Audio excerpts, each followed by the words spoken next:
Well, good morning. Good morning. Thank you all for being here. I'm going to call this meeting to order. This is the Commonwealth Transportation Board Workshop Agenda meeting. I appreciate everybody being here today. It's just a few opening remarks. We're back into our legislative session, as you know, so we're busy with that. And then we've had a couple of fun events in the last week or two with lots of snow, which directly impacts us, and the water crisis in Richmond had a big impact on a lot of us. I want to thank Mr. Davis, who reached out to me to provide assistance. It was it's not the Richmond water system is not a state responsibility, but obviously when anything bad happens, we all close ranks and try to help each other as best we can, and the state has been very involved with the mayor and the Richmond folks to try to make sure that the system is back up and functioning as it is today. So I just want to thank all the people that have been involved with that, some of my group and lots of people. When you have that sort of situation, when you have no water, it's an interesting, you take things for granted. It made me harken back to my days with my grandfather, who grew up in the country on a well filled by a windmill. And sometimes you don't have water. And he was he looked at water like gold, and we weren't allowed to let the faucet run, and we were careful with water. I think most people don't really sort of understand that today, because we just turned the tap and expected it to come on and everything be fine. Well, we had a few days it wasn't here, and it was not fun. But we got through it, so I just want to thank everybody. And to the snow piece, we got walloped a couple times, notwithstanding some folks, but I would tell you that VDOT has done an outstanding job, both in just the regular work, but in the communications. We spent a lot of time reaching out to school boards and local officials and so forth to make sure we understood and they understood where we were. And we've got 130,000 miles of roads in this Commonwealth that the VDOT is responsible for. That's a lot of miles of road, and not everything happens at once, and it takes a little bit of time, and so we appreciate the patience of our citizens who understand that. But we've literally been working 24/7, and we'll talk a little bit about sort of how some of this impacts us. But at the end of the day, we mobilized across the state about 9,000 pieces of equipment, tons of people. And in Northern Virginia alone, I think we had 3,500 or 4,000 pieces of equipment. And when we're on a stage 5 or a level 5, which we were in various parts of the state at various times, when we do that in Northern Virginia, we spend about $1 million an hour. So just think about that. So every day is $24 million that we spend over and above what we expected to spend on a normal day to try to combat the impacts to our residents. So I will tell you that our governor has a posture that is over-prepare and execute to the highest levels. And if it costs us a little bit more money up front, we make sure we get that on the back end.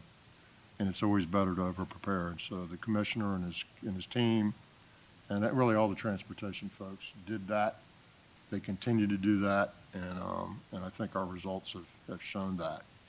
It's not easy, folks, and as I said, when you have 130,000 miles of roads, some of which are, particularly in the southern part of our state, are unpaved, you can't just go plow them, and there's a lot of them.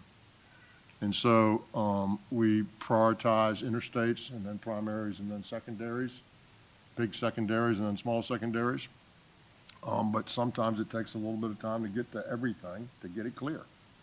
And when you have snow after snow and cold temperatures and melt and freeze, it's very challenging. But I just want to thank the commissioner and all the folks at VDOT and all the transportation agencies for what they did, because I think they're extremely hard and done a great job. And we'll talk a little bit more about the impacts of that on budgets and numbers and so forth and so on as we get deeper. Appreciate you all being here today, and I look forward to the meeting. So with that, our first item on the printed agenda is the Pledge of Allegiance. I love Carol Mathis. Anybody that doesn't is going to come fight me. Please join me. I pledge allegiance to the flag of the United States of America and to the republic for which it stands, one nation, under God, indivisible, with liberty and justice for all.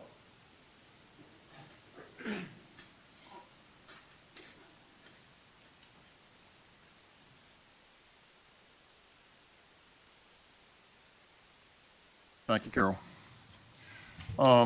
I-81 Corridor Improvement Program 2024 update and next steps. We're going to start with Dave Covington. Morning, Dave. Welcome. How are you?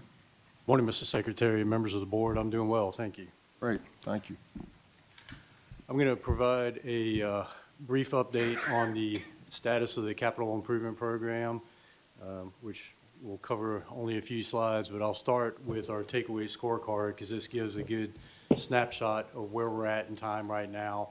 And we can step down through the operational projects, additional improvement incident clearance times, safety service patrol expansion, additional traffic cameras, and additional message signs are all complete. We are now completing the arterial and signal upgrades, which constitutes a great number of signals on parallel and alternative routes along the corridor. That will be completed in June of this year. As for the capital improvement projects, we have completed 35 projects to date. We have 16 that are active construction projects and 14 remaining capital projects, many of which will go to the construction phase this year, all to be complete by 2035. Okay, this steps us through the project development process that we have here at VDOT, so you can see where projects are. At the bottom, I'm showing the numbers that we presented in October of 2023 to the I-81 Advisory Committee, so you can compare where we were in October of 2023 to where we are now. Currently, we have no projects in the planning phase. That will likely change in the near future as we begin to integrate more projects into the program. We have 2 projects that are in the preliminary engineering and environmental evaluation phase. I would like to move those 2 projects in the future into the design phase because we have begun design on those projects, but this is a reflection of what was shown to the I-81 committee last month. We currently have 12 projects in the design phase, no projects in right-of-way and utility coordination, again, 16 projects in the construction phase, and 35 projects complete. If you compare that to the numbers that were shown in October of 2023, what you see is these projects migrating through our project development process from planning all the way through to completion. So I'll take a look at each district, beginning with the Bristol district and working our way north. So what has been completed in Bristol district? There have been a great deal of projects completed in Bristol district. A lot of these are ramp extension projects that were deployed early in the I-81 corridor improvement program. We have 12 of those that have been completed in the district. We have 1 auxiliary lane. Again, an auxiliary lane is effectively connecting 2 interchanges with an additional lane. 1 auxiliary lane complete. 4 curb improvement projects are complete. That constitutes basically the flashing chevrons to give advance warning on challenging curves, and 1 truck climbing lane complete. So I'll look at what's under construction, and you will see that we have 2 truck climbing lanes, 1 in Chilhowie, 1 in Washington County. Both of those are scheduled to be complete in June of this year. We have an extension of a deceleration lane in Wythe County, which will be complete in November of this year. Also, one of the largest projects in Bristol District as part of this program, the southbound widening from exit 10 to exit 7, which is just north of Bristol. That will be complete in November of this year.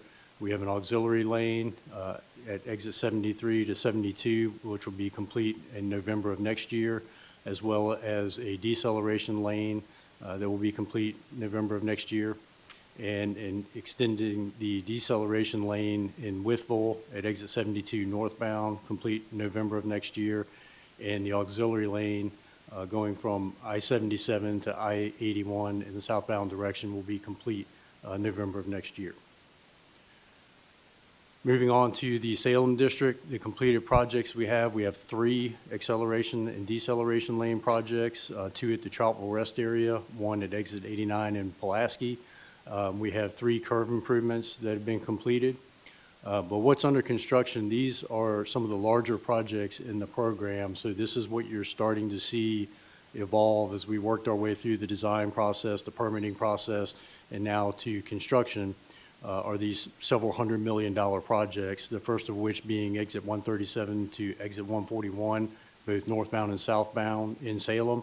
That project was our first large design build project to go to construction and will be complete in January of next year. Next, we have a recently awarded project from exit 143 to exit 150. So far, this is the largest project to be awarded a construction contract to date as part of the I-81 Corridor Improvement Program. And that project will see physical construction starting hopefully spring, if not spring by summertime of this year. And the completion date is March of 2031. So moving to Stanton District, we have 10 acceleration and deceleration lane projects complete and 1 curve improvement project. Projects that are currently under construction, you'll see a similar theme here to what we just talked about in Salem District, a rather large project from exit 221 to exit 225. So this is through the Stanton area that is currently under construction and will be completed in June of 2027. Just to the south of that, we have an important project that's an auxiliary lane project connecting exit 221 to exit 220. So this is when you are going 64 westbound, taking the exit to 81 southbound. That project will be completed in October 2025. We have recently awarded a contract in the Strasburg area to construct a southbound widening between mile marker 299 and 296, just south of the I-66 interchange. That will be complete in September of 2027. And another recently awarded contract to construct truck climbing lanes in both the northbound direction and southbound direction in the Weir's Cave area. Those 2 projects will be complete in 2028. They were bundled under 1 contract. Okay, a look ahead of what's coming on the program. And this is, again, broken down by district, working from south to north. You can see here exit 45 northbound deceleration lane at Marion and Bristol District. This is the sole remaining capital improvement project in Bristol District at the moment. In Salem District, we have 3 projects coming, or excuse me, actually 7 projects coming. 3 acceleration lane projects shown there on the top line, which will begin construction in 2025. We have the exit 128 to exit 137 widening, northbound and southbound. And a reminder that the southbound component was added last year, thanks to your approval for that. That will become the largest project awarded a contract on the corridor once we award that contract. It is. Hey, remind me how much money we saved by doing that? We saved at least $70 million, but based on current inflation, it's starting to look a little bit more like $80 million. But yes, sir, $70 million by moving that project in and bundling those 2 projects for delivery together. Good work. Yes, sir, thank you. And then the Christiansburg Mountain project from mile marker 116 to exit 128, that will also be a very challenging project that we anticipate going to construction in 2028. Looking at Stanton District, we have the widening through Harrisonburg, both northbound and southbound, another large challenging project that will be advertised and awarded a contract this year. We have the widening through Winchester. It says exit 313 to exit 317, but we have taken a close look at that project in a very preliminary stage and extended it further south and further north to accommodate some serious issues that exist, especially at exit 317, due to lack of vertical clearance on the bridges over Route 11 and some congestion in that area, and coordinating with smart scale projects. So we really are trying to adjust the program to coordinate with the normal program that you deliver. We have 2 acceleration lanes and 1 deceleration lane extension at the Mount Sidney Rest area that will begin construction in 2028. Exit 205 to exit 200, so this is from Rafine to Fairfield in the southbound direction, will begin construction in 2028. And exit 188 northbound acceleration lane will begin construction this year. That's a relatively small project, but all of these projects are rather important. That concludes the update to the program, and Mr. Secretary, if you wish to have questions, I'm happy to answer any questions anybody may have. Thank you. Let me make a couple comments. Yes, sir. It's been really nice to see a little bit of shift in comment over the last numbers of months. You know, this whole process started basically in 2019, so just 5 years ago, and we started at zero plans, $0, zero design, zero, and zero. And to get where we are has just been Herculean, in my view. And of course, once you tell a young child that Christmas is coming, they're wondering, is it tomorrow, right? And that's just the way life works, right? So once we started the program, it's like, let me see something, let me see something, let me see something. I don't see anything, I don't see anything.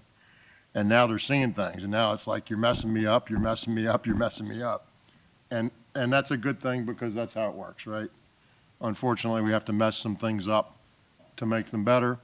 And so things get a little bit worse as we're doing construction than they would be if we didn't do any construction. But just like the HRBT, just like all across any of our construction projects, you have a little bit of pain along the way, and then you got Christmas shows up on Christmas morning. So I just want to continue to remind people that we've been blessed with being able to accelerate some of these things.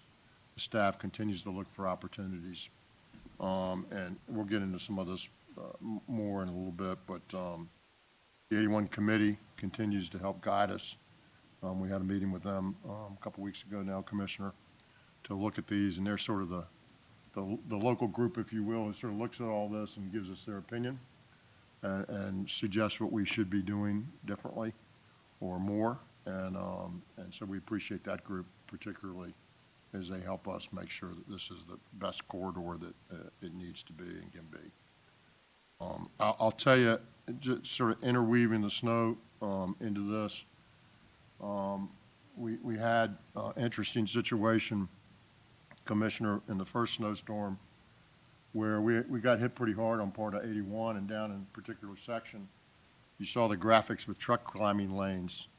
Well, you know, that's a real issue on 81 in different places, and that's one of the reasons that this is not a 81 widen everything for 325 miles. We go to where it needs help, and we triage it and fix where it needs help. And we came across a situation where down in Botetourt County, where we had, in some cases, lightly loaded tractor trailers that once they got stopped because of snow and ice, they couldn't get up the hill, right? And that's not good. One of them lost their transmission, others, you know, just couldn't get up. And so when that happens, you can imagine what happens behind that. And when that occurs and you're in snow and ice, you run the risk of the 95 problem that we had right before we got here. But right before this administration, where we had the snow Armageddon on 95. And we were seriously worried about a similar situation where you get this thing blocked, you're full of tractor trailers, and there's no way to get to them, and you get snowed in, and that could be really bad.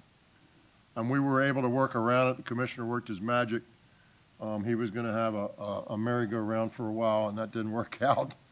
We were literally going to turn trucks around and go backwards, and then come back and go backwards again and come back and just keep them in a loop to keep them moving on like a 10-mile stretch of 81, just to keep them moving, right? Because once they stop and sit, that's not good. And we ended up doing something different. But, I mean, it becomes quite challenging and, you know, to figure out how to make it work the best. And thankfully, we did that. The commissioner and his team did that. And we were able to get things open back up. We were able to use an auxiliary route, and we didn't have to do the 10-mile loop thing. But that's not one I'd seen before, Commissioner. Not sure I really wanted to see it, but in any case, it all worked out. But these are challenging situations, you know, particularly as you have construction on highways and other things. And I just wanted to double down the good work that they've done. But, so we'll continue to focus on this. The program will continue to grow. As you know, and we got some more presentations here, but as you know, the money doesn't stop. This is a continuous flow stream, and there's lots of work to do on 81. So does anybody have any questions of Dave before we go to the financial update? Secretary? Oh, I'm sorry. Dunlap's first. Thank you, Mr. Secretary. I'm sure there's a very easy answer for this, but I'm sort of new, so I haven't been part of the process. And I'm curious, I oftentimes participate in the I-81 corridor in the Roanoke area. Is any thought given to just giving the people of Roanoke like a rest before you start off on the next section, 143 to 150? Yeah, I don't know about a rest because we do have a lot of work to do, but we have been very careful to time the release of these projects so that we didn't have the area between Christiansburg and north of Roanoke up to Trout Bowl under continuous construction. We moved some stuff around for exactly that reason, Dave. And we accelerated the project in Salem from 137 to 141 to get that one complete before other projects come online. So we'll have Salem completing as the Roanoke to Trout Bowl project starts up.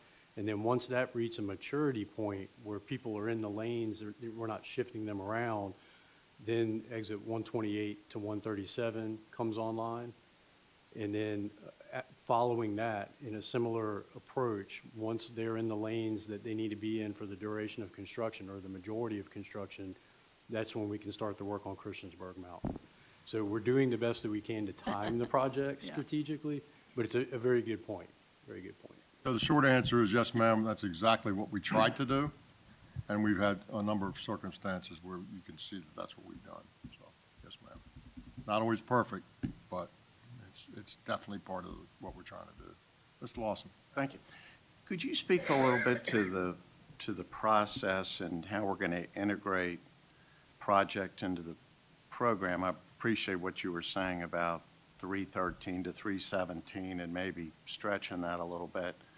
And at the I-81 committee, we talked about stretching it a little bit further and running, I guess, from 313 up to the West Virginia state line. And how does that get studied and then evaluated as a candidate project and so on? Well, the process that's established is that, obviously, we evaluate the performance of the corridor, and we are, I don't want to get into it too much because I think some people following me are going to get into this, but we are beginning a reevaluation of the corridor improvement plan. It's been, that original study began in 2018, and it relied on data 5 years prior to that. So here we are in 2025 where we can rely on data prior to 2025. So that will certainly, we will look at the performance and safety characteristics of the interstate, all 325 miles, with the exception of the areas where we're doing improvements already. We will make recommendations to the I-81 committee as to what should be included in the program that's identified as a need. And then they make a recommendation to this board for actually moving the project into the program. Moving the project into the program does not mean it's funded. That's the distinction between the 6-year improvement program. What it means is that we have a commitment to deliver this project in the future. So as funding becomes available and those projects are funded for design and construction, then they're moved into the 6-year plan. So that's There'll be some more on that, Mr. Lawson. Thank you. Anyone else? Yes. Ms. Sellers. How many new lane miles were created with this project throughout? It's a the- good question, and I used to know that statistic. I don't know that I can. You talking about the whole 81 corridor? Yeah, the whole I-81 corridor, and then when Ms. Farmer comes up, my question is going to be, how are we going from funding it through improvement money and new money, or the build money, into a maintenance where we maintain the roads? Oh, that's a problem. And so, because We'll talk now we about have that, Ms. parks Sellers. that are getting completed, and we need to now think about maintenance. Yes. And that's something that we're learning in Fredericksburg Well- as we've opened new highways. Certainly a concern and certainly a discussion that needs to happen, but, you know, Well, let me, Dave, let me help you here with this. I've said this a number of times, and it's very different than what happens in Fredericksburg. And the reason it is different, and it's something that the legislature and future groups are going to have to deal with. And I've said this a number of times, and I'll continue to say it. So we basically have 4 areas of the Commonwealth that have special revenue streams. And actually, if you want to put some others in there, you might even add some other things in there. But Hampton Roads has an authority, Northern Virginia has an authority, Central Virginia, Richmond has an authority, and 81 is not an authority, but it's functionally a revenue stream that's outside of the normal funding. And so as we dump, and so there are billions and billions and billions of dollars of projects that come through this separate funding scheme. Our normal funding comes in the top of the funnel and goes 5149, maintenance construction, right? And so every dollar that comes in the top of the normal funnel has a piece of it that goes towards maintenance funding, right? All this new money, whether it's 81, whether it's HR TAC and $4 billion of bridge tunnel, whether it's all the stuff that happens in Northern Virginia, whatever it is, they don't have any maintenance money that's associated with it. So we have this separate funding stream that dumps billions of dollars into construction. Then somebody's got to take care of it eventually. And it's not, our system is not taking that in consideration. So we're not going to solve that here today. I mean, I've been talking about it for a couple years. We'll continue to push on that. But at the end of the day, some changes should be made to sort of take that into consideration, whether that's the region should be putting some of that money into maintenance or whether we have a different funding mechanism. But we're going to get caught in 6 or 7 or 8 or 10 years or 12 years or 15 years as these new facilities start to require substantial maintenance, deterioration sort of maintenance. And there will not have been a funding stream that will have allocated money to it. And so, you know, that's a problem that's coming up. Mr. Kaspertz. Is there pending in this session to address that No, sir. maintenance gap? There is? No, Oh, there's not? I don't believe so. And I would tell you this. There's a lot of work that needs to be done before that should come to be.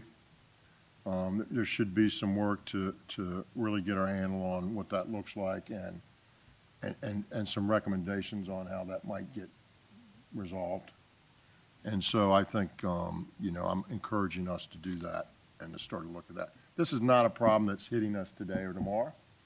This is, because the maintenance, you know, the lane miles that are getting created on 81 are not the issue. It's not just picking up trash and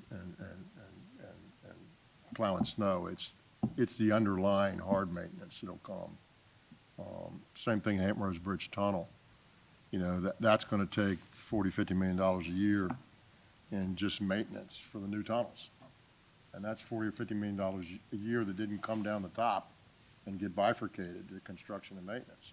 So we just bit off this new maintenance problem of $40 million or $50 million a year just on that one facility.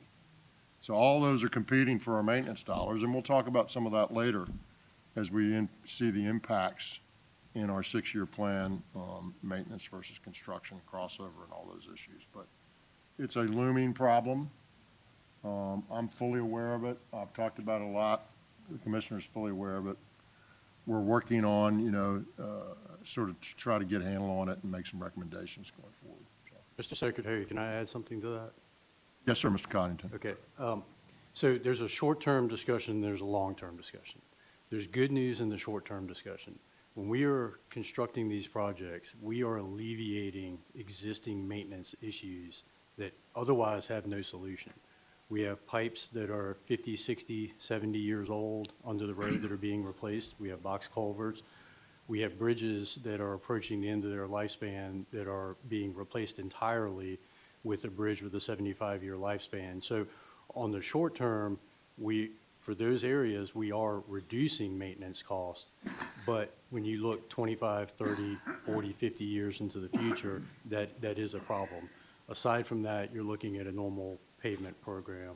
But all of our culverts, ditches, box culverts, things like that, that are almost inaccessible without a major construction project are being alleviated. Thank you. Appreciate it. All right, I think Laura's up next. Ms. Thank you. Farmer? Thank you, Mr. Coddington. Well done. Ms. Farmer, good morning.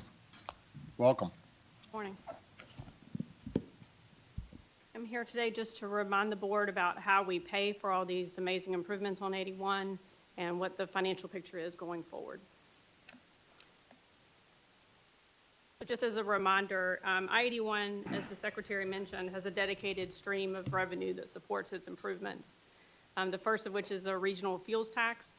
So those localities along the I-81 corridor contribute their supplemental fuel tax to the I-81 fund.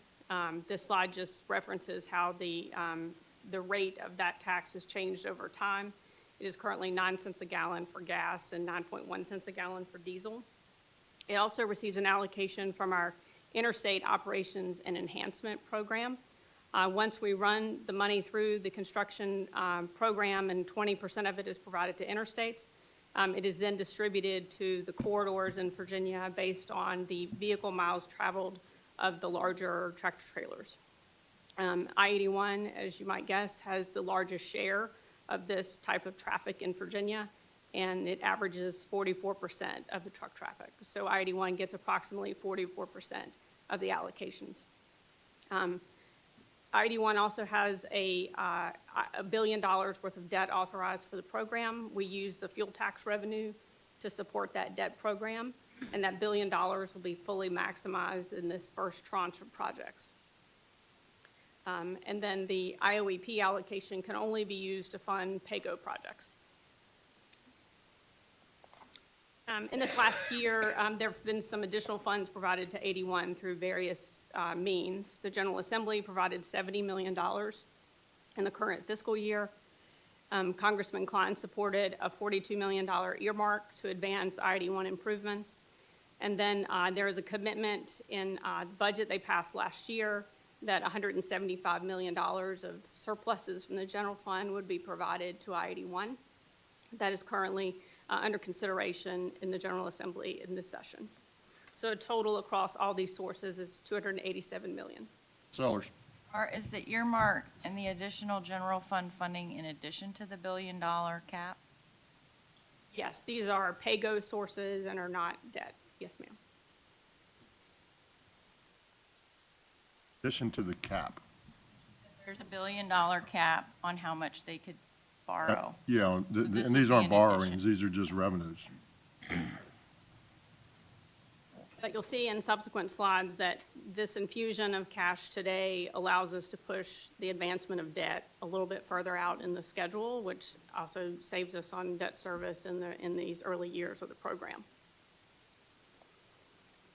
This slide just provides the sources of revenue for the 5 years that we've been accessing money for I-81 through these sources. That's the first column through 2024. So almost $1 billion, including the debt that we've exercised available for the program to date. And then it just provides you the allocation assumptions for revenue through the last program update that was adopted last June. So, Ms. Sellers, you can see on that first column that the debt is about 200 million of the 993.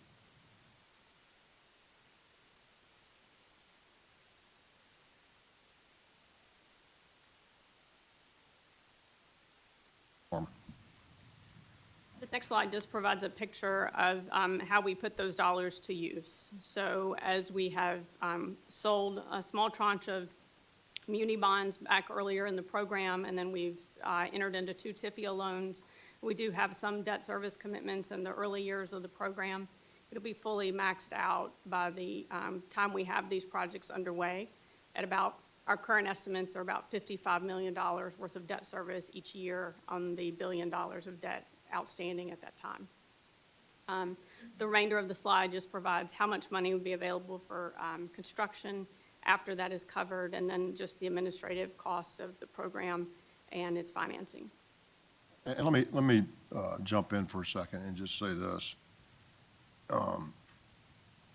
The Commonwealth is generally, and we are conservative in our debt profiles, but particularly in the environments that we've been in.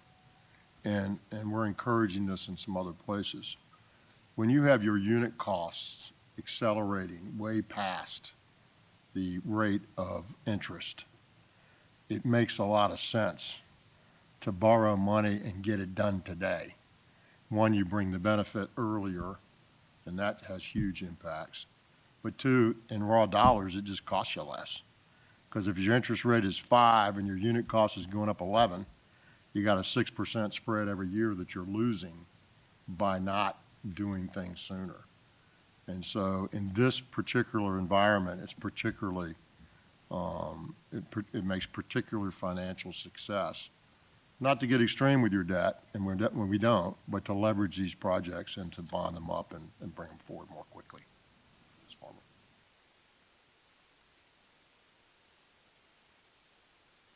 So the project cost in total as of this past fall, we're at $3.6 billion of the total value of all the improvements that Dave described earlier. And we believe we can fully fund all of those projects by 2035, based on what we understand about the current revenue and the debt model as of last summer. Based on the recommendations from the advisory committee about a little over a year ago, the board added the southbound mile marker 137 to 128, as Dave mentioned earlier, to the widening with the northbound, and prioritized the remaining 2 widening projects in accordance with what makes sense for avoiding a continuous work zone for 21 miles for a period of 4 to 5 years, to Mrs. Dunlop's point earlier today. And so once we are able to fully fund these widenings, VDOT goes to Winchester next, and then back down to Christiansburg to try to stage those improvements. And then the General Assembly also provided some flexibility in the Appropriations Act. You may be aware that in accordance with the Code of Virginia, all the projects that we fund through all of our construction programs, State of Good Repair, our smart scale prioritization that comes from high priority and district grant, the interstate programs, as well as safety, we must fund those projects within the 6-year horizon. Since I-81 has a dedicated revenue stream that is going on in perpetuity, we had some flexibility to be able to advance PE and right-of-way phases sooner than we can fully fund the construction of those projects. And so we advanced PE activities for both of those widening projects I mentioned earlier when you all adopted the program last summer. Also, as we step forward, knowing that we've spent the last 5 years in a lot of development of these projects, as the Secretary mentioned, there are some residual funds that can support some preliminary work going into the program so that we're ready to hit the ground running when larger sums of funding is available in the 2030s. So with that in mind, I'd like to talk about the extended financial outlook of the program. This is a graphic that I've shown previously in terms of the activity. As you heard those dates that Dave mentioned earlier, we are entering into a period of tremendous expenditure activity on I-81. We are using the PAYGO funding as it has been coming into the program. Balances exist to advance projects, and our heaviest construction period is just now beginning. We are also exercising debt over this period. But as you can see in the latter end of it, the line on the chart represents the revenue to the program. Over this period of time, we have residual funding and begin to have significant residual funding beginning in 2033.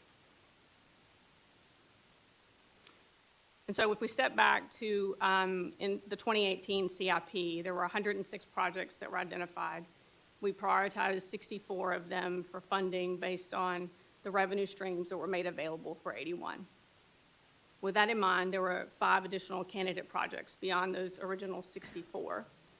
One of those 5 you all took action on about a year ago when we added the other direction of widening at that exit 137 to 128. And as the Secretary mentioned earlier, it also had an expected cost savings to deliver those 2 directions at the same time. So we took a look at these projects and their current estimates of $656 million. After funding the existing program scope with residual revenues, these are candidate projects that can be advanced with preliminary engineering in the next several years. We also took a look at when we could deliver these projects based on inflation and what that would do to the cost. This is a map of those 4 identified projects and where they are along the corridor. We also inflated those to when we could potentially deliver them. This chart provides the year of completion as an example.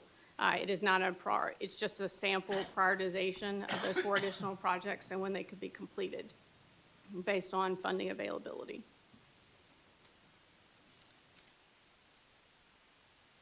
We also took a look at remaining capacity. When we look at the I-81 program and these 4 additional candidate projects, there remain additional capacities to start work to get going so that we're ready when, based on current schedules and estimates, additional funding after we're making our debt service payments in 2037 is available to the program.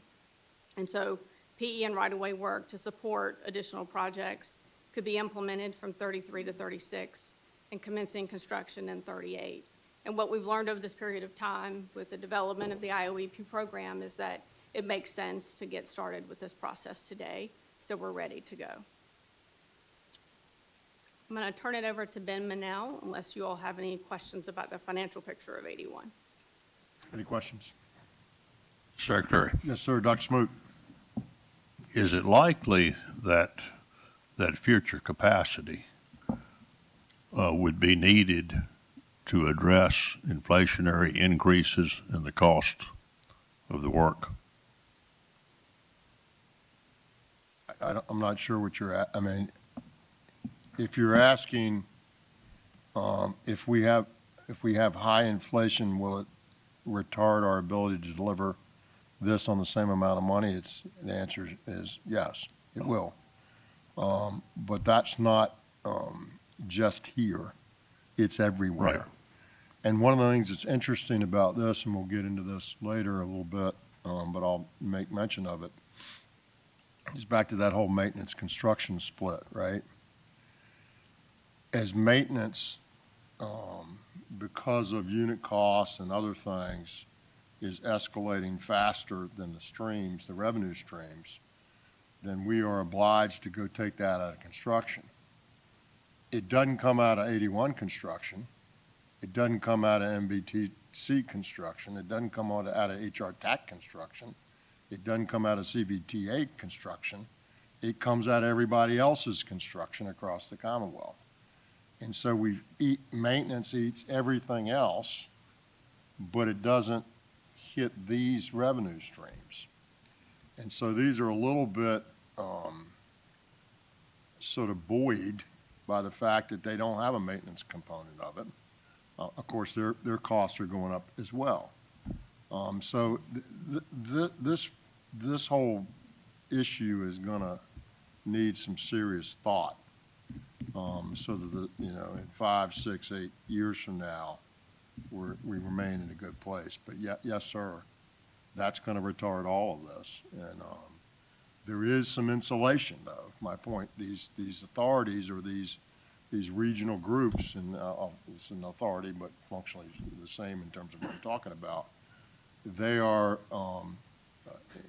insulated from that a little bit from the maintenance side. So yes, sir. The answer is yes, sir. Same dollars go less far. Ms. Farmer. Everybody else? All right, Ms. Farmer. Mr. Min, yes, sir. Could the 4 candidate projects, they were added before the 2025 review, obviously. Could that change based on the 2025 review? Theoretically, unless we, theoretically, we could change them anytime we wanted to, theoretically. Would it likely change? Probably not, but it could. And up until you started to construct, you could do that as well. I mean, it's not what you'd prefer, not what you'd expect, but yeah. And to this point, this is an unusual program in that we have a 10-year sort of window that we look at and plan for.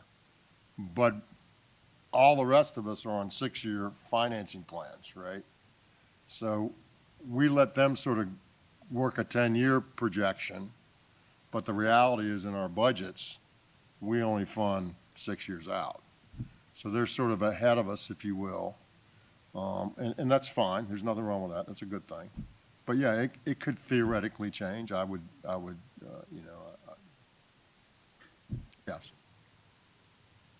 Anybody disagree? Mr. Secretary, I think if we could hold that question until Ben can go through his presentation, and then I think have a dialogue on what's going to happen in 2025 and the projects that have been identified in the 2019 study or 2018 going into 2019.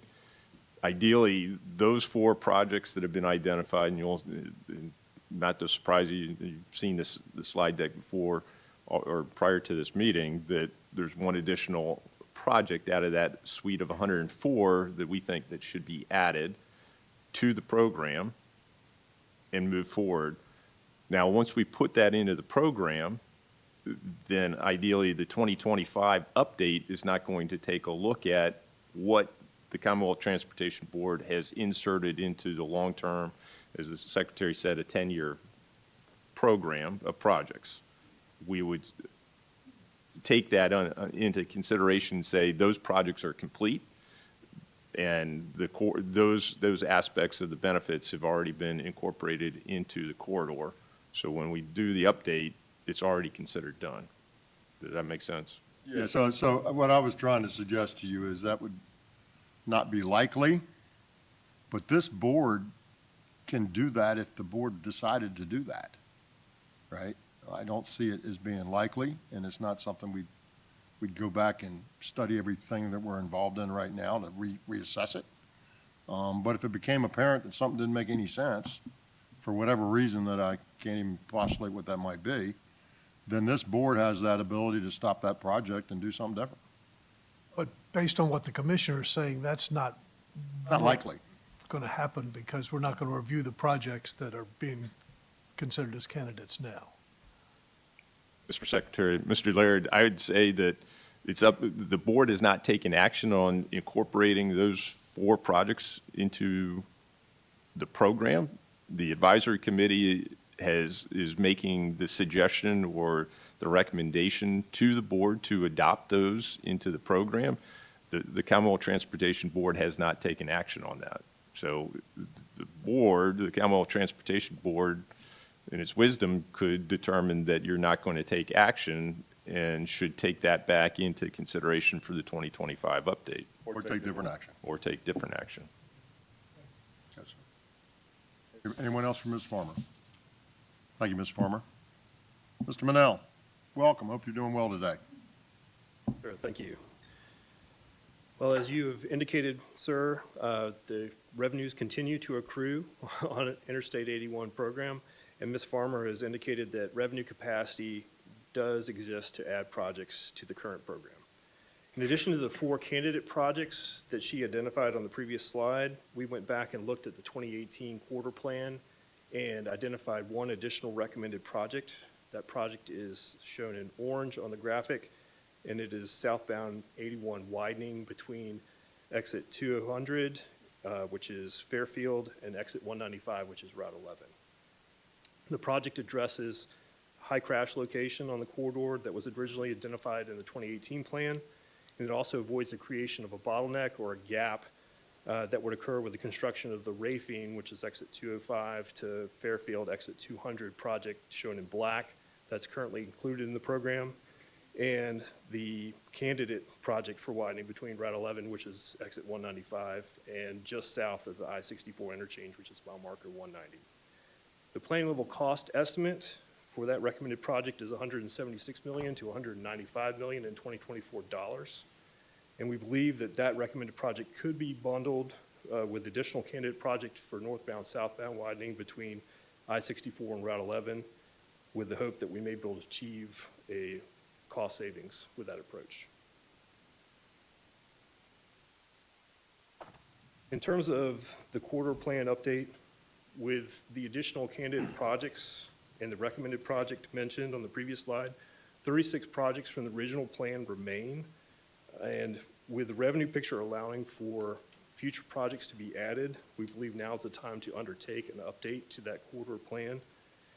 The 36 remaining projects would be included in a reevaluation of those plans, recommendations, as well as new recommendations considered, as the commissioner mentioned, looking at the top 25% locations along the corridor for crashes, delay, and incidents. So all the currently programmed projects, we're going to remove those areas from consideration going forward and looking at where the top 25% areas are after that. The update would begin this month and would include problem identification, solutions identification, as well as a prioritization process that's somewhat like SmartScale, extensive public outreach, as well as briefings to the 81 Advisory Committee and this board. And this is a visual of the tentative schedule along with some major milestones. VDOT has already started data collection for the crashes, delay, and incidents along the corridor and identifying those top 25% locations. We started that back in November, December timeframe. We are planning to meet with the districts along the corridor in the next couple of weeks to review that data and to make sure it looks like it's in line with what everybody is experiencing out there today, with the anticipation that we would be sharing that with the public in the spring, around the April timeframe, and then following that up during the summer with a potential solutions meeting, and the fall with a draft prioritization of those recommendations. And finally, delivering a draft quarter plan to this board and the advisory committee in the December timeframe. There is extensive public outreach that will be occurring for our first set of meetings where we're looking at problem identification. We plan on doing those all virtual. We've had extensive experience during COVID with this and also have had great participation from the public. We've had several studies that we've done where we've gotten thousands of actual comments received. It's been a ground change for us with respect to planning studies. But that first round we anticipate doing entirely virtually. Then the subsequent meetings where we propose the draft recommended solutions as well as the draft prioritization would be in person. Those two sets of meetings would be 4 meetings in total, one in the Bristol, one in the Salem district, and then one in the northern and southern ends of the Stanton district. There would also be briefings to this board all along the way, as well as a briefing to the advisory committee. So recommendations, you all will be presented with a resolution during the action meeting that speaks to these recommendations. First would be moving forward with advancing those last 5 2018 quarter plan projects to the 6-year improvement program as funding becomes available. You can see the 4 there listed at the top, and then the 5th one has been added in that table, as well as initiating an update to the quarter plan in accordance with the Code of Virginia. And with that, I'm going to turn it back over to Ms. Farmer to summarize. Thank you, Mr. Manel. Does anybody have any questions? Dr. Secretary, to what extent will the identification of future projects be informed by or constrained by the funding that we think will be available to support these projects? Mr. Secretary, Mr. Smoot, the identification of those projects are going to be unconstrained in the financial resources. It'll be up to the programming of those projects and identifying what available funds to be able to advance those projects. But in essence, what we're doing is taking a look at the entire corridor minus the projects that are still in development and are going to go through that smart scale-like scoring mechanism and will be data-driven to identify those projects and identify the potential countermeasures and projects that would emanate from that, whether it be a widening, a turn, an accel decel lane, or truck climbing lane, very similar to the process that we used the last time. So that will identify the suite of projects, then we'll put a cost to it, and then it'll become, how do we program those with the available resources that are available?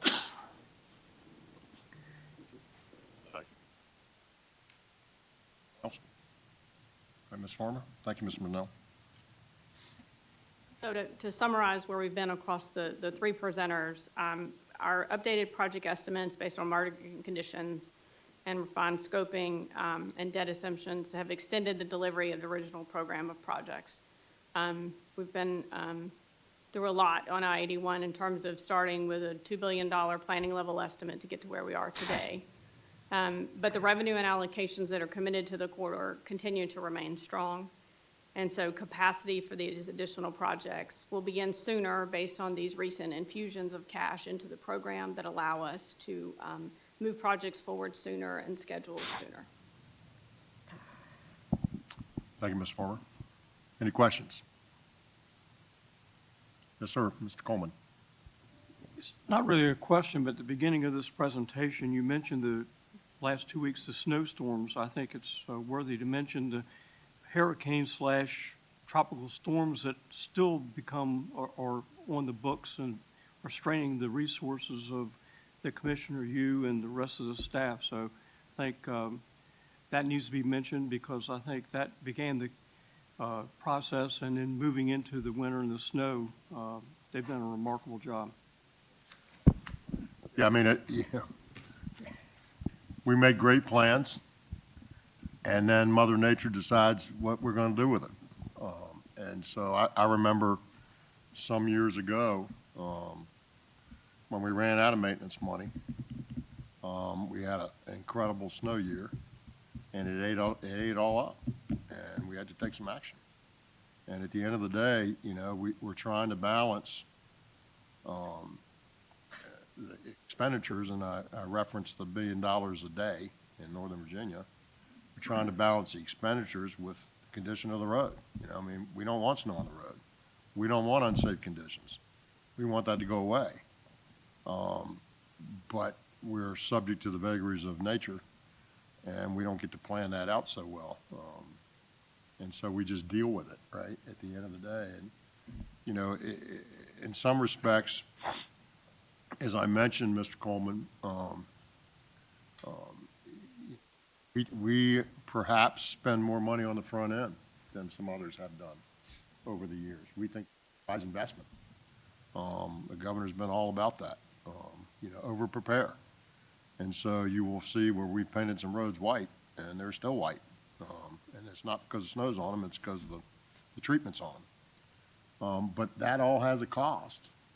And at the end of the day, if we exceed our maintenance budget, we just pull that out of construction and push those projects out, because we have a limited amount of money, and that's what we have.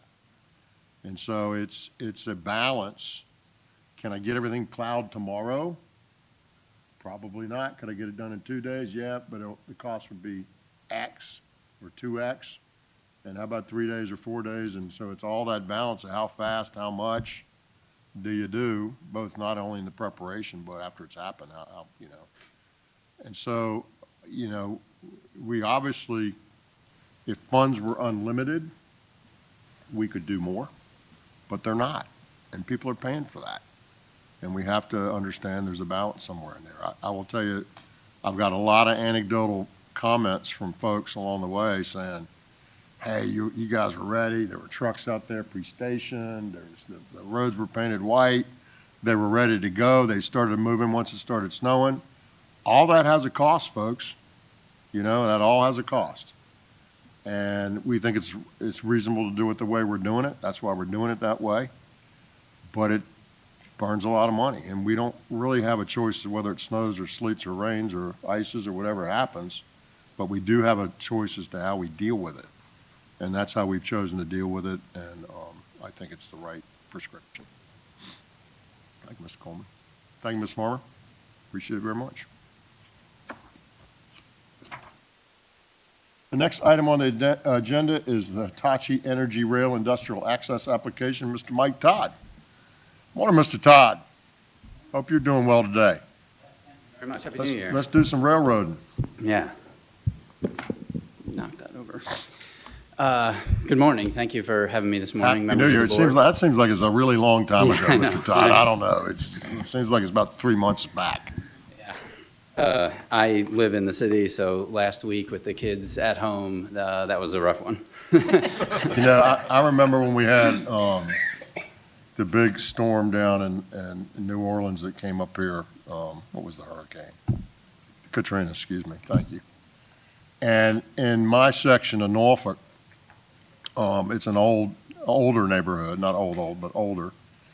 And they had planted beautiful oak trees all between the sidewalks and the streets, and they were beautiful trees. And I grew up in this neighborhood. And before that storm, we had a lot of rain, and then we had hurricanes, and those trees got pulled out of the ground and knocked down. Because those oak trees, they want to spread their roots wide, not deep. And they had sidewalks in the way, and they had streets in the way, so they weren't able to do as much as they did. And you literally could not walk down the street because there were just hundreds of trees that just were down in the street. And my point is, we had generators, and I didn't have a whole house generator, but I had 2 or 3 generators, and we're getting gas and filling them up, and I could run the TV for the kids, so they still had cable, and they could use or whatever, and the refrigerator still worked, and it was really great fun. We cooked outside. It was great fun for about 3 days. And the last 4 days weren't so much fun anymore. So, Mr. Todd, I know exactly what you're talking about. It's a camping trip in the beginning, and then it's too long of a camping trip, and you want to get back to normal. It's a good summary.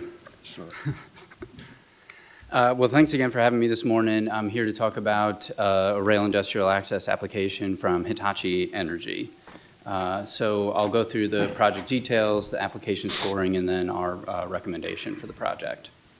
So starting with those project details, Hitachi Energy is located in Halifax County.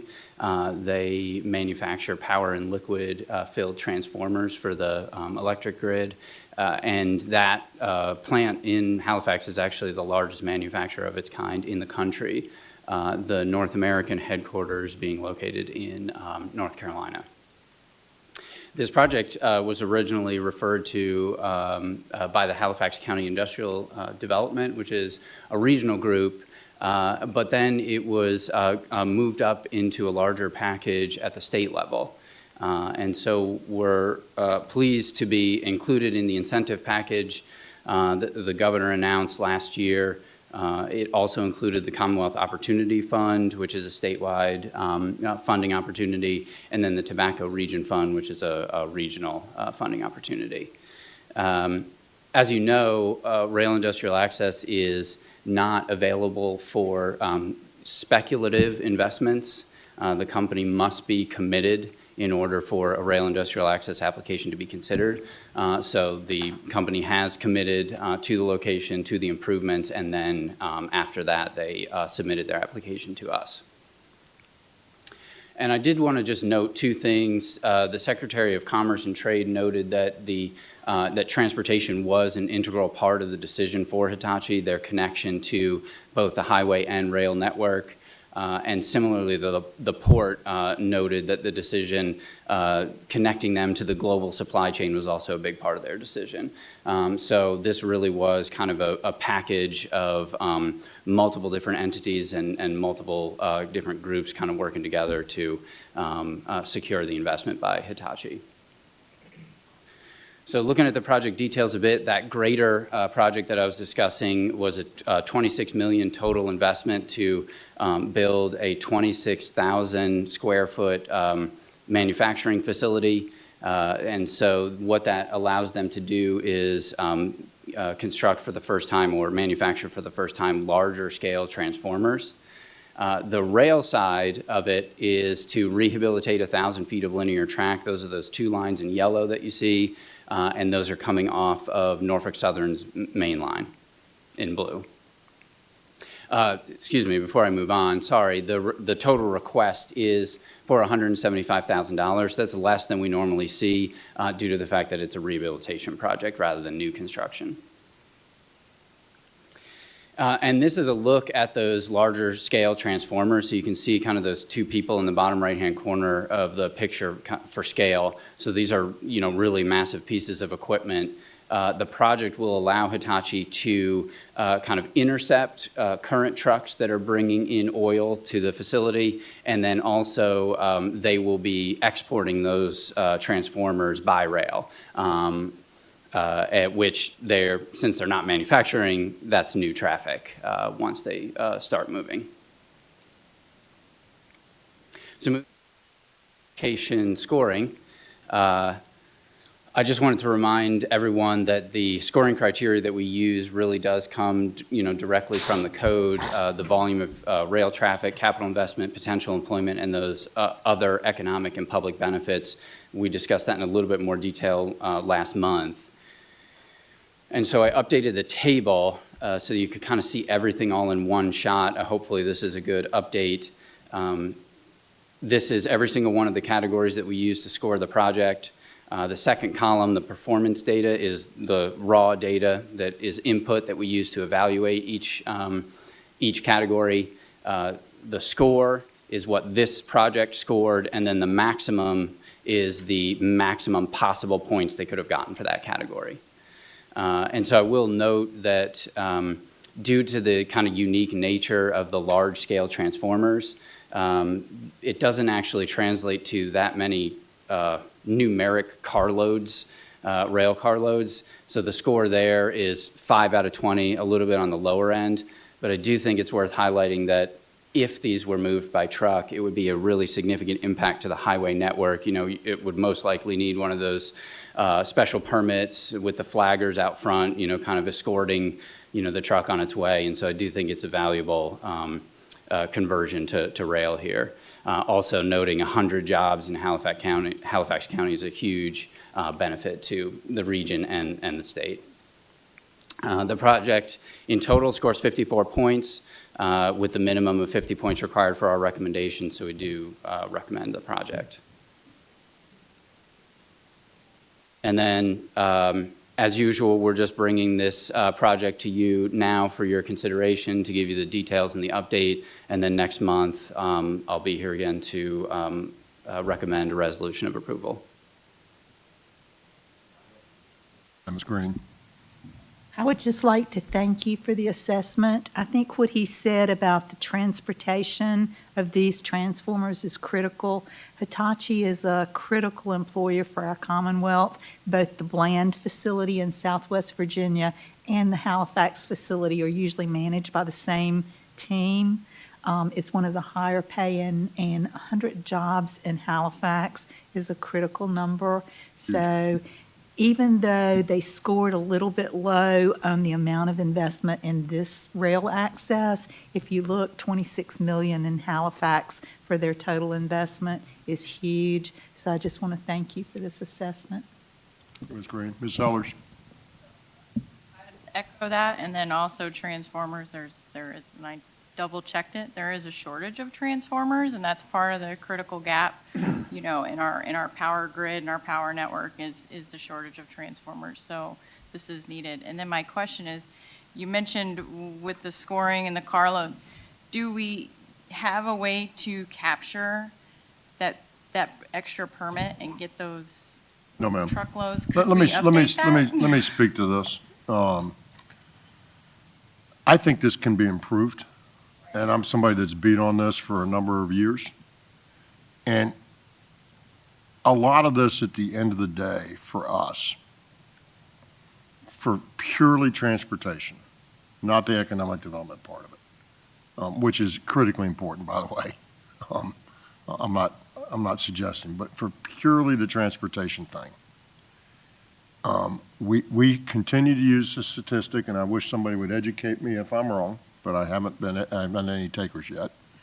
and our Virginia Tech people say, yeah, it seems about right to us, that a fully loaded tractor trailer has 10,000 times the impact on the pavement of the road as a normal car.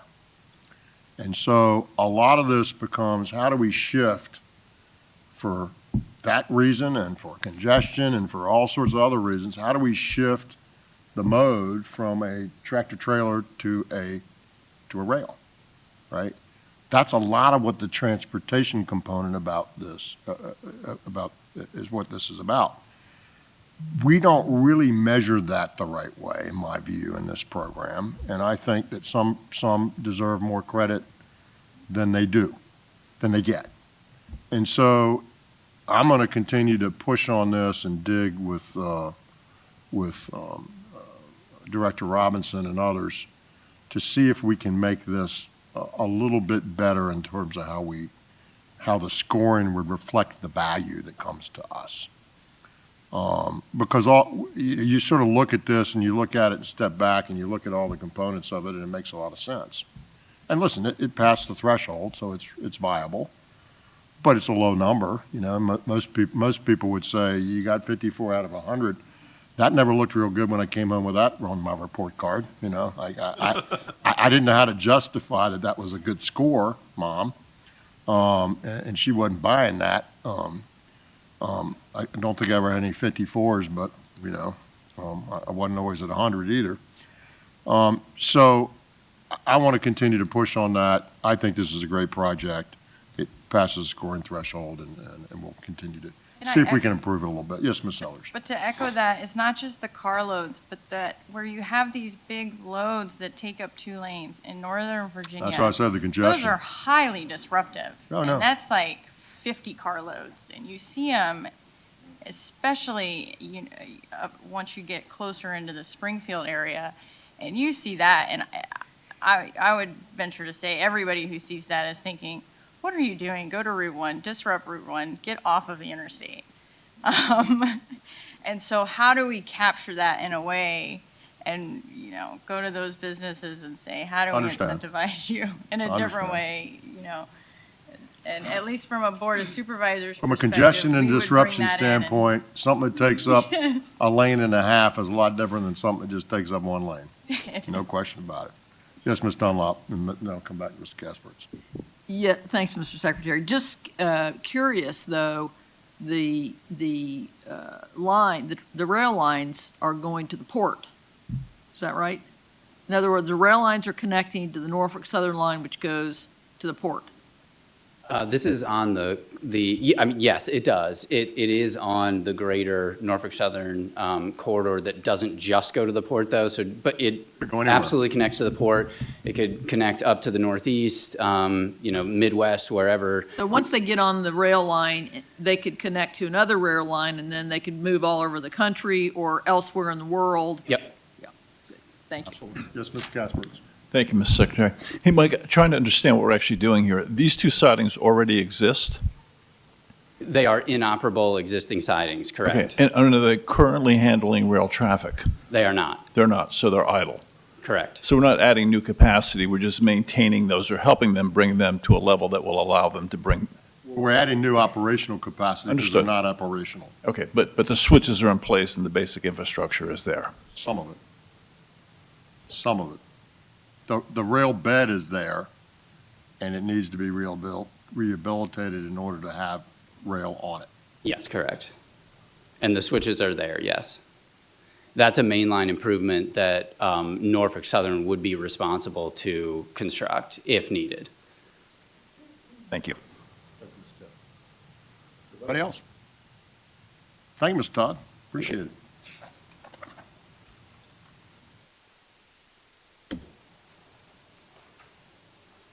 The next item on the agenda is item number 3. It's the DRPT NC DOT Memorandum of Agreement. Ms. Emily Stott. Morning, Ms. Stott. Hope you're well. Welcome. Thank you. Good morning, Mr. Secretary and members of the board. I'm here today to talk about the Virginia, North Carolina Administration and Southeast Rail Network Analysis Project Agreement. You may recall I provided an update on this agreement last month in December as DRPT was in negotiations for the agreement with NCDOT. Now I'm back to share the final draft and request authorization to enter into this agreement. I'm seeking approval for that at today's action meeting. So this is a recap of the purpose of the agreement. The agreement defines DRPT and NCDOT responsibilities for the $400,000 Interstate Rail Compact grant that was awarded by FRA. On the right, you'll see the funding breakdown. FRA is providing $200,000. DRPT and NCDOT are providing $100,000 match respectively for a total of $400,000. The grant purpose is to complete a Southeast Rail Network analysis to evaluate Southeast Rail Network constraints and identify opportunities to improve the fluidity of the network for passenger and freight rail. It also will pay for administrative and operational expenses related to the Virginia-North Carolina Compact and other technical coordination. Here is a timeline of the Virginia-North Carolina Rail Compact and the Interstate Rail Compact grant. I'm showing this level of detail so that you can see that this grant and the agreement are part of a 20-plus year process to develop passenger rail in the Southeast. The compact is a legislative body made up of Virginia state legislators and North Carolina legislators. It was formed in 2004 to develop and promote plans to finance, design, construct, and operate an interstate rail service through Virginia and North Carolina. There was plenty of activity between that time and 2018. DRPT and NCDOT secured federal funding to advance corridor studies and initiate rail improvements between Northern Virginia and Charlotte, including NEPA and preliminary engineering from DC to Raleigh and NEPA between Richmond and Hampton Roads. During that time, Virginia added new state-sponsored service to Richmond, Newport News, and Norfolk, with more round trips added in 2013. In 2019, the Southeast Corridor Commission was formed by a decision of the compact to include the entire region, which extends down to Florida, to support rail projects of regional significance. This is meant to be a southern version of Amtrak's Northeast Corridor, which has service to DC, Philadelphia, New York, Boston. The SEC partnered with FRA, Amtrak, and freight partners on planning efforts for the Southeast Rail Network by developing a Southeast Regional Rail Plan and an economic benefits analysis, among other activities. And in 2013, North Carolina, representing the compact, applied for an Interstate Rail Compact grant, which was awarded by FRA in 2014. CTB approved Virginia's state match for the grant in the 2025 six-year improvement program, and that brings us up to the present. I presented an update on the grant agreement in December as we worked with North Carolina to define the state's lead decision-making role in grant activities. And we have a grant agreement to present for approval by the CTB today. And the code, of course, requires approval for an agreement like this with another state. Here's we touched on this information briefly in the previous timeline slide. This is a visual of the current geographic scope of the Southeast Rail Corridor Commission. It includes Virginia, North Carolina, South Carolina, Georgia, Florida, and Tennessee, and the District of Columbia. Here's a recap of the advantages for Virginia for participation in the compact and SEC activities and the agreement. Participation gives Virginia influence as multi-state rail plans and federal funding strategies are developed. This is a vehicle to advocate for Virginia's freight needs as the SEC produces a network analysis, including the needs of the Port of Virginia. It builds support and awareness for the value of Virginia's rail corridors, the Commonwealth corridor, which reaches to Hampton Roads, the DC to Bristol passenger rail corridor that's being developed, and the DC to Charlotte corridor. And there's a track record of past results as well. VPRA's, that's the Virginia Passenger Rail Authority's Transforming Rail in Virginia projects, including the Long Bridge project, are priorities for this body and get support from member states. And the Bristol to DC corridor was included in the Southeast Rail Corridor Network map, which opened doors to collaboration with fellow member state Tennessee.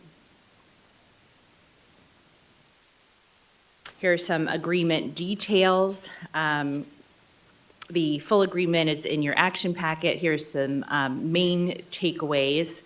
The agreement states that North Carolina shall prepare and DRPT shall provide review and approval for the Southeast Rail Network analysis elements.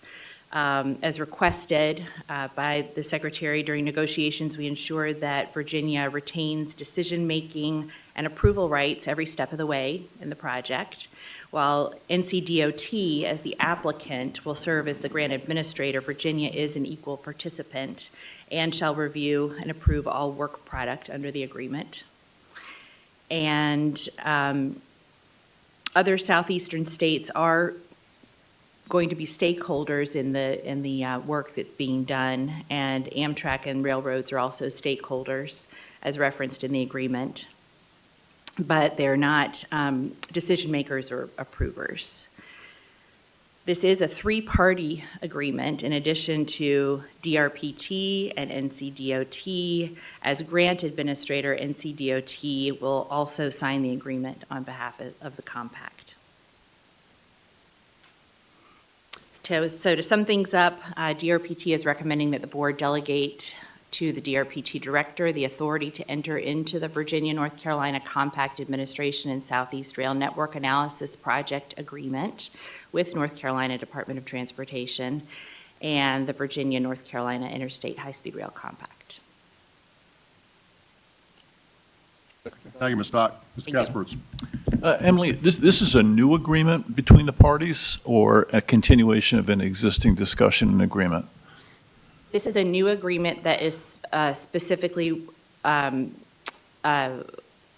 the grant that was awarded by FRA recently. I understand. Okay. So this is just for us to effectively authorize you to proceed with that and benefit from that grant. Correct. Thank you. Let me say this, folks. You know, in our presentation, we talk about high-speed rail.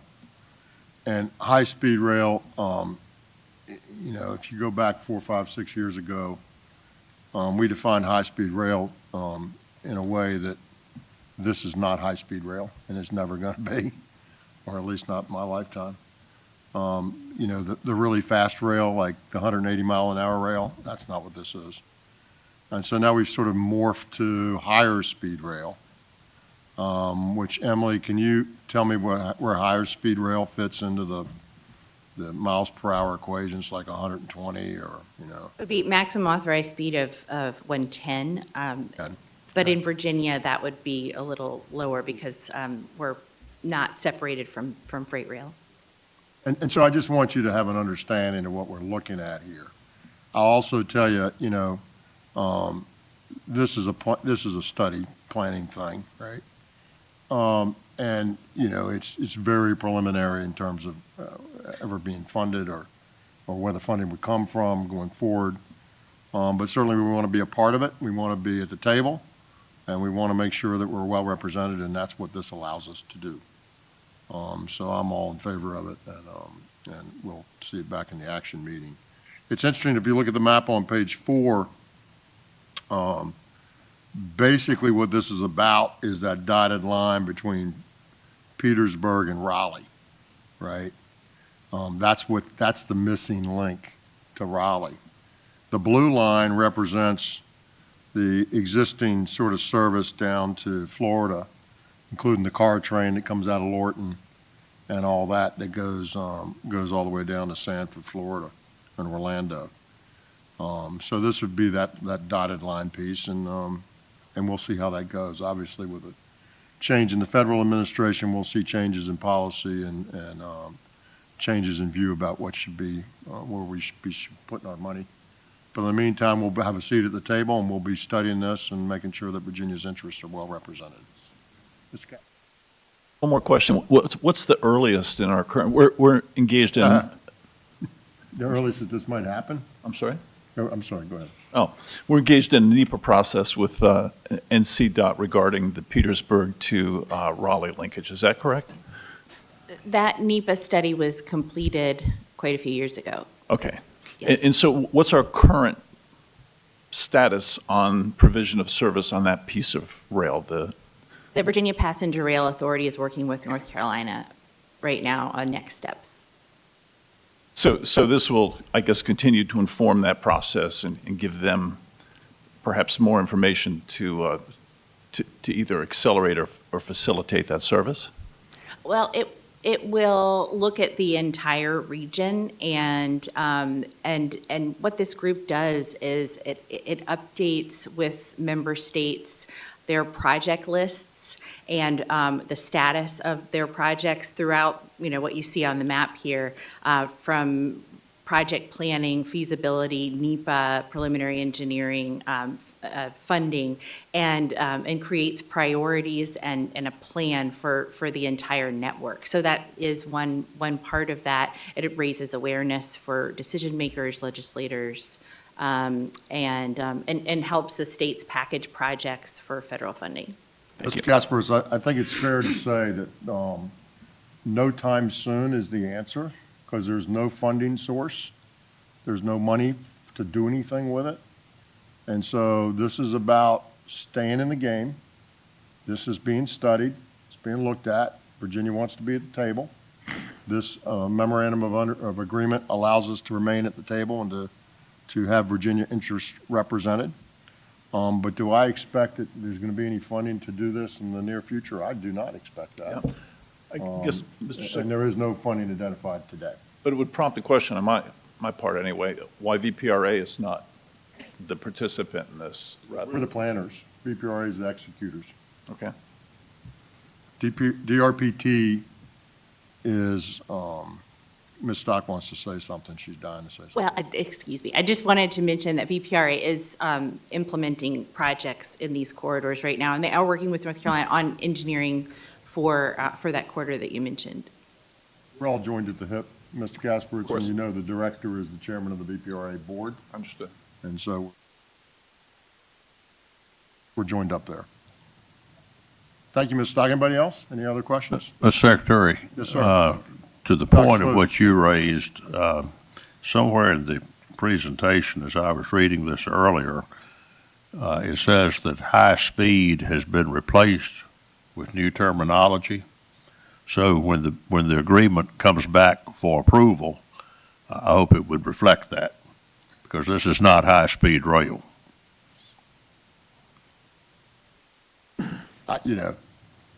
We all know what it is, Dr. Smoot. It's not those bullet trains. Emily has correctly said it's 110 miles an hour. And in Virginia, it may be less because we're freight and rail and passengers together. So that's the kind of numbers we're talking about. Thank you, Ms. Thank you. Thank you, Emily. Appreciate it very much. And now I'm going to insert an item in the agenda. I'm going to call it 3A. I'm pleased today that Secretary Amy Gadara, Secretary of Education, is here today to address the body on sort of a VDOT matter, if you will. I've asked her, she asked to come and speak, so I've inserted her into the agenda. And with that, I'd like to introduce my colleague, Secretary Amy Gadara. She has a long history in education. She came on board when I came on board in the beginning of the administration. She spent a lifetime in the education field and was one of Time's education activists 10 years ago, and has been reflected that her contribution has been reflected across the nation in education. So, Secretary Gadara. Thank you Welcome. so much, Secretary Miller. Commissioner Bridge, and so nice to see you as well. And all the citizens part of this group. I just want to come and say thank you. My agenda item is just very, very simple. And it's to say thank you so much to VDOT and for your leadership and for making it possible for our schools across the Commonwealth to be open. We all know that weather like we've experienced in the last week does not happen all the time in Virginia, but when it does, it stops life. And as you might be following in the press, we have a learning loss crisis in Virginia. And one thing is very sure. When our children are not in school, they are not learning, and we are at risk of losing a generation of children because we were closed for so long in Virginia, and Governor Youngkin is doing everything possible to make sure that we make up for that learning loss and that we make sure that Virginia is the best place to be educated. But to do that, we need to be able to get our kids into our schools. And in the past week, the incredible leadership that has been demonstrated by the Secretary and by the Commissioner and by the entire VDOT team has been extraordinary. Every single morning, the Secretary and I provide a briefing to the Governor on how many schools are open, and every night he asks me what that change is, and every night I can say to him, more and more schools are open because of the incredible work that VDOT has done. And I want to just tell one story, if that's okay to do that.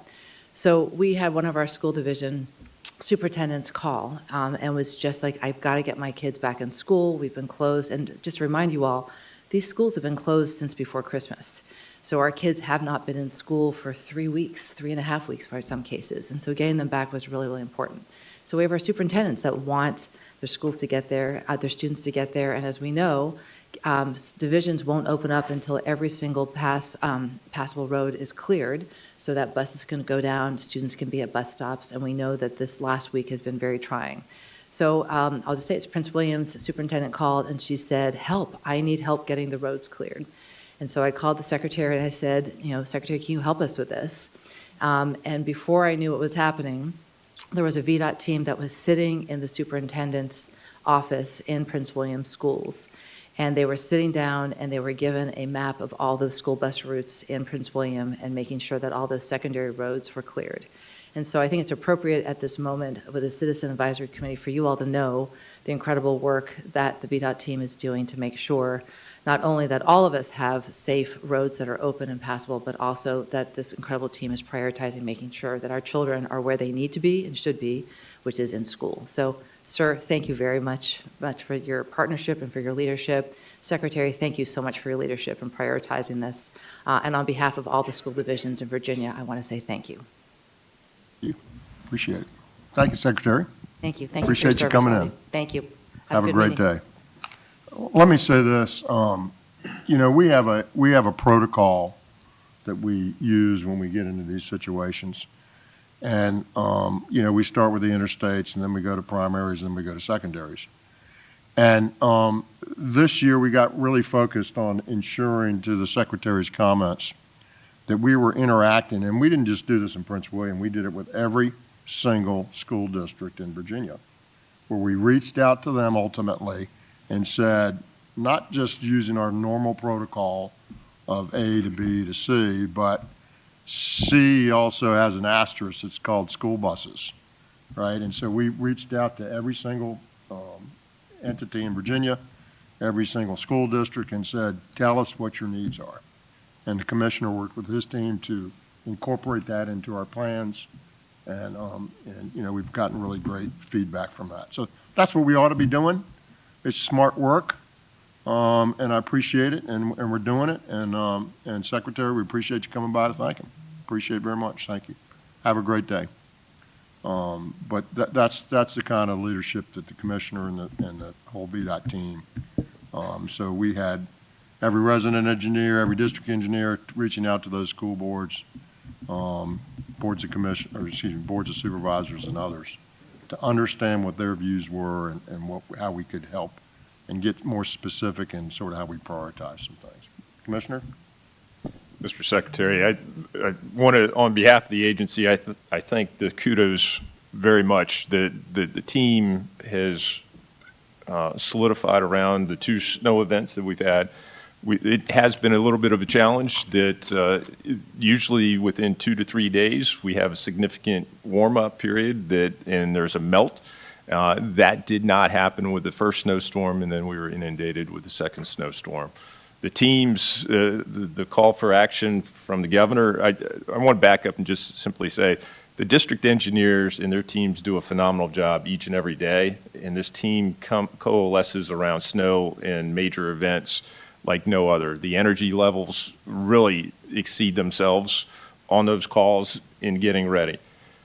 Part of our operating procedure is to have outreach with the school systems to be able to help reprioritize. They took it to a whole new level. The governor asked Saturday morning, after being in the field, those crews have been working 12-hour days for 12-hour shifts for the last week and a half, and they're going to continue to do so until those roads are clear. But we did have outreach with every single school system just to be able to make sure that we reprioritized our assets to be able to help get the children back to school.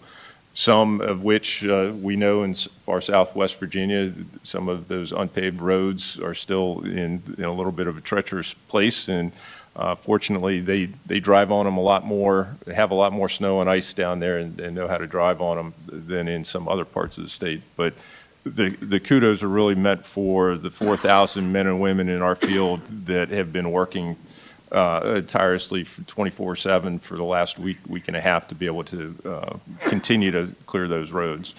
I would prefer 70-degree weather, but I know that this is not that time. But as those temperatures came up, we made some significant improvements on those roads in Northern Virginia predominantly, in Culpeper and in northern parts of the Stanton districts to be able to help return those children to school. Thanks, sir. Well done.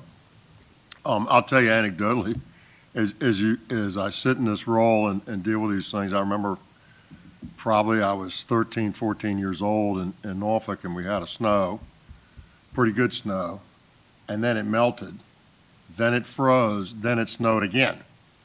And we thought it was the greatest thing in the world because they couldn't get the streets plowed. So we didn't have to go to school. And we had like a whole week where we were in snow and ice, and we thought it was fantastic. I don't think so much anymore, but at the time, it was great. So as we go through these things, I just sort of think back on what we were doing. And you know, the point is, when you get a snow or freezing rain or those kinds of things, and then you get a melt, and then you get a refreeze, now you got ice on the bottom. And then you put snow on top of that, and it's hard to deal with. And so those are the vagaries that we deal with in terms of the weather, and we're always striving to do better. But I think the team's done a great job, and we'll try to get the rest of this wrapped up. Yesterday, I think it got up to 50 here. I'm not so sure of that down south. And it's interesting, you know, the Secretary mentioned this, but during these times, you know, I'll be on a call first thing with 150 people from VDOT, 150, right? And that's the team.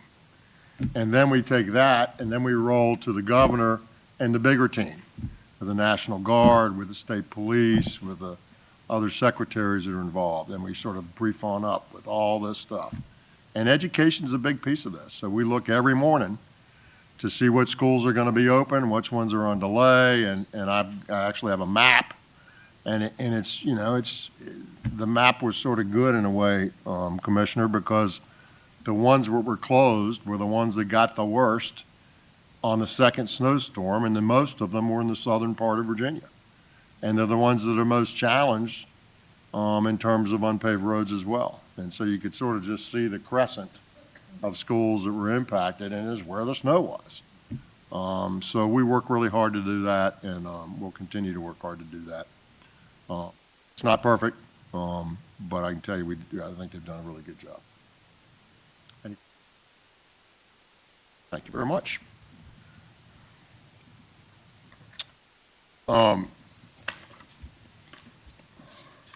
You know, when my children were going to school, and I remember sitting in an orientation for first grade, and one of the parents came in and asked what time math was during the day. And I wasn't sure what that was all about, but evidently there's some thought that right after lunch, math isn't good, or some other time math isn't good because of this or that or something else. And I sort of looked at my wife and sort of smiled, and like, you know, I don't know about all that, but Laura, we got a big financial presentation coming up here, and we've got lunch coming up here, And I'm wondering if math isn't good before or whether math isn't good after lunch. Laura, which one is it? Do you know? What I don't want to do, that's probably about a 25-minute, 30-minute. It says 20, but it'll go, Mr. Casper's will ask a lot of questions and it'll go longer. Do we want to try it, Carol? Where are we? Do we know? Let me watch it again. I just texted. If lunch is ready, I'm probably going to break and do lunch. And if it's not ready, I'm probably going to break and do lunch. But let's see where we are here. Let's give us a couple minutes. I don't want to get into the middle and sort of disrupt the flow. So we're going to do this. We're going to prepare, and we're going to take a short break. And it may lengthen into lunch, which is what I expect. And if it's not prepared, we'll come back and get back to work. So let's take a short break, 5 minutes, 10 minutes, and we will return or extend through lunch. Thank you. So we're in a temporary recess.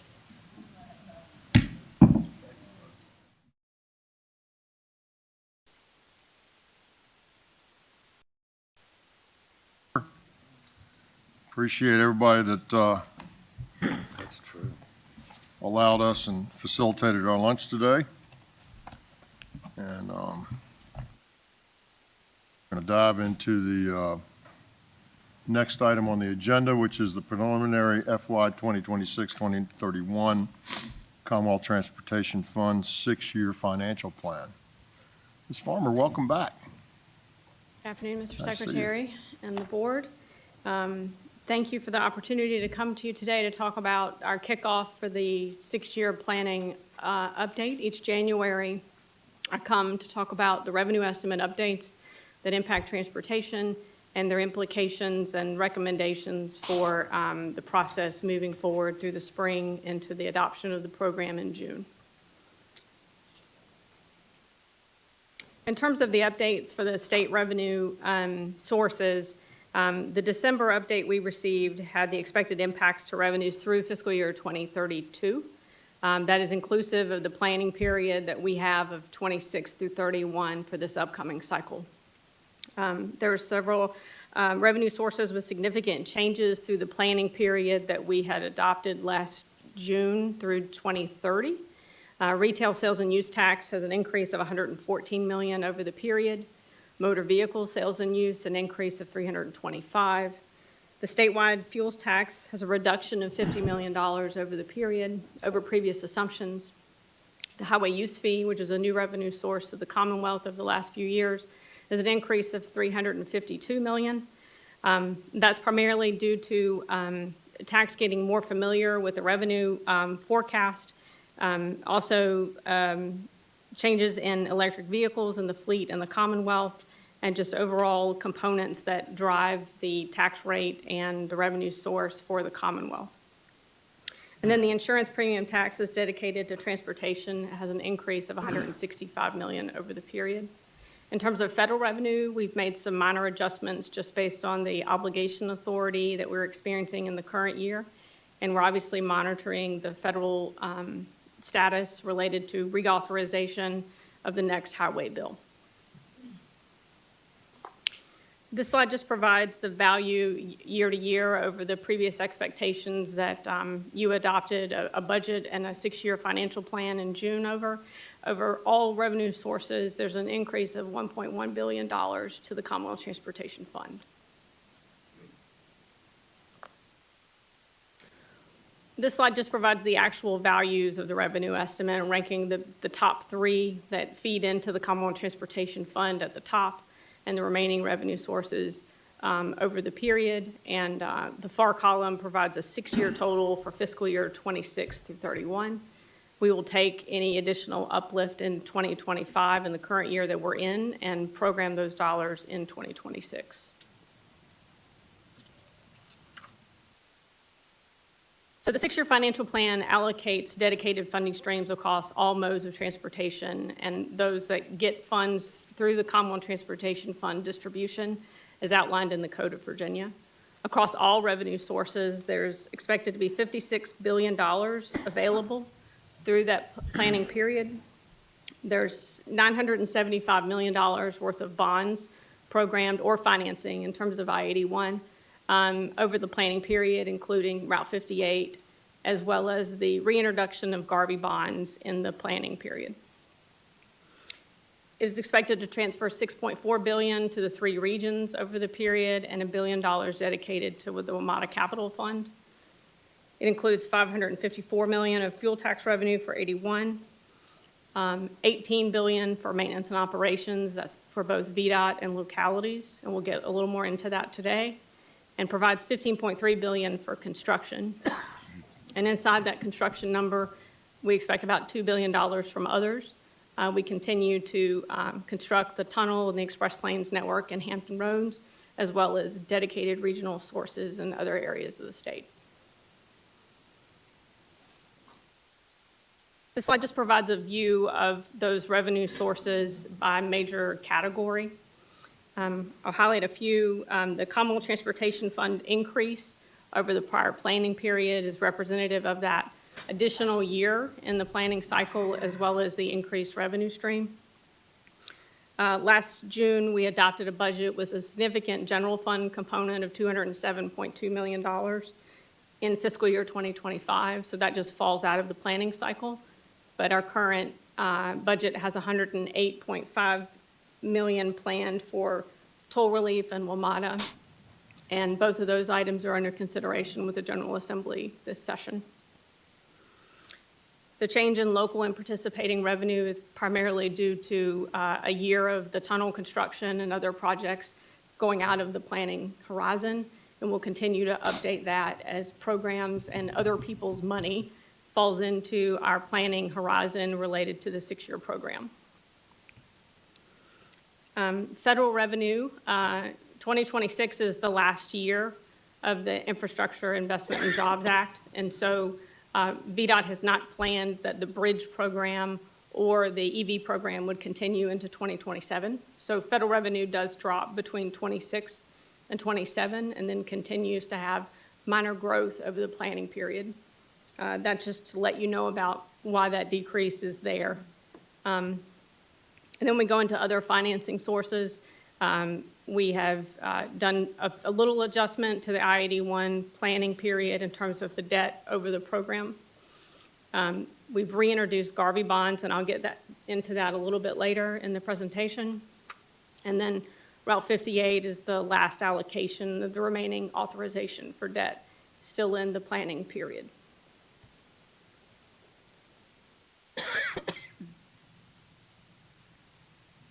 I'm going to walk through the details of substantial changes and allocations in some subsequent slides.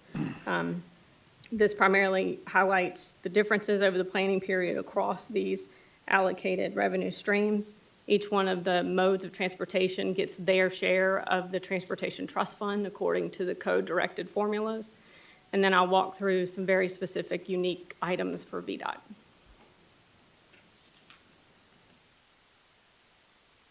So in terms of program items for VDOT, we have begun planning for the new tunnels to come online in late 2026 in terms of a calendar year, and we need to prepare for the staffing and contract obligations that will need to be made for 24/7 operations for those facilities. Under the master tolling agreement that we entered into with HR Tax several years ago, all the roadside and tunnel operations are financially VDOT's responsibility for upkeep, and the tolling-related costs belong to the commission. And then next up is some discussion related to our VDOT needs. And so leading up to this presentation and earlier in May and June of this year, I came to the board to talk about a little bit about how we have addressed maintenance funding each year on an annual basis, 3 years in a row, and needed to take a view in terms of what are the long-term implications of what we're facing in terms of cost. And so we've attempted to make the first adjustment, a permanent adjustment, a one-time adjustment in 2026, and then some permanent adjustments in 2027 and beyond for both VDOT and the localities that maintain their own roads. This slide represents the recommended allocations. The first row is the HRBT expansion operating cost. The second is the recommended allocation for VDOT's maintenance and operations to support both paving and some funding in 2026 for routine maintenance investments. And then we make corresponding adjustments to the cities and Arlington and Henrico County based on base adjustments to the department's budget, as the Code of Virginia requires us to grow their program at the same rate of growth that we grow VDOT allocations. And so the total impact of this additional funding for maintenance is approximately $1.2 billion over the 6-year planning period. So folks, Laura, if you will, Ms. Farmer, excuse me. This is where the chickens come home to roost. You can see HRBT adds, $30 million a year or so. Paving is up and maintenance costs are up. And so we're looking at $1.2 billion of additional expenses. And, the truth is, we set maintenance targets here at this board, and we try to get to them. But what you will see throughout is that we're not there yet, right? And as we'll see as we work through this and get into smart scale, we could make a decision that we're going to really be right at all our targets. And we could make a decision that we're going to do all the maintenance no matter what the cost is.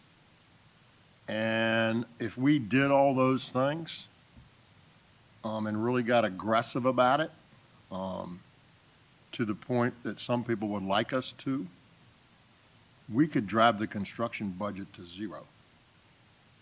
Zero. We could do that. That's not a good thing either, right? Because then you just get behind the curve of growth and expansion, and it impacts everything that you do otherwise. And so this is really a tough balancing act that the commissioner and the staff work on, that we work on with them, so we may say, for example, that the house ought to be painted every 6 years, say. The house ought to be painted every 6 years. And by year 6, we're starting to see some peeling, and we're starting to see some work that needs to be done. But we may need to see a little bit of that for a year or two, because maybe we can't afford to do it every 6 years. Maybe it's got to be every 8 years. And that's the reality of what we deal with. And the illustration, if you want to use it additionally, if you want to put the rec room on the back of the house, that's the construction piece. Do you do that if the windows on the front are rotting out? No, maybe you do it if there's some paint chipped up and there's some stuff that needs to be done, maybe you do it. But if there's rot, or if there's a hole in the roof and it's raining into your bedroom, you probably don't go build the room on the back, right? Or you delay it. And these are the same decisions that people have to make about their own stuff every day, the same decisions we're making here. And so the question is, if you want it pristine and you want it 100%, you want no trash on the road, you want the grass to be like I like my front yard, you want the flowers to be like, this or that, there's a cost to that. And if we did that to the ends of the earth, we would have no construction budget left. And so you sort of got to balance and say what makes the most sense at the end of the day. It goes into snow plowing. Listen, we could have, if we had 28 times as many snow plows and spent 28 times as much money, we could have a different result. It might not take 4 days, it might take a day and a half, or whatever the numbers work out to be. But the point is, are you willing to pay for that? And the answer is not so much. And so we've got this push and pull all the time between those two buckets of money. And at the end of the day, as the maintenance cost continues to rise faster than the revenue streams, and as we dump more projects, completed projects that have no maintenance money associated with them, you saw that in previous pages, we're making that problem bigger and bigger and bigger. And to my point is, it's not a crisis today, but it will become one if we don't do something eventually. It will be one where we won't be able to construct anything, given the way that the money flows today. And so in the meantime, we're about trying to balance those targets and how close we can get to them versus the amount of money that it costs and how you balance that with construction. And I'll tell you, we've been, we have people that write stuff and do stuff and say things about, well, this road doesn't look as good as I'd like it to be, or this or that or something else, and I agree. I agree, particularly as it relates to litter and so forth and so on. I hate seeing litter on the side of the highway. Oh, by the way, VDOT didn't throw the litter there. Somebody else put it there. And they, in most cases, well, in some cases, they did it deliberately. And they ask everybody else to fix it for them. But we could keep theoretically, we could keep the highways free of litter. We could do that. You willing to pay for that? Don't think so. And so we're really struggling here. And you'll see that as that kind, and then you get snow and you get a couple $100 million of snow that comes out of the blue, snow removal. And it just exacerbates the problem. So, listen, we're going to work our way through this. We'll figure this out. It's not doom and gloom. I'm just saying that that's the situation today. That's sort of what we have to going to have to grapple with in the future. And you're seeing it right here.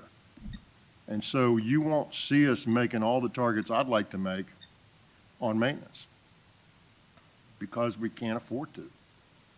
And the question is, how much can we afford? Is it reasonable or not? I think we're striking the right balance, and I think what we're going to propose to you does that. But you'll see that iterate through this presentation. Ms. Farmer, Mr. Coleman. Thank you, Mr. Secretary. Quick question. On the HRBT maintenance, there's an existing facility there already. Is this in addition to the current maintenance requirements, or is this include those? Commissioner. Mr. Secretary, Mr. Coleman, that line item represents the operations of the facility in a 24/7. The 2 new tunnels coming on board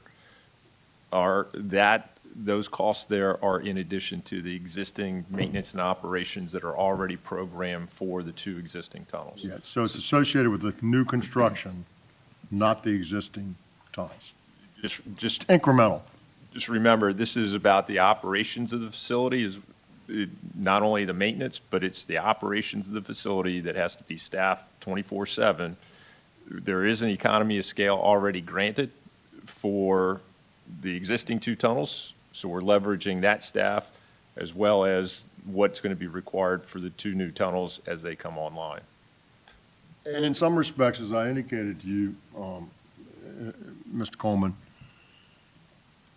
some of the heavy maintenance, the costly maintenance that we're talking about that flows off our projects, it doesn't come in year 1, right? You don't have that problem in year 1. It's year 10 or 11 or 12 or 13, right? That's when your heavy maintenance comes. We're still going to cut the grass and we're still going to clean out the ditches and we're still going to, pick up trash and do all those things. But when it moves from that to that plus, we got to tear up the road and repave it, or we got to do some deeper construction or, maintenance activity, steady good repair activity.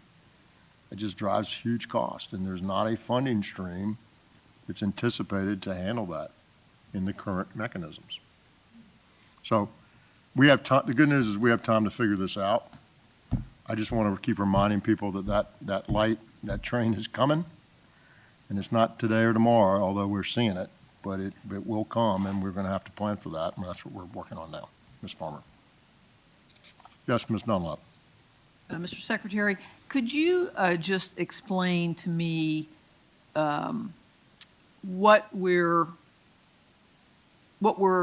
talking about when we talk about new construction. I mean, I know generally what that means, but I mean specifically, we've got I-81 covered, you know, we've got 58 covered. In other words, what are we talking about when we're talking about new construction versus maintaining what we have? I'm not exactly sure, but let me dance down there and see if I get there. What I'm talking about is we have traditional construction program in VDOT, right? See that in Smart Scale, we see that IOEP, we see that in highway safety. There's basically 5 programs there, right?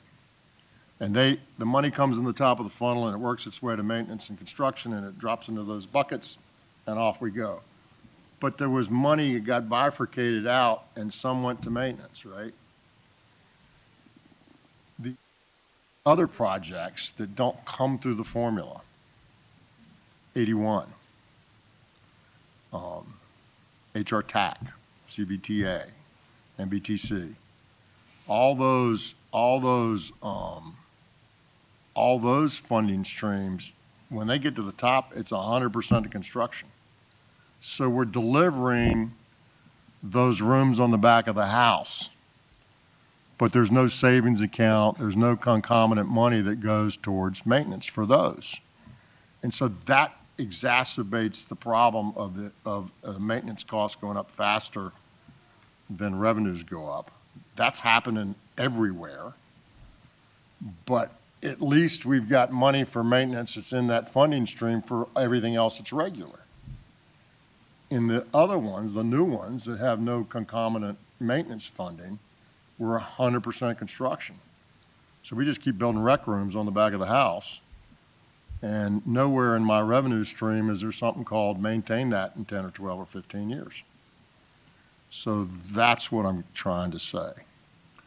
So all those things feed construction. It's the ones that don't go through the regular revenue streams that will exacerbate the problem. The problem exists already, right? Because as your costs, if you're a maintenance first, which we are, as your costs rise faster than your revenue, then you're going to rob construction because you're maintenance first. And then if you got another funding stream that's all construction, no maintenance, and you add that on the top, and we see that on the top line, or the top line here, HRBT expansion, but that's just a small part of it, then that's all going to need to be maintained and operated as well. And so that just makes it that much worse or much more challenging. Does that answer the question? Well, somewhat. I'm still curious about what funnels into the definition of new construction apart from these big projects that have their own funding Those 5 stream. funding streams I talked about. But those are big funding streams. They are. What else makes up new construction? Is Smart Scale new construction? That's part of those 5 funding streams. Smart Scale is a scoring process. Right. It takes the high priority and district grant projects and scores them. But if we're talking about a project in Southwest Virginia that's repairing an intersection, Repair would not necessarily, depending on what you call repair would not be construction. It would be maintenance.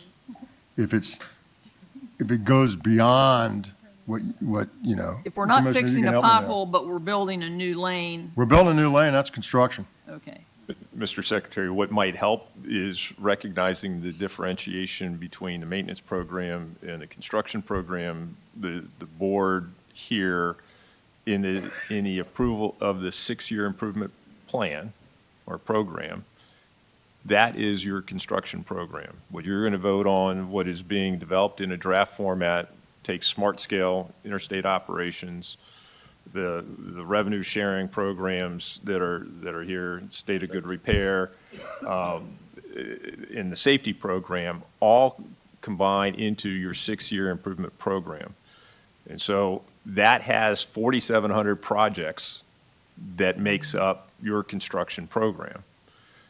There are The turn construction lanes. program.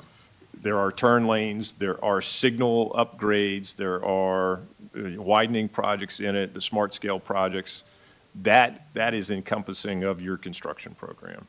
Your maintenance is your potholes, your paving operations, your guardrail, your mowing operations. Those are, And repaving. yes, stormwater basins, the things that Kevin, the Chief of Maintenance and Operations, gave an overview on back in October of all of those activities. That is the makeup of the maintenance program. Is a guardrail in a place where there has not heretofore been a guardrail, construction or maintenance? It would have to be installed as part of a construction project to be considered construction. Our forces there could be a safety project that we would put in there, but we may use either safety money or our safety pot that is in a construction. It depends. That's a sticky one. But that's not where our money goes either. No, it's not. That's not the issue. In terms of the amounts of money. Be happy to take you through that offline, Ms. Dunlap, as well, to show you the funding formulas and how they flow into those pots and sort of what those mean. So, there's heavy maintenance and then there's construction, and there's a gray area in there.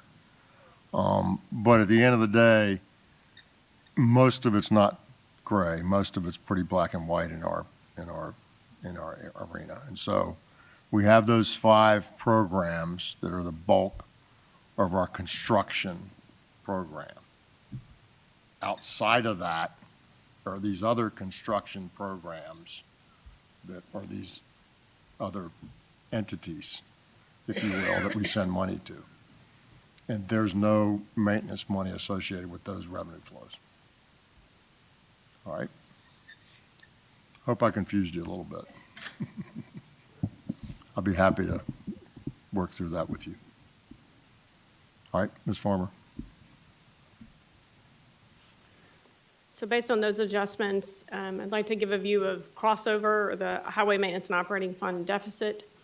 So as you may recall, the stream of revenue sources, 51% of the Commonwealth Transportation Fund is dedicated to the Highway Maintenance and Operating Fund. If allocations needed in program areas supported by that fund exceed the amount of revenue available, a transfer is required from the construction fund to fulfill that obligation. VDOT uses a mix of both federal and state funding to fulfill the obligation. So we size the appropriate amount of federal funds that our maintenance program can absorb and can plan for against what is available and provide that. And then the crossover calculation of the state fund transfer is just math. So the preliminary fiscal year 2026 state crossover number is $533 million, which is a modest increase from the previous year.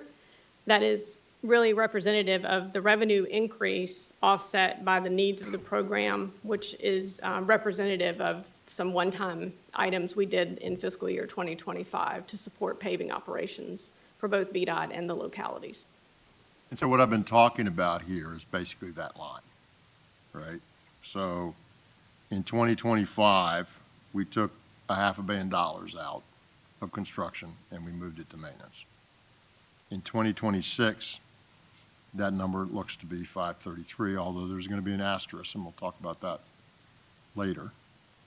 And the truth is, to what I said, we could make that number bigger if you wanted to paint the house every 6 years as opposed to every 8 years or 9 years. We could make it bigger. But that would probably not be the right thing to do. So we hedge against our targets and say, do we want to drive this to zero? Or would we rather have a little bit of chip paint and still be able to put the shed in the backyard maybe? And that's the balance that we reach. But if we wanted to get really focused on maintenance and do everything that we could possibly think needs to be done, and I don't mean waste money, I don't mean do stuff that doesn't need to be done or doesn't bring value, we could spend a lot more money on it. You know, to my point of plowing the roads. We could plow them faster if we're willing to spend gobs more money. And the question is that a good use of the taxpayers' money or is it not? And so some of this is a balance that we just try to reach between those two competing forces. Yes, sir. Mr. Gribbin. Yeah, Mr. Secretary, just out of curiosity, I noticed that in '23 it was 70 million, which is like, I mean, now we're at 533, which is about 7.5 times more. I was just curious as how is it that we... Look at the federal number, Mr. Gribbin. Okay, so it's federal funding is what we're spending on that. Yes, sir. So we grab as much federal money as we can and put it in there if we can. Yep. And we were able to put 528, and this year we're taking 283. So I actually had another question about federal money, but before we get there, just curious. So how then do we determine what is, to your point, how often do we repaint the house? I get the fact that we have a ton of federal money, so let's repaint it even if it doesn't need now. Oh. But how do we know what the baseline is? Because we have targets. We have targets on paving condition. We have targets on bridge conditions. We have targets on how many times we cut the grass. We have targets on how many times we pick up litter. We have targets on ditching and culverts and all sorts of things. And we set those targets, and then we try to meet them. And obviously, the higher the target, the more money it costs to meet them. And so we have all those targets, and are we meeting them all? No, we're not. And so we're making some conscious decisions that we may not get to 75, we may get to 69 or 71 or whatever the number might be. Because if we got to 75 and we got to every target we wanted to get to, that number might be zero in construction, and that's not good either. And so, again, if you want no paint chipping on the house, then that's one thing. If you're willing to have a little bit chipping, not getting in the rot, but not looking as good as you want it to be, that's another thing, and that's the balance that we're trying to achieve. Yes, I'm sorry, I'm just a little confused. So were we hitting our targets in 22 and 23 then? Oh. Okay, so we were.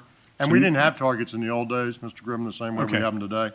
Okay. This is a more new thing. We didn't have firm targets on a lot of these things. And the truth is, we didn't know all of our inventory either.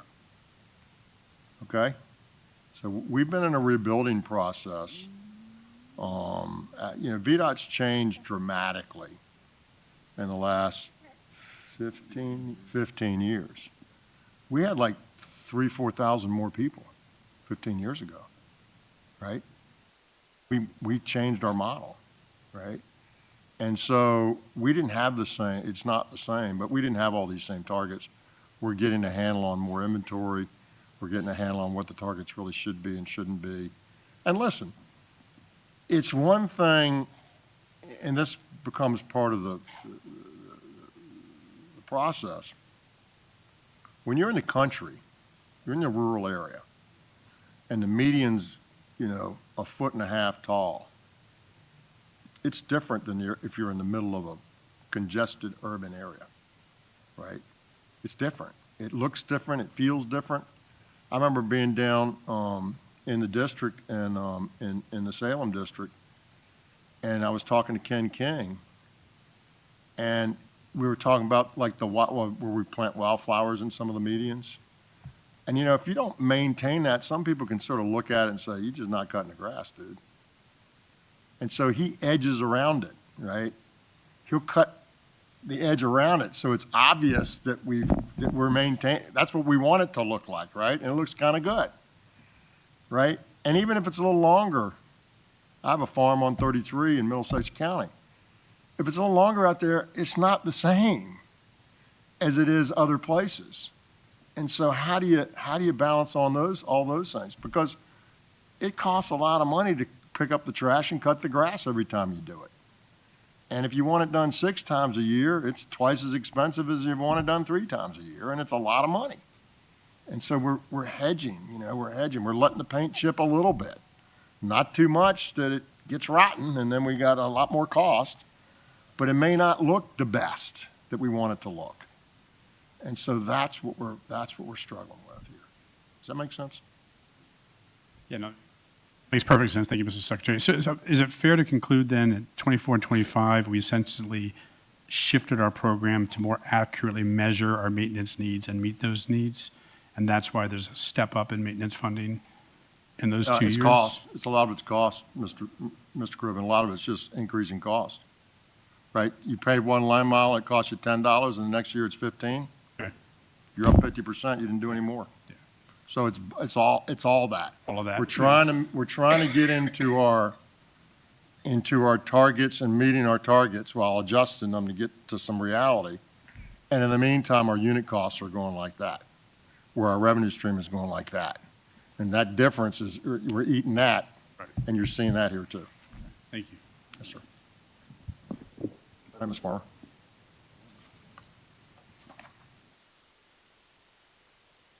So just to provide some additional assumptions for the highway construction programs that lead into the allocations available. We have brought back the allocation of Garvey bonds into this programming cycle, allocating $100 million in each fiscal year in 2027, 29, and 31, to allow for the exercise of any flexibility needed to deploy Garveys on projects that are interstate eligible or eligible for either of our smart scale programs. And so those are flexible fund sources. And let me double down on that. So we championed and supported in the legislature previously to give us some flexibility with the Garveys. So they weren't just, and we briefed this probably 6, 8, 10 months ago, a year ago, because they were limited in where we could use them, and we opened it up a little bit. We had capacity. We could pay it back. It just legislatively, code-wise, we weren't allowed to use it some places. So we were able to get the legislature to give us some additional flexibility, which was really been, very helpful to get some of these things done. It makes a lot of sense. We just couldn't do it before. Yes, ma'am. So associated with that, we have estimated the debt service associated with those bonds and provided that in the planning period according to their sales schedule. So prudently setting aside the federal dollars for those bonds. In terms of revenue sharing, we're continuing the state share of funds available over the period. Every year, there's $100 million available for revenue sharing. The Innovation and Technology Transportation Fund, or ITTF, is set up in the Code of Virginia as an off-the-top item over the High Priority Projects Program, and we continue that funding level at $25 million each year. And then for the district grant program, we're required to set aside money for unpaved roads each year, $25 million each year. And so that is continued through the 2031 period. This slide provides the preliminary construction allocations for formula distribution. So to the Secretary's comments earlier, these are the 5 major program categories of funding that are affected by state and federal money that flows through our formulas. State of good repair is dedicated 30% of what's available. High priority, district grant, and the interstate programs are each allocated 20%, and the safety program is 10%. This total is provided over the planning period, and the difference from the previous assumptions, what those maintenance adjustments do to the construction program in addition to the revenue that's available to it, those differences are calculated in the row below. So a reduction over the period from what we approved last summer of $773 million. So, Ms. Dunlop, these 5 programs here are what make up our regular construction, right? That's when we talk about construction, this is what we're talking about. Just to highlight state of good repair, the annual allocations for the program are provided and their difference over previous assumptions. So over the period of the same overlapping 5 years, it's a reduction of $222 million. This is a busy chart, but I wanted to make sure that you understood the implications for the interstate program. So in the earlier presentation, I mentioned how I-81 has a dedicated fuel tax revenue. So after we cover the debt service on the financing cost of 81, the fuel tax funding is available for projects. And then I-81, in addition to I-95 and I-64, have dedicated shares based on truck BMT. And so this slide just provides what we're currently currently planned based on those construction allocations, and the differences from what was approved last year in June.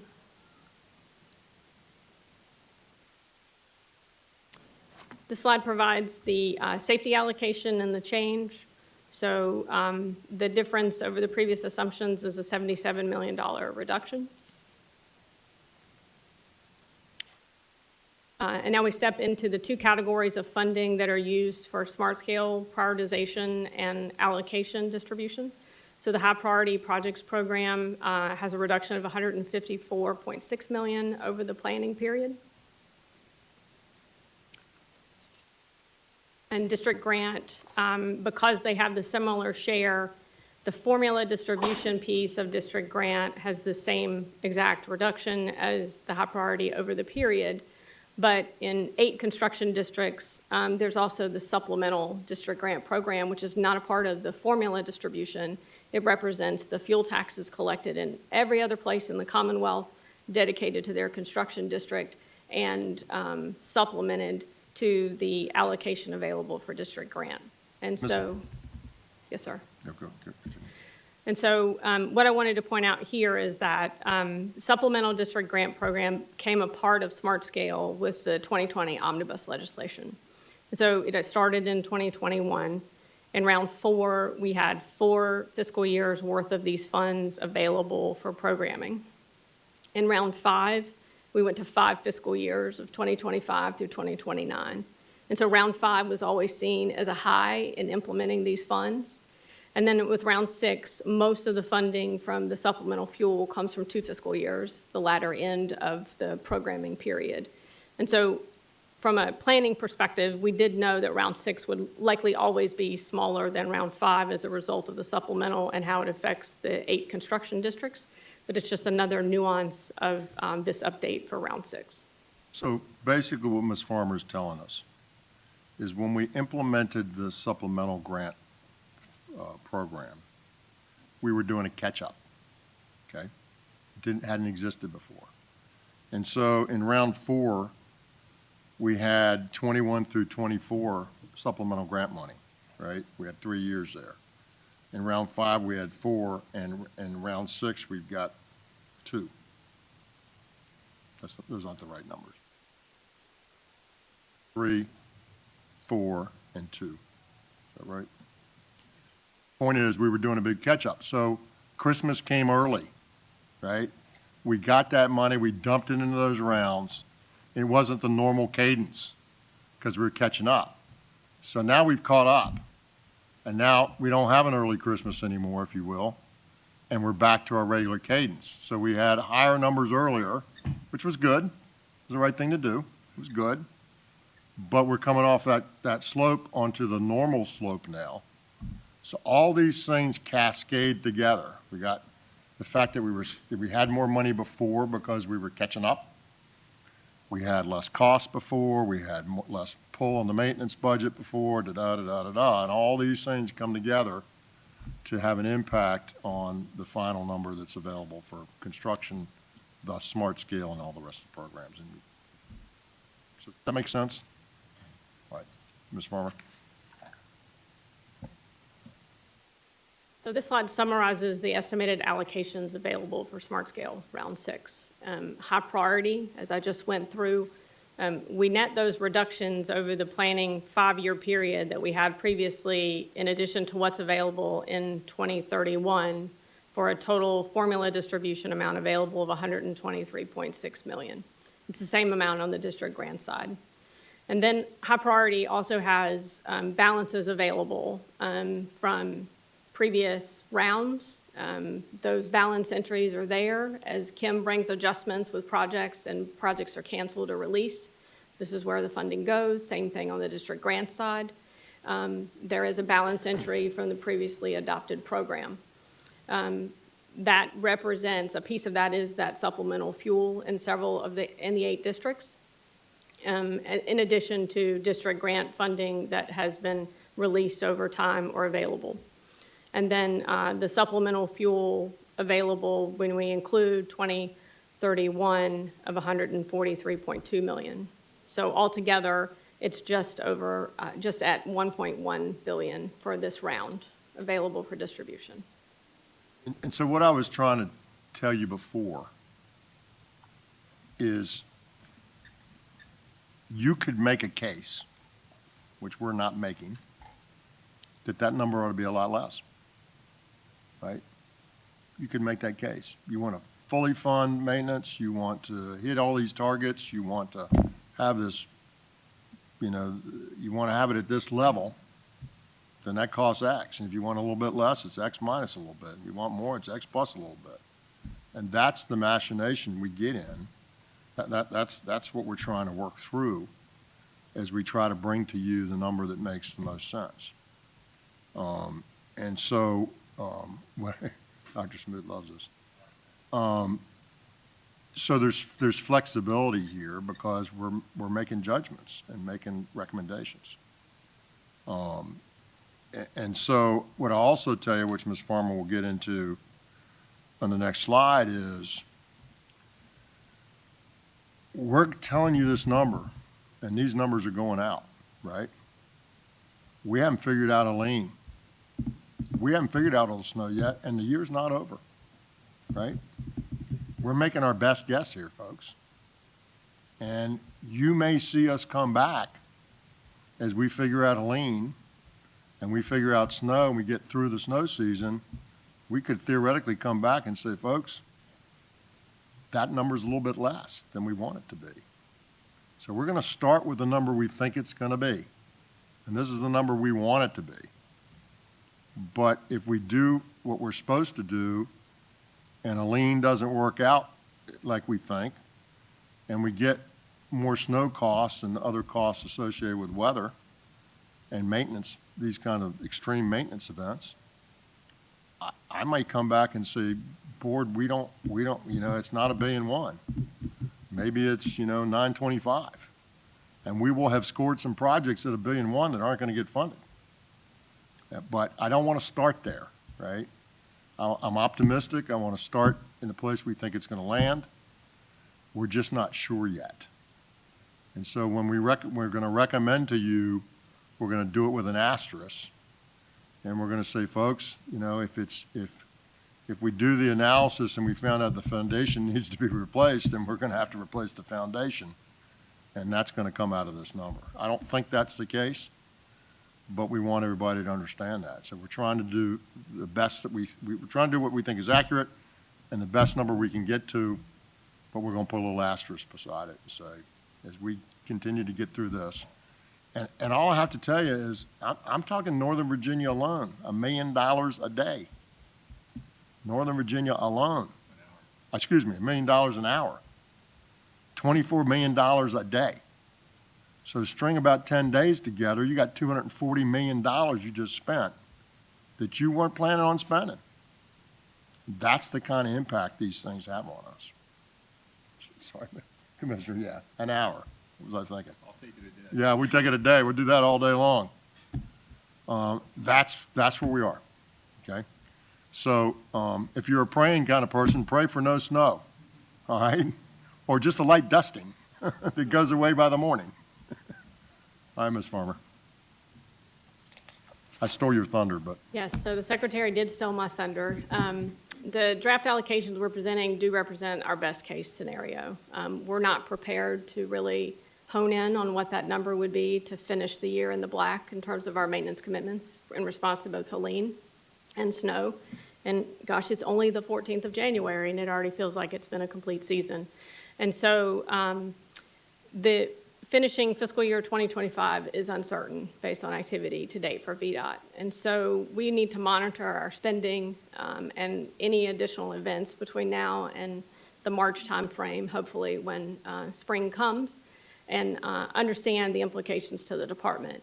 And please understand that we will do everything we can internally to monitor budgets and spending, we will look under couch cushions, we will delay discretionary spending before we actually come to you with any recommendations that would reduce funding for construction in order to provide additional money for maintenance in the current fiscal year.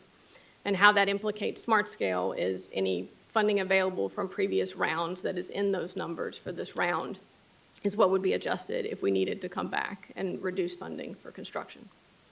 We're obviously monitoring the General Assembly and anything implications for transportation funding.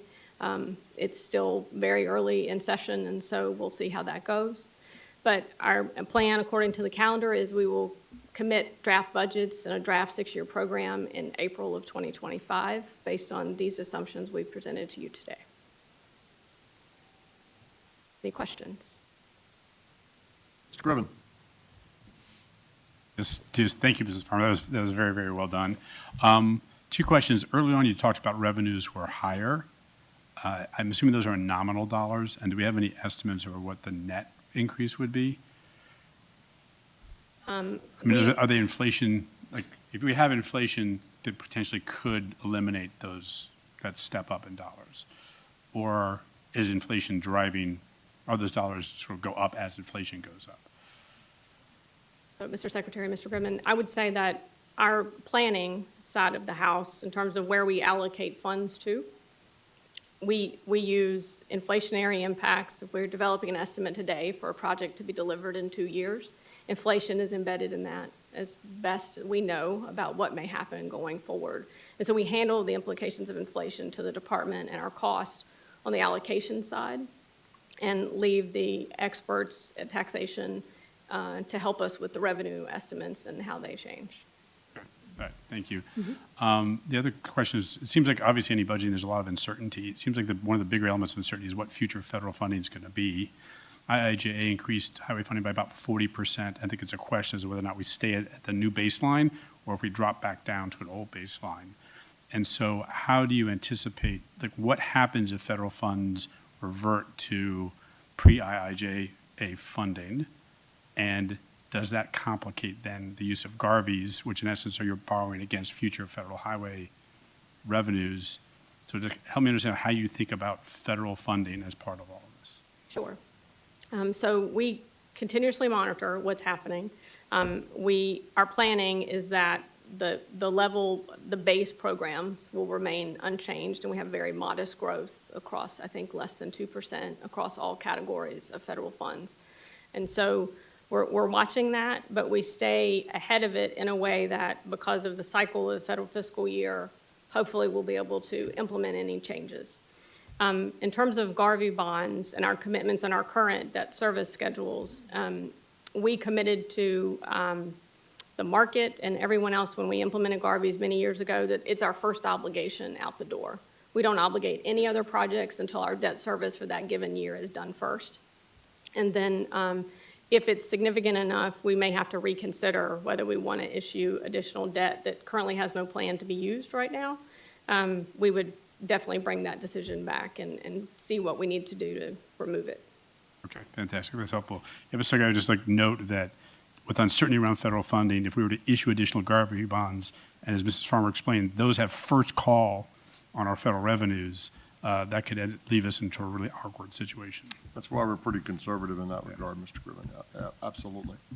Mr. Good, did I see you wanted a question earlier? Okay. What else? So lots of challenges, but we got lots of good stuff going on, and this is what it's all about, is figuring out how to meet the challenges. Thank you, Ms. Farmer. Appreciate all your good work. Thank you. And that leads us into our item number 5, Smart Scale Round 6 Staff Recommended Scenario. Ms. Brooke Jackson. So what some of your new members don't know is, if you haven't been here for at least a couple years, our smart scale numbers that you're getting ready to see are going to get released right now to the world as we see them. You haven't seen them yet, and they haven't seen them yet. And so what they're going to do is they're going to take all those projects and they're going to go down to $1.1 billion and see whether they got in or not. And we'll see that. And all I can say is, I'll continue to say this, we are working really hard to make sure that number's $1.1 billion. But if you heard me before, you know that we have given our best guess and we have maximized the number conservatively, but maximize that number. It's not going to get bigger. unless the world changes dramatically, but it could get smaller. And so what we're hoping to do is to hold on to that numbers and keep it that number, but it may not. And if it doesn't, then it doesn't. But that's where we're heading. Ms. Jackson. Awesome. Mr. Secretary, members of the board, I am excited to be here today to go over the fiscal year 2026 Round 6 Smart Scale results with you. But first, before I get into all the details of the presentation, I do want to take a moment to honor the breadth of staff that's required to get this entire process done. We're on a 2-year cycle, as most of you know. But to get to the point where we are today, it takes a lot of people to make this happen. It takes a lot of VDOT folks, it takes a lot of DRPT folks, OIP staff, the Smart Scale team is over here. District DRPT, or District VDOT and DRPT staff, they're heavily involved from an idea on a whiteboard to an application that's created after the idea and study is done, to validating and screening these applications. And then the central office is mostly involved with validation and then scoring teams. So we pull on the planning division, the traffic operations division, we pull on the environmental division, and we also have a lot of consultant staff as our partner hand in hand as we go throughout this process. So I need to recognize them as well. And now we have VEDP as one of our partners, and that was as a result of our study. So we do want to recognize their support in this process. They help score their part of the economic development that you'll see. And all of those folks, just thank you to all of those that I mentioned, but to those that are not here or I did not mention, just thank you for the time. It has been 4 months of scoring and 6 months since the application process is open. Actually, it opened in March, so it's about 9 months. Brooke, let me say this. So we're in round 6 now. I was here when it first started as a kernel of an idea. Mr. Kaspertz was right behind that and helped devise the scoring program, which has since been tinkered with a bit here and there. But it's been a heck of a ride, and it's a great program, and it does take an incredible amount of work. And I'll tell you that it has improved over time. One thing that we've done substantially in terms of improvement is to really work to get quality applications in. As you know, as we saw last year and before that, there were too many applications coming, too many of which were not ready. And so people on the local levels are doing all this work, and then they send it to us, and we're doing all this work, and we throw it out. And that's just a waste of time and money, and it's frustrating to everybody. We're doing too much work, they're doing too much work, and it's a lot of loss. And so we've worked really hard, the staff has worked really hard over the last rounds as they've seen this iterate, to make sure the process is as efficient as it can be, to make sure that the localities understand how to be ready, how to submit an application. And listen, it's one thing if you're Fairfax County, and it's another thing if you're a small county without the same resources.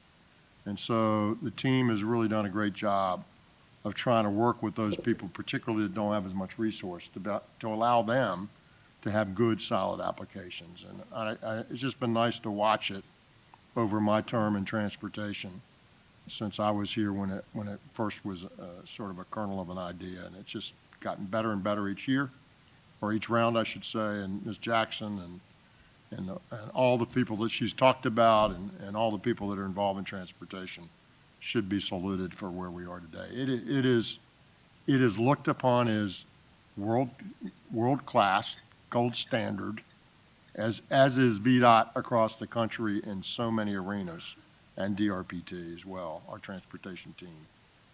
But this has been particularly good, and it's in a pretty good place. It can get better. We're going to keep pushing, but you've done a great job, Ms. Jackson, you and the team. Thank you.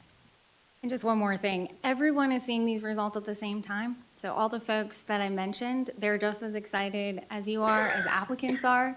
They work in a little bubble, working on their particular piece of the puzzle, not knowing how it fits in the bigger scheme in the picture. So it is also good for them to see. Yeah, but I got to see them already. All right. So this is the quick outline, but I'll just go into it. So I do have to torture you with a little bit of background first. I promise I'll keep it as brief as possible. But Smart Scale is in code outlining the process and funding with further rules and definitions outlined in the CTB policy. We worked very hard as a team over the 2023 year to work on policy, and I'm going to cover a couple of those policy improvements that were made throughout that process in 2023. But Smart Scale is a tool, and I always try to remember and remind folks of this. VDOT, OIP, and DRPT work with the CTB members over the next 3 months to determine if you want to make changes to this staff recommended scenario. We call it the staff recommended scenario, but it is a one-to-one reflection of board policy. So it is really the board's first draft and the first cut, even though we call it the staff recommended scenario.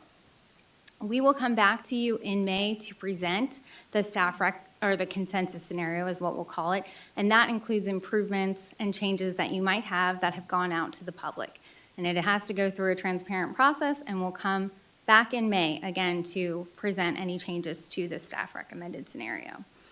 Smart Scale is a data-driven, outcome-based prioritization process. It was put in place to improve the transparency and accountability of project selection and stabilizing the 6-year improvement program. The main pillars of the Smart Scale process is that there's a benefit-cost relationship in this. We use benefit cost, but the cost part of it is requested dollar amounts. This considers leverage from localities, from regional entities, from transit agencies. We want to encourage them to have skin in the game and to want their projects and put money on their projects. And so we reward that by the cost component, including their leverage that they have. So it's only amount that they ask for, and we'll talk a little bit more about that when we go through the results. And there are 6 factors. Those are written in code, but it is board policy to determine how these factors are weighted. It's a multimodal project evaluation, and one of the main requirements is that you have to meet a V-Trans need before you apply. So that is the baseline to get in the door, is meeting a V-Trans need, and Jatinder has been here discussing the V-Trans need process with you. And projects must be fully funded when added to the SIP, and that's part of that stabilization. So by code, we're required to bring this to you today so you can vote on it in June. How we deliver these results is through this presentation. Detailed scoring spreadsheets will be provided. And additionally, we have project scorecards, which are individual, 1 8.5 by 11 sheet for every single project that has a description and the scoring by every factor, measure, all of the details of the project will be available. So we will provide that to you directly after this meeting, and then they'll be publicly available on our website by the end of the day today.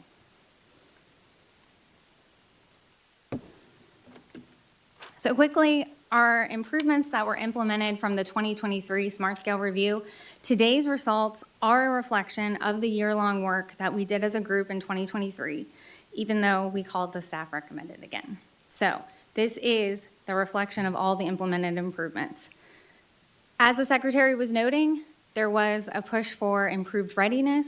A lot of the ways that we had approached that this round was through a lot of applicants had resubmission of projects. We saw 45% of our applications were resubmissions, and so that helped with readiness because they had already proved that they were ready in a previous round. And then another way that we help as a state is Pipeline and STARS program. And you've heard Chad talk about Pipeline. He was here in December, and that is a very keystone part now built into Smart Scale. A lot of these projects come out of that process. One other thing when I'm talking about consensus is this round, we're going to encourage using applicant delivery performance, and that is construction delivery performance. They have projects already in the pipeline that are fully funded from previous rounds, and how are we doing implementing those projects? And so that'll be a piece of information that we'll encourage you to consider as you're finalizing what this consensus scenario looks like. And that's something we brought up and discussed in the review. Sellers. I remember asking if that was going to be involved, and I did not remember I thought we were told that wasn't going to be involved yet. It's not involved in the staff recommended. It's not in the staff, Ms. Sellers. This is about, we're providing you data as a board member Right. that you can use in your judgments to decide what the board's going to decide, as opposed to what the staff has recommended to you. So you know and this is a slope we need to be very careful on. We have taken the staff recommendations and we've changed them over many rounds, right? We've said, no, we're not going to do this project, or we're going to do that project. And that's our duty and our right as a board. But if we do too much of that, then you got to wonder about the system, right? The system isn't very good if you're changing it all the time, you're changing the outcomes or the answers, and you don't like the answers, so you change the decision. If that happens too often, that's not very good. And so we don't want to find ourselves in that position. But at the end of the day, it's our job as board members to vote and decide on what we think are the right projects. And the smart scale scoring process is a guide. It is not a requirement that we follow it. But again, we want to follow it most of the times, or we better get a new system. And so one of the things we're going to bring to you is some concept about how they've delivered. So if you got a bad actor or somebody that's not, let me rephrase that, if somebody that's not doing so well, right, you may not want to load more projects onto them. We saw that in stuff that we've already done where some localities on locally administered projects were not doing so well, right? And so what did we say? We say, hey, tighten up, let us come help you, but tighten up, or we're not going to keep sending this stuff to you, right? That's not okay. We're not going to let you do that if you're not doing it well. And so to the same point here, we're going to give you that data now that shows you what the performance of delivering the projects that have already been given to them is, and allows you to put that into part of your decision making as we look to develop a consensus scenario. The consensus scenario could be called the board scenario versus the staff scenario, the board decision. Does that answer the question, Ms. Ehlers? It does, just make sure So, it's so nothing you're clear. going to see in your scoring is going to reflect anything in that area at all. It's those localities that have those reports that are on that list, that get those reports that say, hey, we haven't performed that well in the past. Make sure that they understand that's not why. Because looking at this list, people are not going to be happy today. You're not going to get very nice emails today. I know I'm not going to be getting very nice emails today. And so just to make sure it's clear to those localities that this was not part of the criteria. Not part. So that they know that. It's merely info for you. So on to the policy improvements. There were 4 main policy improvements that were implemented into CTP policy at the end of 2023. So clarifying that high priority projects program definition ensured that projects were of statewide or regional significance. And we did this 2 ways. Refining the definition of what types of projects are eligible for HPP. All the same rules applied for DGP. I think that's a distinction that needs to be made. This is only specifically for HPP, 2 pots of money.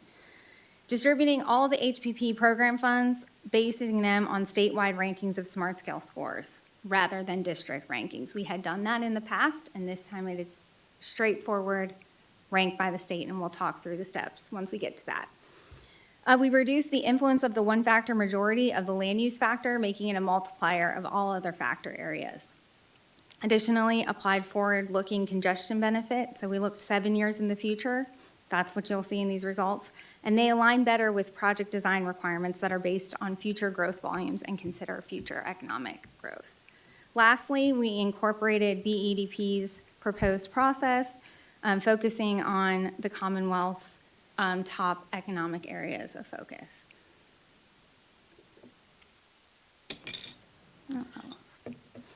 This slide in here is mainly for reference, but I did want to highlight that many factor area weighting types were changed in the process as well. And those are listed there by round 5 or 6, so you can see how the change was made and remember how we actually applied the policy at the end of the year. And the round 6 weightings are what is used in the staff recommended scenario that I'm about to get into. This is a round over round comparison. We had the fewest number of apps this round, but nearly the highest request amount. So we started with 325 applications at the pre-app, And that by the time we were at full app submission and they received all of our feedback on how ready the project was, they might have decided to not submit the full application or get pre-screened out. We got to 277. And then through full application screening, we were able to score 270 projects. In our staff recommended scenario this round, we have recommended 53 projects for funding. And the total funding requested this round was $8.2 billion. You will see that number has gone up since October, and that has to do with VDOT and DRPT validating the estimates. So that number has gone up because they might have seen a lower estimate and put back feedback that they missed a sound wall or they missed a particular piece of the estimate and that it might need to have gone up since that time. And then the total funding allocated, that's related to directly to those 53 projects. So those 53 projects equal $1 billion. And the value of projects supported considers that leverage funding I was talking about. Applicants putting the skin in the game. This is our lowest leverage funding round that we have seen. It's accounting for about 10% of the overall total cost of projects of leverage. We don't particularly like that number.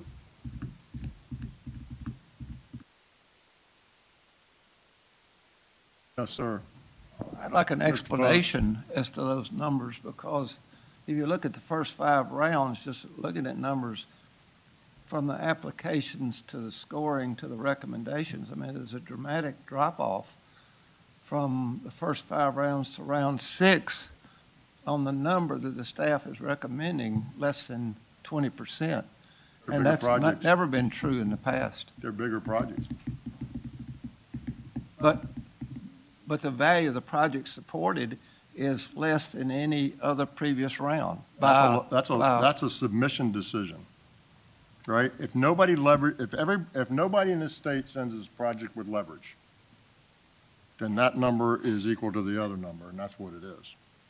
And that's a decision that they make. And the more they leverage their project with their own money, the higher it scores, because our cost, which is what we call the cost, our cost is a lower percentage of the total, and they score better. But our system does not mandate that. It allows them to do that. And if they don't do that, then we score them the way they send them to us. And if they're not willing to put their own money into it, and somebody else isn't willing to put their own money into it, then we score them, and it comes out the way it comes out. So that's not a state decision. That's a local decision. That's a local applicant decision as to how much they want to try to leverage their projects. And we just do what they do. We accept what they give us. I don't like seeing that. I like to see more skin in the game. I will tell you, though, Mr. Folks, some of this gets numbers are numbers, and let me give you an example. Is it round 3, Mr. Commissioner? Where's HRBT? 3, round 3. Look at round 3. The round 3 jumps off the page. And it jumps off the page because we have less money allocated. 900 million is all we had, all the money we had to spend. And we got $5 billion of projects. Wow. Guess what? It's called the Hampton Roads Bridge Tunnel. That changed the whole thing. It's a $4 billion project. 92% came from somewhere else. And so, $4 billion. And so you look at that $5 billion, and about 3.2 of it was in one project, right? So it makes it look very different. You took that one out and redid these numbers, it'd look very different. So some of that happens in here. But there's no question that we don't have as much leverage as we'd like to see. But that's a local, and typically, you see a lot of in Northern Virginia, you don't see a lot of leverage in some of their projects, right? That's just not their strategy. And we don't set the individual strategy, we just react to what they ask us for. And we judge, we score them against everybody else's, and the scoring is the scoring. So that's part of the answer. That's not something we do, that's something that they do. Mr. Kaspertz. Secretary, that would indicate a strategy change on the part of our applicants, and I direct this at Brooke. What's the reason for that? What have our applicants determined that prompts them to submit projects with a much lower level of additional funding. Saying it. Mr. Kaspowitz, there is no straightforward answer to that. A lot of it has to do with what you see historically was previously allocated money on projects. So in round one, as an example, there was almost twice as much leveraged. And that's because they were lingering in the 6-year improvement program for a long time and they had little bits of money on them, and they were able to leverage that and consider that as leverage. I think regionally, there's different strategies. MBTA has a different strategy than CVTA, than HR TAC has. CVTA, you'll see when we look at the Richmond district, that's the CVTA representation, they have a higher leverage amount, and they're using their money to leverage. But I won't speak for the applicant community. It further depends. than that. Seems like it might need further investigation.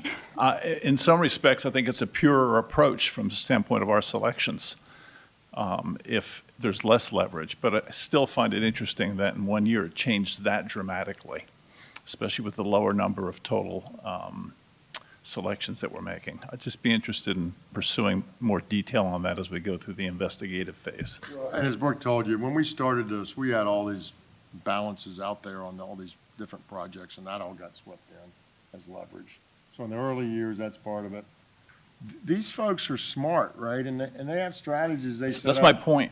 They set up strategies to try to get the most money they can get, the way they want to get it, where they want it.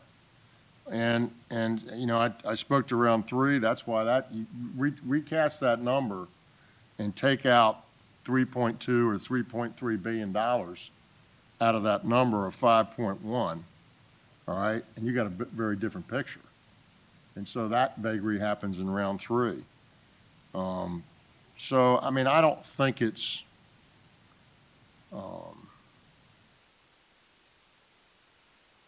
we've been in an economic scenario where people are stressed, budgets are stressed, prices are up. So, we'll learn more along the way, but it's nothing that, these are local or regional decisions that are made, right? And we'll continue to collect data and talk to people and try to understand why they're doing what they're doing. But at the end of the day, what our job is to do is to make sure that state money is going on projects that return the greatest value to the people that are paying for it. And if the localities aren't willing to leverage that money, then that's sort of up to them.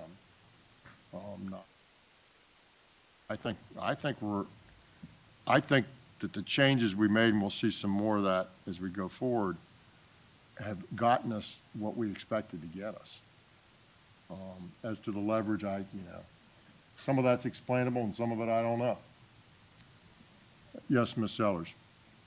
To add to that, Mr. Coleman and I last time looked at the money, the leverage money, talked a lot about the leverage money, because Fredericksburg District left 50-something million on the table.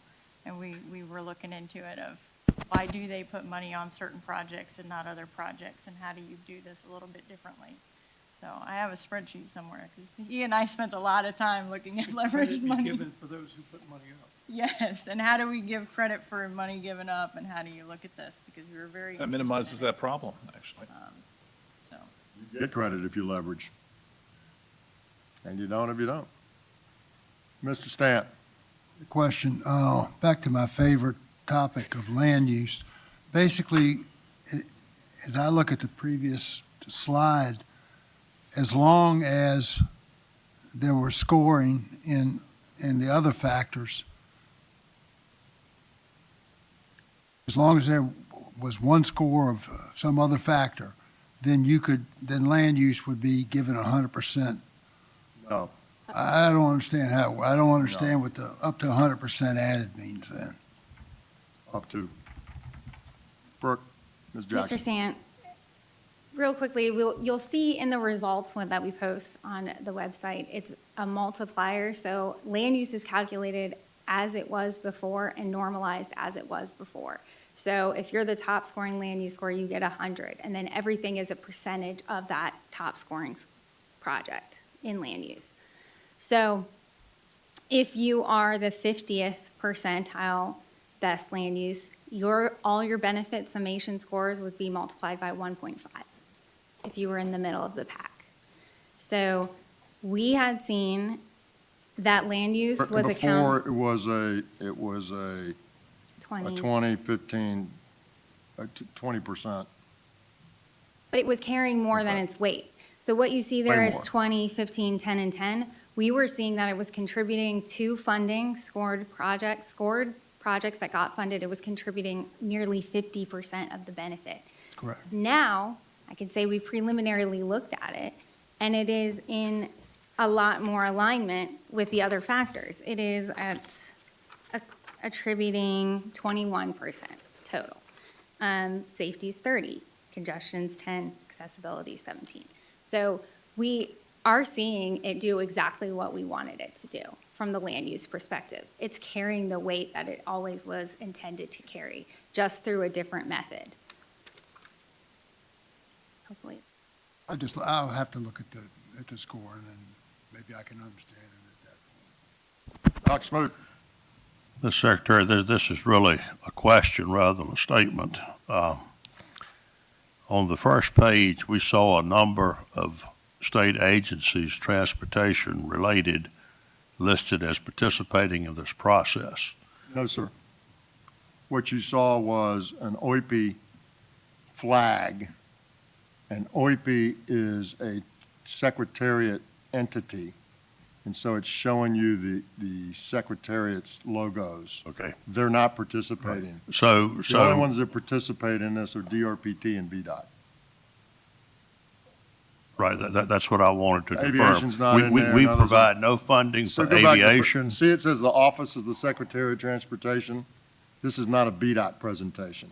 Right. This is a secretary's presentation, and the secretary's page has all the secretary's authorities and agencies. So the Port Authority, Aviation, Spaceport, they're all listed.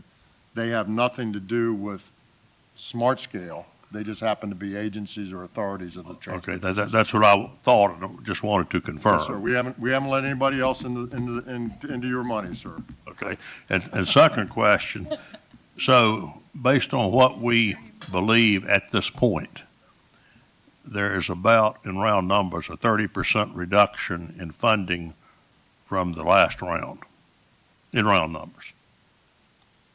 The total funding allocated last round was 1.6. Right, and it's 1.0 this time. Right, so I'm not sure, yeah, I mean, if you want to call that 30%. I mean, in very round numbers, we've lost about a third of the capacity we had in the previous round, which will be helpful when we have to talk to people in our district, I think, to help them understand that there just wasn't as much money to go around this time. And as I told you, I could have come back to you with a I understand. recommendation that was substantially less than that. Understand? I could have. I didn't think it was the right thing to do. I don't think it makes sense. I wasn't going to do that. But you could have made a case. Yeah. Mr. Commissioner. Mr. Secretary, Mr. Smoot, recall what the Chief Financial Officer said about round 5, that there was supplemental DGP that was available for 5 years, Laura, that we took, we had the option under round 5 that we could have taken either 2-year increments or program that full 5 years, and the decision was to take advantage of the marketplace and advance 5 years worth of that supplemental fuels. And so we were at a very high point. We're back to something that is much more normal now in what you're going to see out of supplemental fuel. So just to go back through that number, Dr. Smoot, round 4 had $393 million of supplemental in it. Round 5 had $666 million. Round 5, if we'd taken the supplemental out, it'd been $666 million less. And round 6, this is on slide 18 in Ms. Farmer's presentation. In round 6, we're only showing $243 million. So there's a $420 million difference in supplemental funding because we accelerated. It's not because the numbers went down, it's because we were catching up. And we chose to accelerate that funding as opposed to letting it sit there and wait and wait and wait and let inflation eat it up.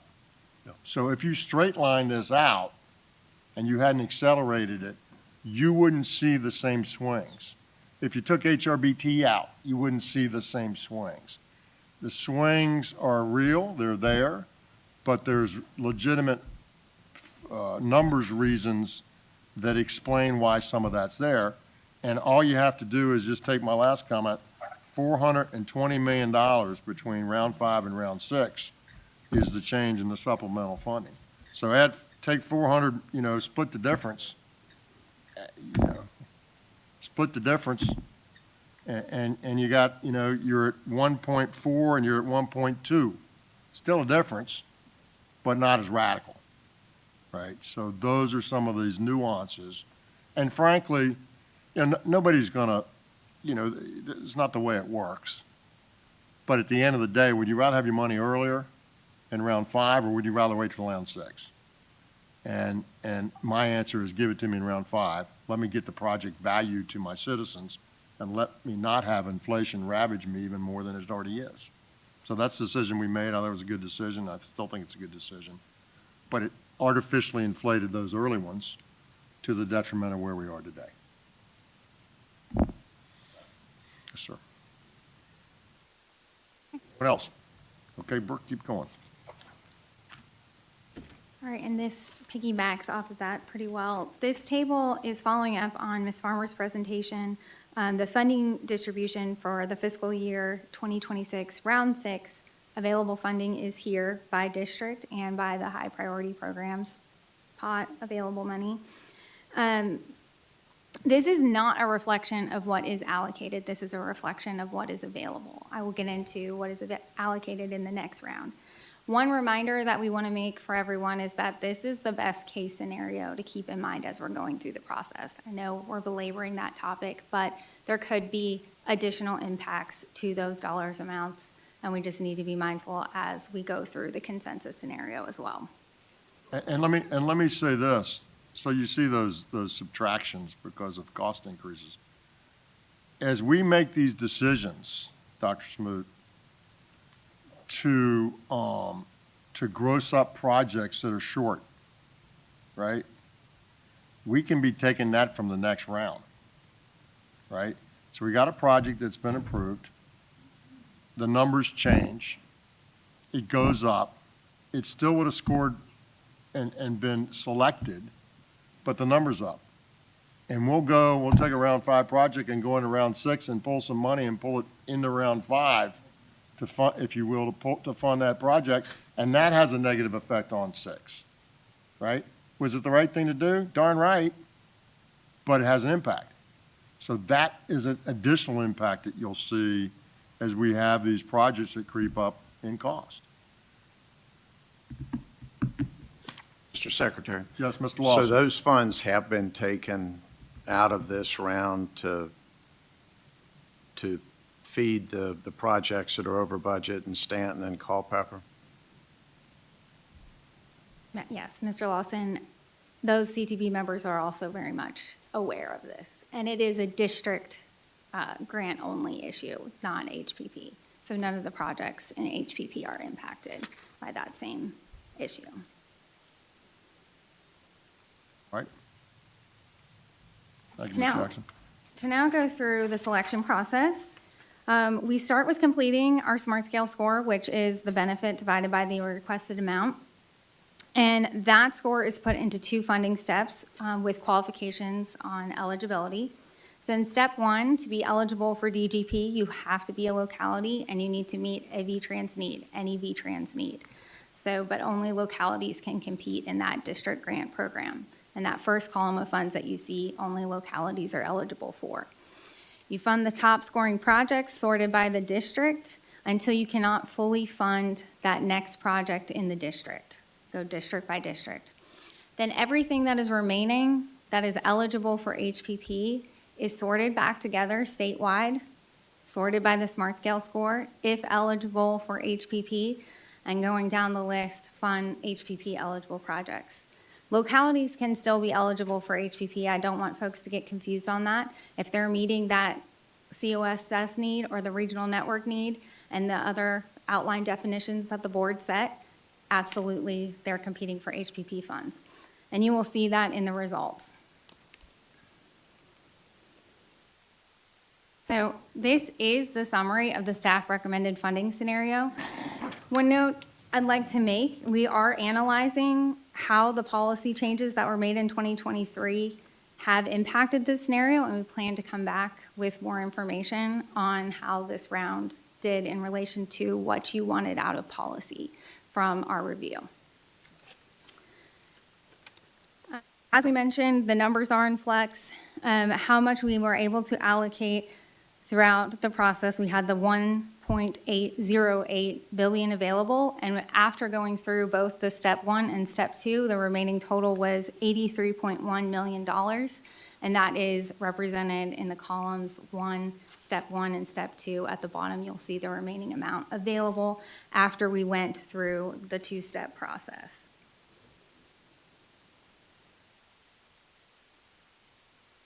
Right. So we showed this slide last round. This is the round 6 version on the principal improvement type. As a reminder, there could be multiple improvement types on a project. You could have a highway project with bike and ped components with a transit component, but you have a primary type. You have one that takes the majority of the cost, and then we assign a primary type from that. One note I would like to make is the success rate of the funding is now almost nearly identical to the request. So we had 88.3% highway requested funding, and we ended up funding 87%. Our funding allocated was 87%. Similar for bike and ped, 9.9% was requested and 9.6% was allocated. So that is a very good comparison. Last round, it was twice as much money and twice the success rate for bike and ped versus highway projects. Mr. Secretary. Mr. Gaspers. Brooke, thanks for including this chart. I was going to ask for this, and it certainly helps to give us some indication of the work, how the work that we did last year on adjusting category percentages is impacting the outcome. But very much in line with the question I asked in an earlier meeting, we have TDM, rail transit, and rail freight with 0% from an application or a project selection standpoint. And we have our primary transit category with 3.5% or 3.3%. Why the imbalance? The charge from the General Assembly was we were to look multimodally. And although there's no set percentage on this, 0 doesn't score from a standpoint of looking multimodally at how we make these selections. Two things I would, Mr. Secretary. Well, just start with the application scored column. Sorry? Applications scored column, right? If you don't have an application and nobody asks you for any money, then they don't get any money, right? And we don't define that you can't apply. There's not an application for that money. And so in the case of bus transit, there were 3 applications and 2 of them got funded. We didn't make it 3. Our system got 2 out of the 3 funded. In rail and freight, there was 0 and 0. You can't fund what you don't ask for. So that may be a different problem than it's not like they're not scoring well. I understand that. It is not being No, submitted. I'm clear on that. It's something about the process that doesn't have those in those categories inclined to make application. I wonder if, as an outcome of this round in particular, we should be looking at that and attempting to adjust the program to first understand why we're not getting them, and then ultimately adjust the program to make sure that we're more inclusive and that we actually accomplish the basic multimodal mission. I think this is a cost-benefit ratio. I understand. System, right? So if rail transit, there's not a lot of rail transit. And that as well. Right? And if rail transit is not going to score well, or you don't like or you don't have a project, then you don't submit it. You know, it's cost benefit. And so we want to be multimodal, but we don't want to be multimodal and fund things that don't make any sense to fund because they don't bring you benefit commensurate with their cost. I think of the categories, Brooke, the category I'm most concerned with actually is TDM, that we have 0% on that. But please, you were going to comment? Just to reiterate the point, though, that these are multimodal projects. I don't want that to get lost. Yeah, the 50%. highways are not Yeah. multimodal either. 50% of highway have a bike and ped component on them. 25% of highway and bike and ped projects have a transit component on them. So these are absolutely multimodal. So I just want to separate out primary between a project and that they have these components as part of it, and we're just identifying what's the main component of the project. And then I will add, this TDM project that you see up there is a park and ride project, but we do have 3 other projects that have park and ride lots on them, and some that are in the funding scenario. Some of it, Mr. Casperts, we could help you with some subsets here. I was going to say that would be helpful. Yeah, Yeah. because it's not as it appears as much, It's right? not a pure number. Exactly. We'll do that, Ms. Jackson. Those numbers you just cited are great numbers. I mean, good information is what I mean, not good or bad, but it's good to have that information. Mr. Secretary, Yes, Dr. Smoot. I think that Ms. Jackson just said something we need to keep in our heads, and that is that this is not an analysis of how money is spent in total. This is an analysis by how it was requested, leading to how it was spent. And in the case of highways in previous rounds, we found that there was a significant amount of those projects directed to bike and pedestrian improvements, which would not be reflected here. That's exactly right. So it would be wrong to believe that only, let's just say 9% of the money is being spent on bike and pedestrian improvements. That's correct. It's probably So more. what we're going to do is bring back some of that, what I call subsets in highway and those categories to show you what the subsets of that might be. So you have it's a more clear picture. This is accurate. It's just not as clear as it could be. Mr. Coleman. Thank you, Mr. Secretary. That was going to lead me, and I don't want to jump ahead of Brooke, but I was wondering if there's any spreadsheet you're going to have that you can share that would show us the different rounds and how the staff scenario, maybe how it breaks out. I'm not sure I know what you're asking for, Mr. Coleman. Do you just want this same slide for previous years? Is that what you're asking? Yeah, yeah. Well, it's not, Or one spreadsheet just with the staff scenarios where 43 highway on round 6 and 8 bike pedestrian, 2 with bus transit, et cetera. yeah, it's right behind you. Okay. It's what's All coming right. in the I didn't know detail. if you had something coming up. Yeah, the detail is the next page. What it's not going to show you is round 5 and round 4 and round 3 and round 2 and round 1. It won't show you that, but it'll show you this round. All right, Ms. Jackson? Sounds good, thank you. Going to move into covering every district's staff recommended projects. I'm going to highlight a few items on each district slide. But one thing I want to point out is the Smart Scale request includes any leverage. So you'll see in this example here, these 3 funded projects, that no funding, leverage funding was brought to the table. So the total cost and the Smart Scale request is exactly the same. But as you're tracking through this presentation, you'll be able to see where there is leverage and where there is not. The funded step is on the far right and what programmatic funding they were able to get through the Smart Scale process. And I'm going to try to make a couple connections between the process changes and improvements to some of the highlights that we see on this page. But we, again, do plan on coming back to y'all with more analysis in the future. So Bristol itself is area type D, and it is rural, and that focus is pretty much on safety. It's at 40%. That is the number one focus when you look at an area type D makeup of an area type. The top scoring project, and that is reflective of these projects, they are safety projects that are spot improvements. The top scoring project was the first one, the WISE project along US 23, and it was a turn lane and a signal improvement project, and it's getting benefits from safety and from the new land use application.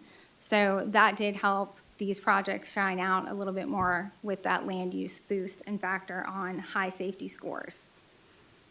So that is where in type D you will see, and we actually didn't increase safety in type D. But additionally, economic development is your next one in area type Ds. To Culpeper is comprised of area type B. It's an even blend of all the different weighting factors.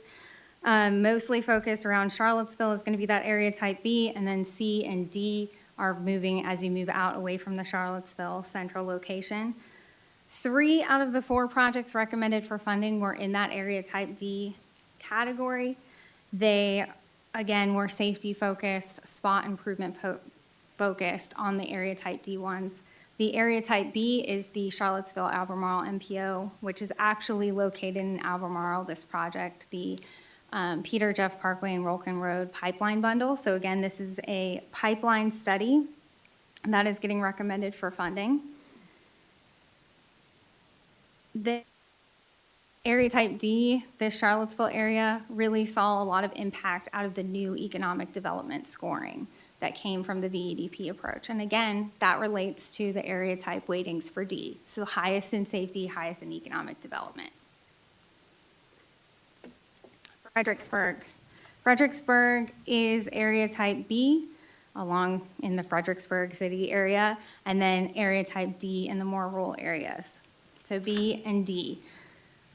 Our first 2 were actually area type D, and they are targeted safety intersection improvements. I do want to highlight South Point. That is a quadrant roadway intersection in Spotsylvania. It has high congestion benefits. It's actually the second in the state, and also high accessibility. And those last 2 ones are area type B. And it says George Washington RC up there, but that is in Spotsylvania.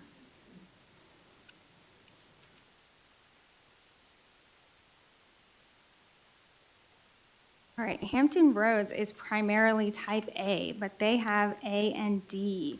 So type A is going to be more focused on that congestion and accessibility, and type D is going to be focused again on that safety and economic development. And those are the areas that were boosted with our changes that we made for the policy changes last round. The US 17 widening was the third highest congestion score in the state. And 5 of these projects came as a result of the stars in the pipeline process. So 5 out of their 11 were recommended. And you can see there was some leverage here, not a lot, but one of the leverage projects, I think it was all on one project. Yeah, Isle of Wight, the first one. Most were funded out of DGP, with the last being HPP.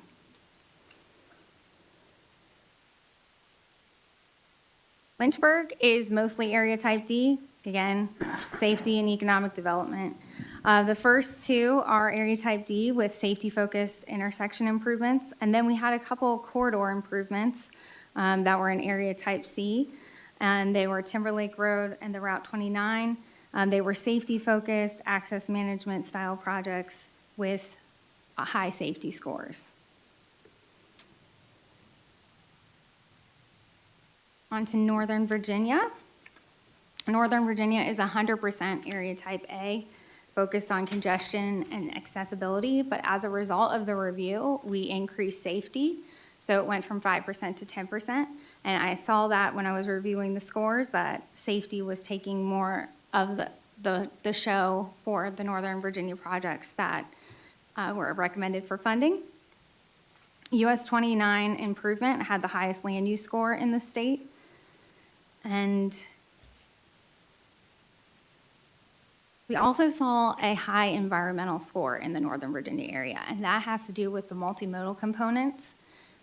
There is a greenhouse gas offset score that comes out of the environmental score, and that has to do with your non-single occupancy vehicles. So transit style improvements and bike and ped improvements, they'll show through in the environmental score. So all of these did really well in that category.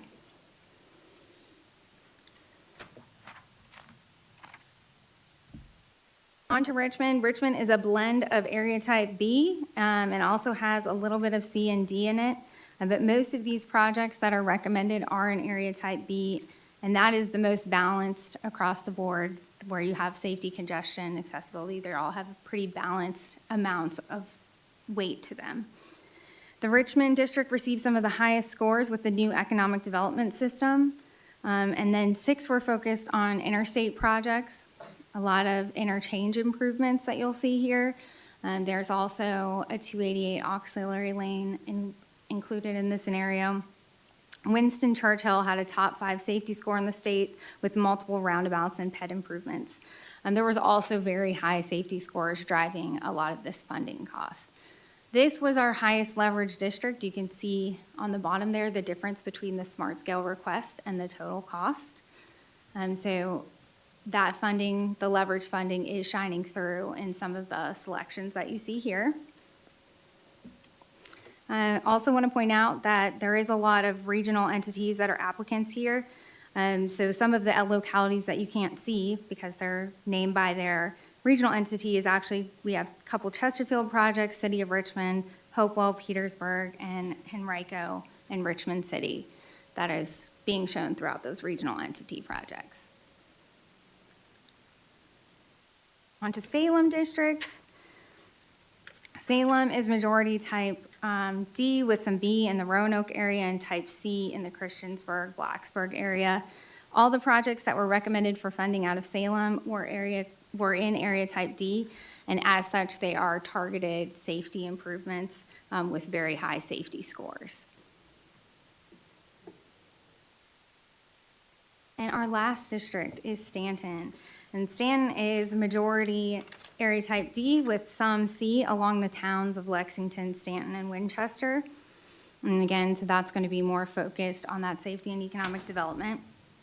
They did see a lot of benefits from that economic development scoring because there are a lot of business sites along the I-81 corridor. Makes sense with all the truck traffic that is along I-81. And some of those new economic development scores were reflected in what you see in the funding.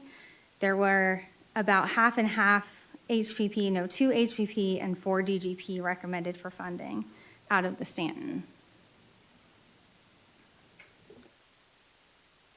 So, what's next? So starting for today, we are going to be posting the scorecards that I was discussing to our website by the end of the day. We're also going to email them to you all. And we will be letting our applicant community know. We'll be emailing them, letting them know the results are available on the website. We'll have that posted on our homepage. And we'll have the scorecards, and we'll have an Excel spreadsheet with additional detailed results for folks to review and to analyze however they would like. After today, you'll be working on the consensus scenario that we've been talking about. You'll consider potential revisions to the staff recommended funding scenario. We'll be working together until about April. When April, we go to the public hearings and the spring SIP meetings, and that will be offering up any revisions to the public to the staff recommended scenario.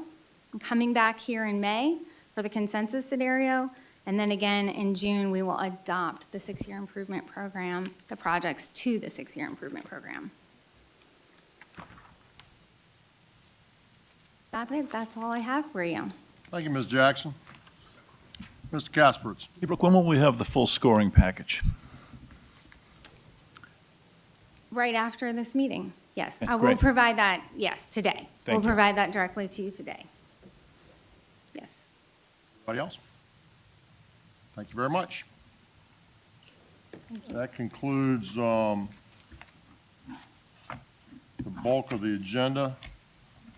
The next item on the agenda is director's items. Ms. Robinson. Thank you, Mr. Secretary. Everyone should have in their board packet my director's report. In the interest of time, I will not go through every one of those slides, but I will give you just a couple very quick highlights. Of course, Virginia Transit ridership is up, which is good. We still only have confirmed numbers for October, but as of the end of October 2024, we were at 99% of ridership from November 19, pre-pandemic. That is excluding WMATA and VRE. That is Virginia agency transit ridership. We're really proud of that. We're still crunching numbers on the November numbers that we just received, but we do hope and believe we will be back above pre-pandemic ridership levels. So more to come next month on that. Speaking of WMATA and their cost-saving and efficiency efforts, they did approve last month a better bus network redesign. That will be simplifying the Metro bus network. They are removing some unnecessary stops, improving some speeds, and condensing some routes. They also began stricter fare enforcement on their Metro bus, putting some plainclothes and uniform officers on routes and in stations. So we look forward to the report out on how that's going. And they returned to ATO, automatic train operations, on the red line only, as approved by the Washington Metropolitan Safety Commission. So depending on how that goes, we'll see if we're able to move forward on additional lines in the future with ATO. Some exciting news for the city of Danville. This week, NCDOT launched a new pilot inner-city bus service that's connecting the city of Danville to Winston-Salem and Greensboro, North Carolina. Specifically, North Carolina's new route will connect with two Virginia Breeze routes. Most importantly, while DRPT and the city of Danville assisted and supported and provided technical assistance in this effort, this is all funded by North Carolina DOT. So more to come. That's because they all want to come to Danville. That's right. That's exactly Here, right. here. Come on, and you can move on up here. Bring your goods with you, and we'll give you a place to live. And There you go. And finally, I just wanted to respond to some of the questions that we received back in December about the marketing and utilization of our rail industrial access program. Almost 2 months on the job, I did a lot of historical searching and digging on what we've done in the past, and I have to tell you, I was thoroughly impressed. We had a really impressive marketing campaign last spring, and we put together a bunch of numbers. So instead of just shooting this into your inbox without any context, I wanted to let everyone know that's coming. We're going to send it out all to everyone after this meeting. So please feel free to follow up with any questions you may have. Most importantly, if you haven't seen it, I hope you will all click the link that I'm going to send that shares our marketing commercial that was created. It's now on our YouTube page. And feel free to send it to your chambers and your economic development organizations. And I will also explain a little bit more about our ongoing efforts in that, in marketing that program. Thank you, Secretary. thank you, Director. Any questions? Yes. Yes, ma'am. Ms. Green. Mr. Chairman, and thank you for the report. Thank you for the reference of Danville. One thing I noticed on the marketing materials, and I know this is a partnership, but North Carolina's leading it, what it says is we now have access for Virginia to Greensboro, or we now have access for Danville to Greensboro instead of Danville between Danville and Greensboro. So anything we can do to get them to say between instead of to North Carolina, I'd appreciate it. I thought it was people wanting to come from Greensboro to Danville. I didn't think With it was you. that. Absolutely. I'm totally with I'd have you. written it totally opposite. I think the director made a good point. All this is being funded by North Carolina DOT. And so sometimes the people that bring the money get to decide what it looks like. Sometimes. We'll work on that, ma'am. All right, anyone else? Commissioner, you've had fun last number of weeks. Why don't you give us a short update? Mr. Secretary, members of the board, just a quick update that's contained in your pamphlet is my quarterly report for the second quarter of fiscal year. It does show on the front page a motor grader with a plow on top of it. It's quite fitting over the last week and a half. I was not planning on having a snow picture on it, but we were prepared to have my quarter report talk about all the good work the men and the women do to prepare for snow. But we changed it at the last minute to include some of our activities over the last week and a half, that if, in dog years, it feels like about a month and a half in staff time. So what you have in front of you is talking about our snow response on the first page. The second page really starts highlighting the effects of Hurricane Helene, and the picture that's included in that is the great work of the men and women from Stanton District who were able to provide and erect a temporary bridge down in Taylor's Valley in 36 hours to restore that community. So it's highlighted with a couple facts in here. Our 511 update, a grant that we received from the federal government on low carbon emission for concrete, and some other items in here that may be of interest to you. So please take the time to read up on it, and if you have any questions, feel free to ask. Also, in the interest of time, I will yield my results to the action meeting. Any questions to the commissioner? I will note that the couple from Taylor's Valley who I spoke of before were part of the governor's State of the Commonwealth speech yesterday, and were up here. And that was a couple that I got to stand with and talk to and actually hold hands and pray with during that Helene recovery. And it just is remarkable. It continues to be remarkable. These are folks in their, I think in their late 70s, who were in a house, and when the river decided to go a different way, it took their house and took it down the river, cut it in half, threw the gentleman out who tied himself to a bush in the river, took the wife down the river in the house until it stuck somewhere.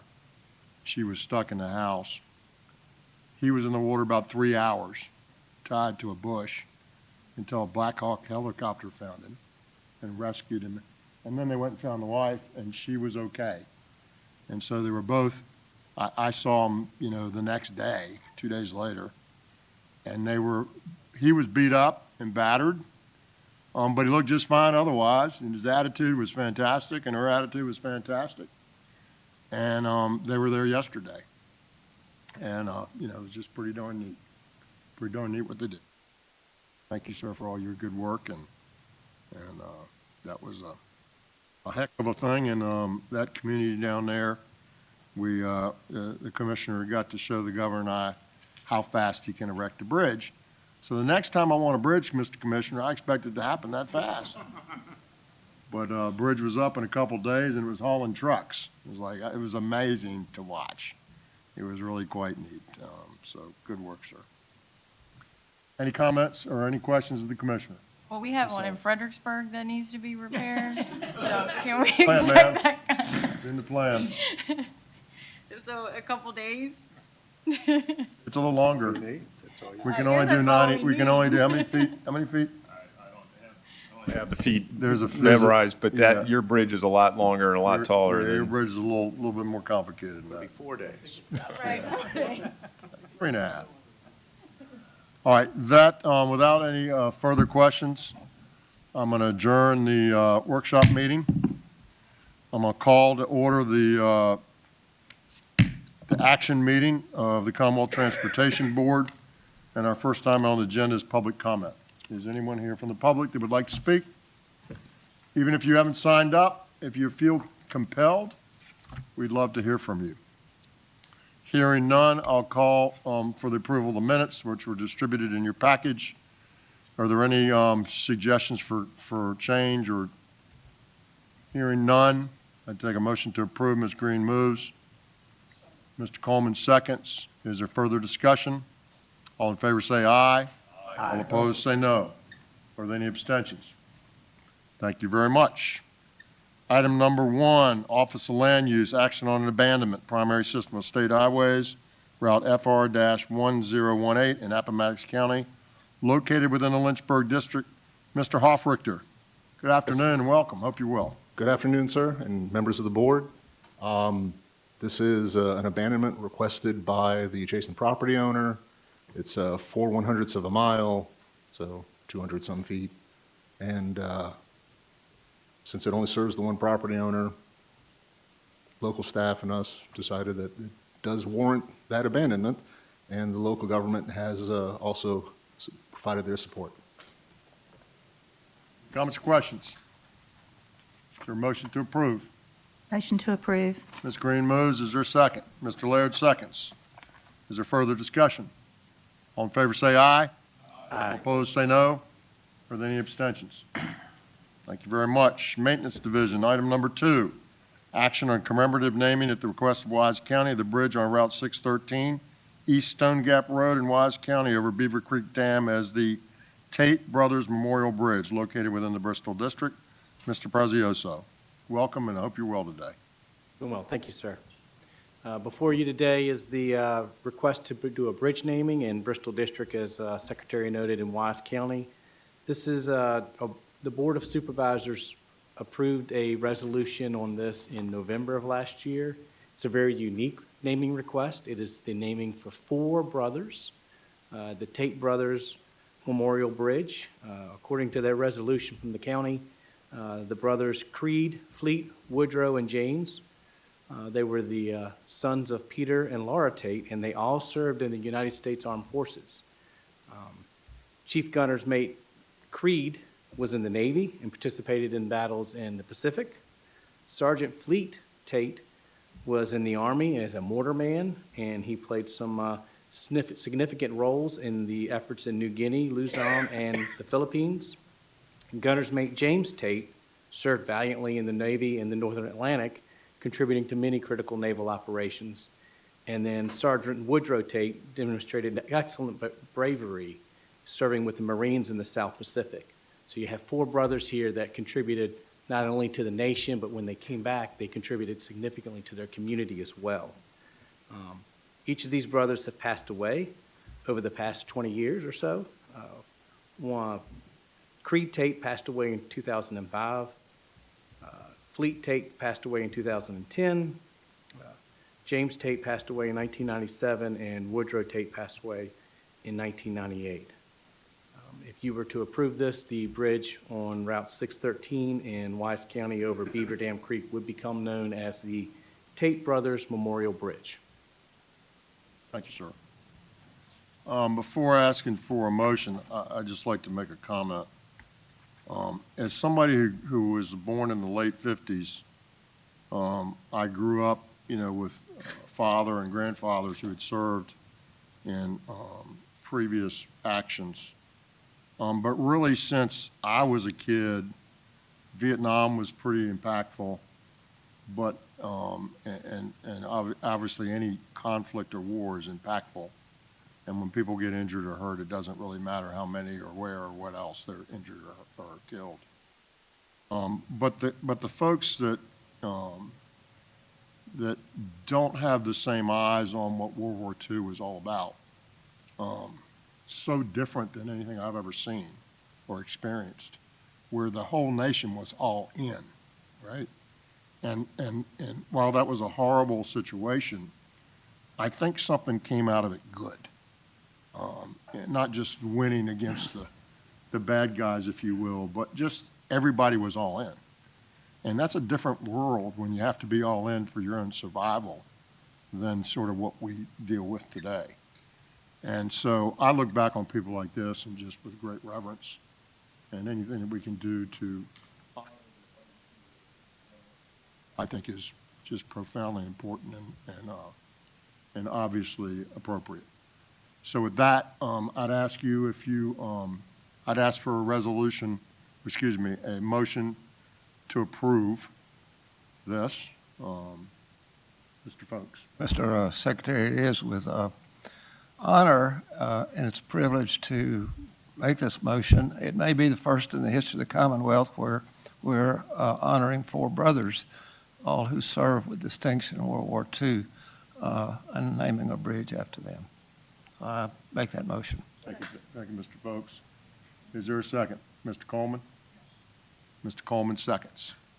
So if, as our convention here, If you would like to vote, show your affirmative action on this, please join me in rising.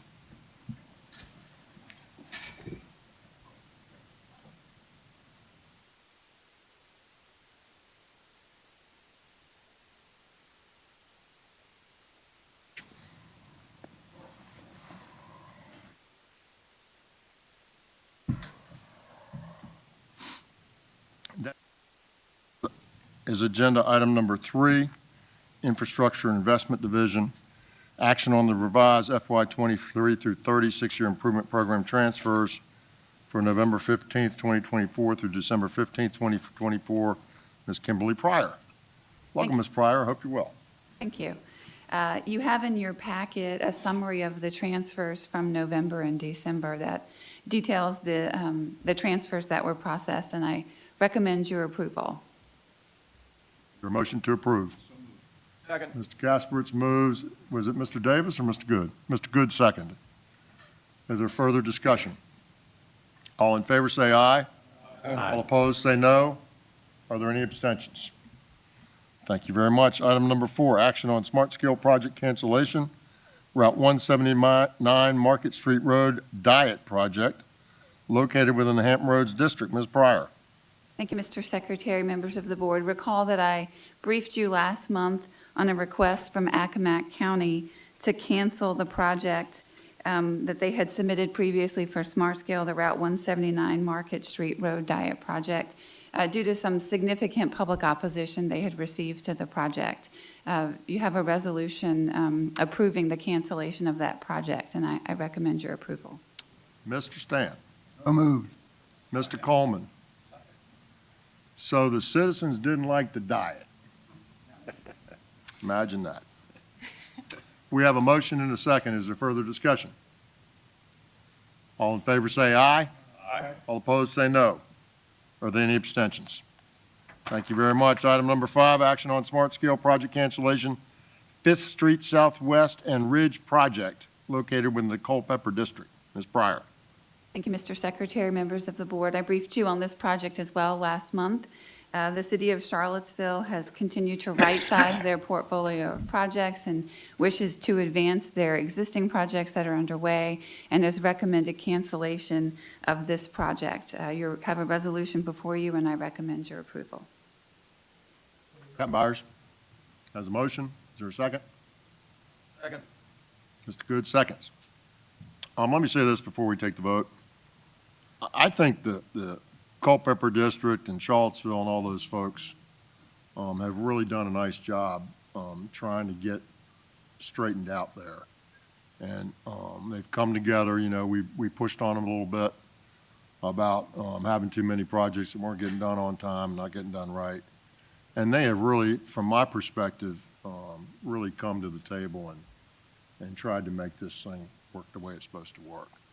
And so I just want to recognize that and thank them and everybody else across the Commonwealth that does that. But we went and presented them with some concerns, and they accepted those and took action to make the thing right. And so whenever I see them doing these kinds of things, I just want to say thank you, and I appreciate what they've done there. So with that, we have a motion and we have a second. Is there further discussion? All right, all in favor say aye. Aye. All opposed say no. Are there any abstentions? Thank you, Ms. Pryor.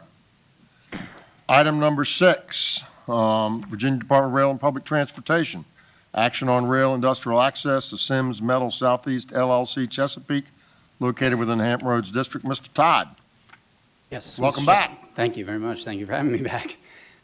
Members of the board, Mr. Secretary, the resolution before you is for Sims Metal's application to the Rail Industrial Access Program. Their request is for $750,000 presented last month at the workshop, and I would recommend your approval. Mr. Stant, do we have a motion to approve? So moved. Mr. Coleman seconds. Is there further discussion? All in favor say aye. Aye. All opposed say no. Are there any abstentions? Thank you very much. Mr. Todd, action on authorization for the Director of the Department of Rail and Public Transportation to enter into an agreement with the North Carolina Department of Transportation and the Virginia-North Carolina Interstate High-Speed Rail Compact relating to and providing a non-federal match to the receipt of federal funding for administration of the Virginia-North Carolina High-Speed Rail Interstate Compact and an analysis of the Southeast Rail Network so that those people from North Carolina can come to Virginia where they belong. It didn't say that. I'm so sorry. Mr. Casperitz moves. Is there a second? Ms. Zeller seconds. Is there further discussion? All in favor say aye. Aye. All opposed say no. Are there any abstentions? Thank you, Ms. Stockton. Item number 8, Virginia Department of Transportation, action on approval of Interstate 81 Corridor Improvement Program, progress report, and support for future actions relating to I-81 improvement projects. Mr. Manel, welcome back. Thank you, sir.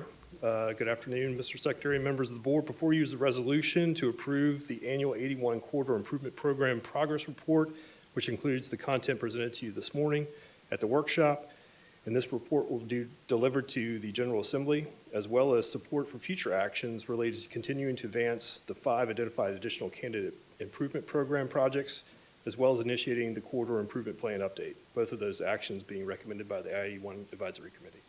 Secretary, I move approval. Mr. Folks moves. Yes, sir. May I make a comment? Excuse me. Are there any yes, go ahead, sir. Thank you. I'd ask that we strike the third resolved and bring it back later, but this is the part where it says to advance candidates that were identified in 2018 but have not yet been prioritized for funding in light of the presentation earlier this morning, where we're going to apparently do updates, collect data, and then have recommendations back to this body. So certainly I want to advance the I-81 program, but what I'd ask is that the third resolved be deleted from this resolution, and it could be brought back up, if I'm reading this correctly, in February through May, based on this morning's presentation. Commissioner. Mr. Secretary, I think it's up to the board to be able to make that call. The comment that I would make, though, overall is those 4 additional projects and the additional recommendation were part of the original plan that rose to the top of the top 25% need, whether it be safety, congestion, or economic development access along the corridor. So they will not, in order to get those into the program, the board's going to have to take action, as you said, in the next 2-3 months. Correct. To be able to look at that. We won't reanalyze anything in the next 2 or 3 months, Mr. Lawson.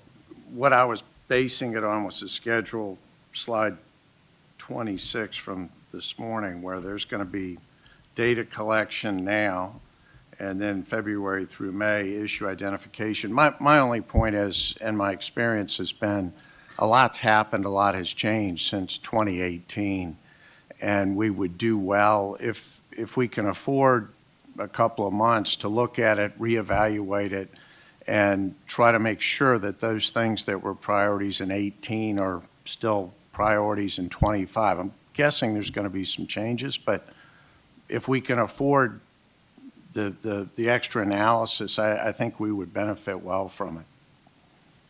Mr. Secretary, I say that any analysis that is undertaken would not be ready and available for consideration until October of this year. You're right that we're in a data collection mode. We're going to be identifying the issues along the corridor, but from a prioritization and identification of the top 25 along the corridor would not be held until October at least. So the plan is to have the top 25 location or the projects identified for the next tranche of funding approved by this board December of next year, at the latest January of next year. But we would not have December of this year. December of 25. A year from now. Thank you. So it's not what I would recommend. I think it's been through the committee, it's been to us. We can change it, Mr. Lawson. but you could sort of do this forever. Like we're doing 10-year things here. And if we want to stop and do 2-year things or 3-year things, we could do that, but it's not advised. We have the data that we have. We believe this is the right thing. The committee thinks it's the right thing. The advisory committee thinks it's the right thing. And we want to advance it, and if we find out that something's changed and we don't like it, we got plenty of time to change that, and we'll change it. Mr. Secretary, Yes, sir, Mr. Laird. based on our conversations this morning, if we approve this, we won't even, those projects will not get evaluated at all. Is that correct? That is correct. So we're working off of 6-year data on these projects where we have the opportunity maybe to review. So it's tough for me to make a decision about going ahead with a project based on 6-year data when we're going to study it over the next 6 to 9 months and come up with a suggestion or an analysis of all the projects. But these won't even get analyzed if we don't throw it into the hopper. Commissioner. Because we would already have put this into the pot, the program of projects that are going to be funded. So the board's going to take action to incorporate these additional 5 into the 81 approved set of projects. And what we're going to be doing over the next course of the year is look at the additional projects that would be available for the next tranche of funding. The board can take it out and just. Well, let me suggest this. Let me finish. Sorry. The board can certainly take these 5 projects out and put these back into the analysis that'll be undertaken this year. You can certainly do that. We're not going to be able to put any preliminary engineering funding on it right now to be able to advance them. So it will not have an impact in the immediate years.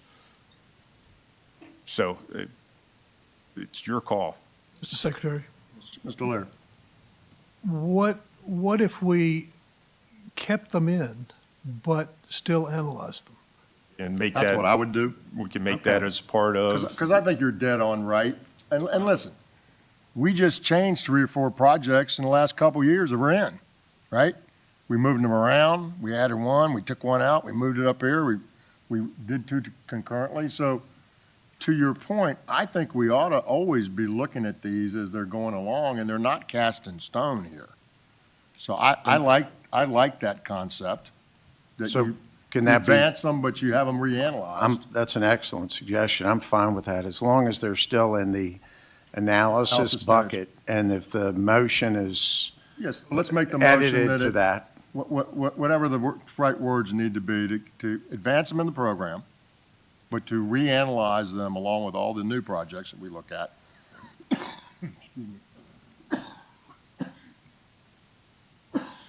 Pardon me. And that we reanalyze them as part of the whole group. I think that makes a lot of sense. We're fine with that. All right, so let's put the right words to that, please. And that we would just change the resolution to ensure that while we're advancing these new projects, that they will be part of the analysis that we're undertaking in the coming year to ensure that we want to keep them in the approved projects. Everybody good with that? So Yes, sir. consider the resolution as changed to that. And then, Mr. Lawson, do we I'll have a make that motion to approve? motion. Mr. Laird, do we have a second? Sir. Is there further discussion? Good work. All in favor say aye. Aye. All opposed say no. Are there any abstentions? And now the fun part becomes Mr. Coker. How are we doing, Mr. Coker? You're growing that beard a little longer. I'm thinking you might be trying to hide from somebody. No, sir. Just No, trying to sir? stay warm in this Just chilly trying to weather. stay warm in the cool temperatures. All right, Mr. Coker. Welcome. Hope you're doing well. Well, Happy New Year to you, Let's sir. talk about our bids. Thank you, sir. Appreciate it. Mr. Chairman, members of the board, I have 18 projects for your consideration. Order number 136 in the Bristol District. Mr. Coker.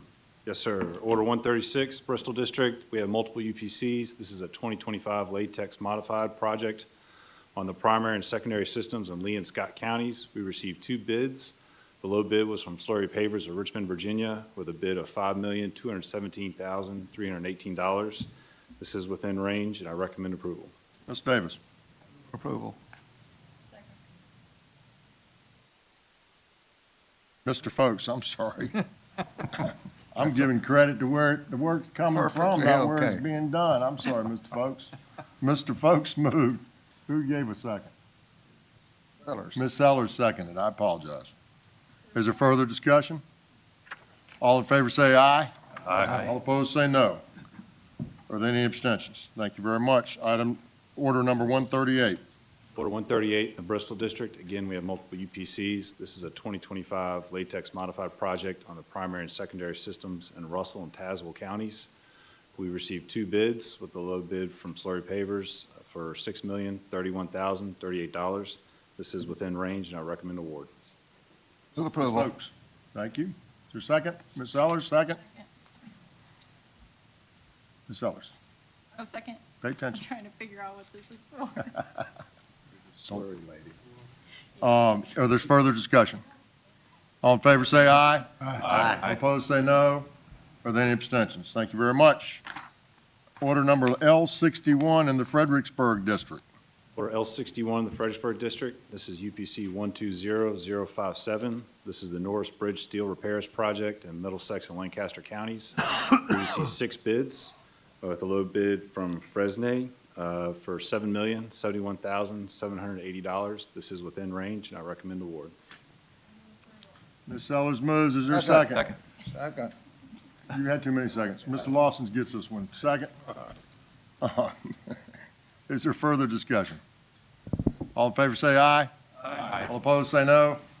Any abstentions? Thank you very much. Order number 266, Salem. Order 266 in the Salem District. This is UPC 125720 and 125721. This is a 2025 plant mix project on the secondary systems in Patrick and Henry counties. We received 2 bids, with a low bid from APAC Atlantic for $7,035,574. This is within range, and I recommend award. Dr. Smoot. I move approval. Is there a second? Mr. Laird seconds, but we're going to let Ms. Green second it, because these people from Greensburg keep trying to come to Virginia. Look at it. It's right here. It's right here on the paper.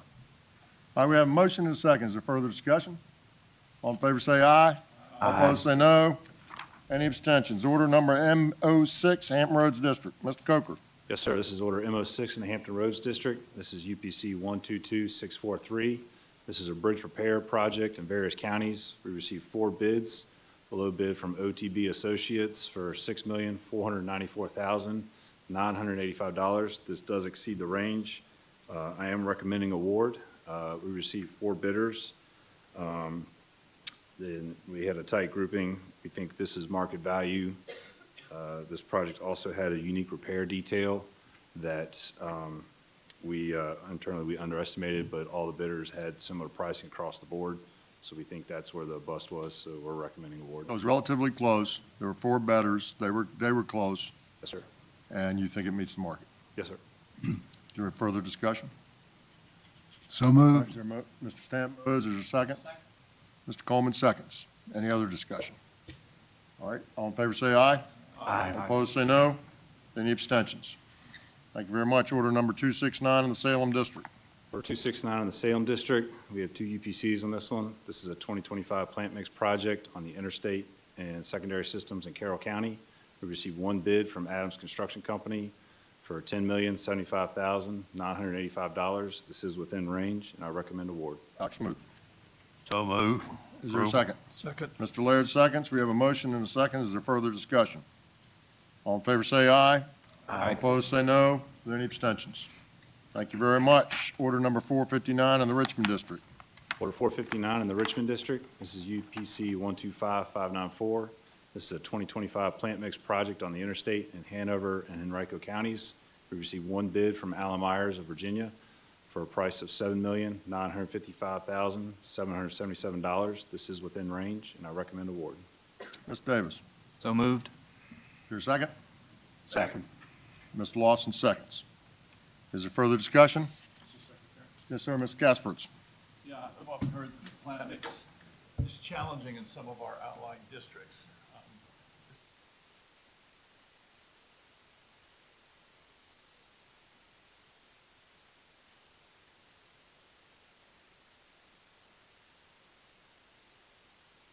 I think there's multiple issues. One, I think it's capacity. Two, this is a fairly large project, so there are a limited number of contractors that can handle this size. And the way plant mix projects operate, you have to be close to your batch plant. So there's only a certain number of batch plants throughout the Commonwealth, and unless you got a buddy that's got one close to the project, you're kind of not conflicted out, but excluded from Whole participating. plant mix thing is challenging because you can't establish new locations very easily, and they are where they are, and you can't travel but so far. And so the within the range is really important here. That's what we'd like to have more. Any further discussion? Did we have a motion, Mr. Davis? Yes. And who was the second? Mr. Walker. Is there further discussion, Ms. Casper? All in favor say aye. Aye. All opposed say no. Are there any abstentions? No. Okay. Okay. Order number L94, Northern Virginia. Order L94 in the Northern Virginia District. This is UPC 121699. This is a structural steel bridge repairs in Arlington and Fairfax counties. We received 3 bids with a low bidder from Martin's Construction Corporation of $5,704,149. This is within range, and I recommend award. Is there a motion to approve? So moved. Mr. Gribben moves, Mr. Casper seconds. Is there further discussion? All in favor say aye. Aye. All opposed say no. Are there any abstentions? Thank you very much. Order number M08, Northern Virginia. Order M08 in Northern Virginia District. This is UPC 125317. This is an on-call pedestrian traffic signal modifications project district-wide. We received 4 bids. The low bid from VSL Electrical Signing Lighting LLC of $5,267,313. This does exceed the range, but I'm recommending award. Again, we had 4 bidders. We had a tight grouping, and the second bid was within 5% of the low bids. We do feel this is market value. Is there a motion to approve? So moved. Gribben moves and Mr. Casper seconds. Is there further? Favor say aye. Aye. Opposed say no. Are there any abstentions? Thank you very much. Order number 148 in the Bristol District. Order 148 in the Bristol District. This is UPC 125334. It's a 2025 plant mix project on the primary system in Buchanan, Russell, and Tazewell counties. We received 2 bids with a low bidder from WL Construction and Paving for $5,298,923. This is within range, and I recommend award. Move approval. Mr. Folks moves and Dr. Smoot seconds. Is there further discussion? All in favor say aye. Aye. All opposed say no. Are there any abstentions? Are we in order number 330? Yes, sir. Order number 330 in Lynchburg District. Yes, sir. Order 330, Lynchburg District. We have multiple UPCs. This is a state of good repair 2025 plant mix project on the primary and secondary systems in the city of Danville and Pennsylvania County. We received 1 bid from Adams Construction Company for $6,846,646. This is within range, and I recommend award. Are there comments or questions? Green moves. Mr. Laird seconds. Is there further discussion? All in favor say aye. Aye. Opposed say no. Mr. Caspertz votes no. Are there any abstentions? Thank you very much. Order number 332 in Lynchburg. Order 332 in Lynchburg District. Again, we have multiple UPCs. This is a state of good repair 2025 plant mix project on the primary and secondary systems in the city of Lynchburg, Appomattox, and Campbell counties. We received 2 bids. The low bidder was Adams Construction Company with a price of $7,747,490. This is within range, and I recommend award. Ms. Green moves. Mr. Laird seconds. Is there further discussion? All in favor say aye. All opposed, say no. Are there any abstentions? Thank you very much. Order number 548, Hampton Roads. Order 548 in the Hampton Roads District. Again, we have multiple UPCs. This is a 2025 plant mix project on the primary and secondary systems in Northampton and Accomack counties. We received 2 bids. The low bidder was Allen Myers of Virginia with a price of $6,866,777. This is within range, and I recommend award. Ms. Stant moves, Mr. Coleman seconds. Is there further discussion? All in favor, say aye. All opposed, say no. Are there any abstentions? Thank you very much. Order number 265 in the Salem District. Order 265 in the Salem District. We have 2 UPCs. This is a 2025 plant mix project on the secondary system in various counties. We received 2 bids. The low bidder was Adams Construction Company with the price of $10,304,846. This is within range, and I recommend award. Dr. Smoot. Move approval. Second. Mr. Laird seconds. Is there further discussion? All in favor, say aye. All opposed, say no. Are there any abstentions? Thank you very much. Order number 267 in the Salem District. Order 267 in the Salem District. We have 2 UPCs on this one. This is a 2025 plant mix project in the primary and secondary systems in Franklin and Bedford counties. We received 2 bids.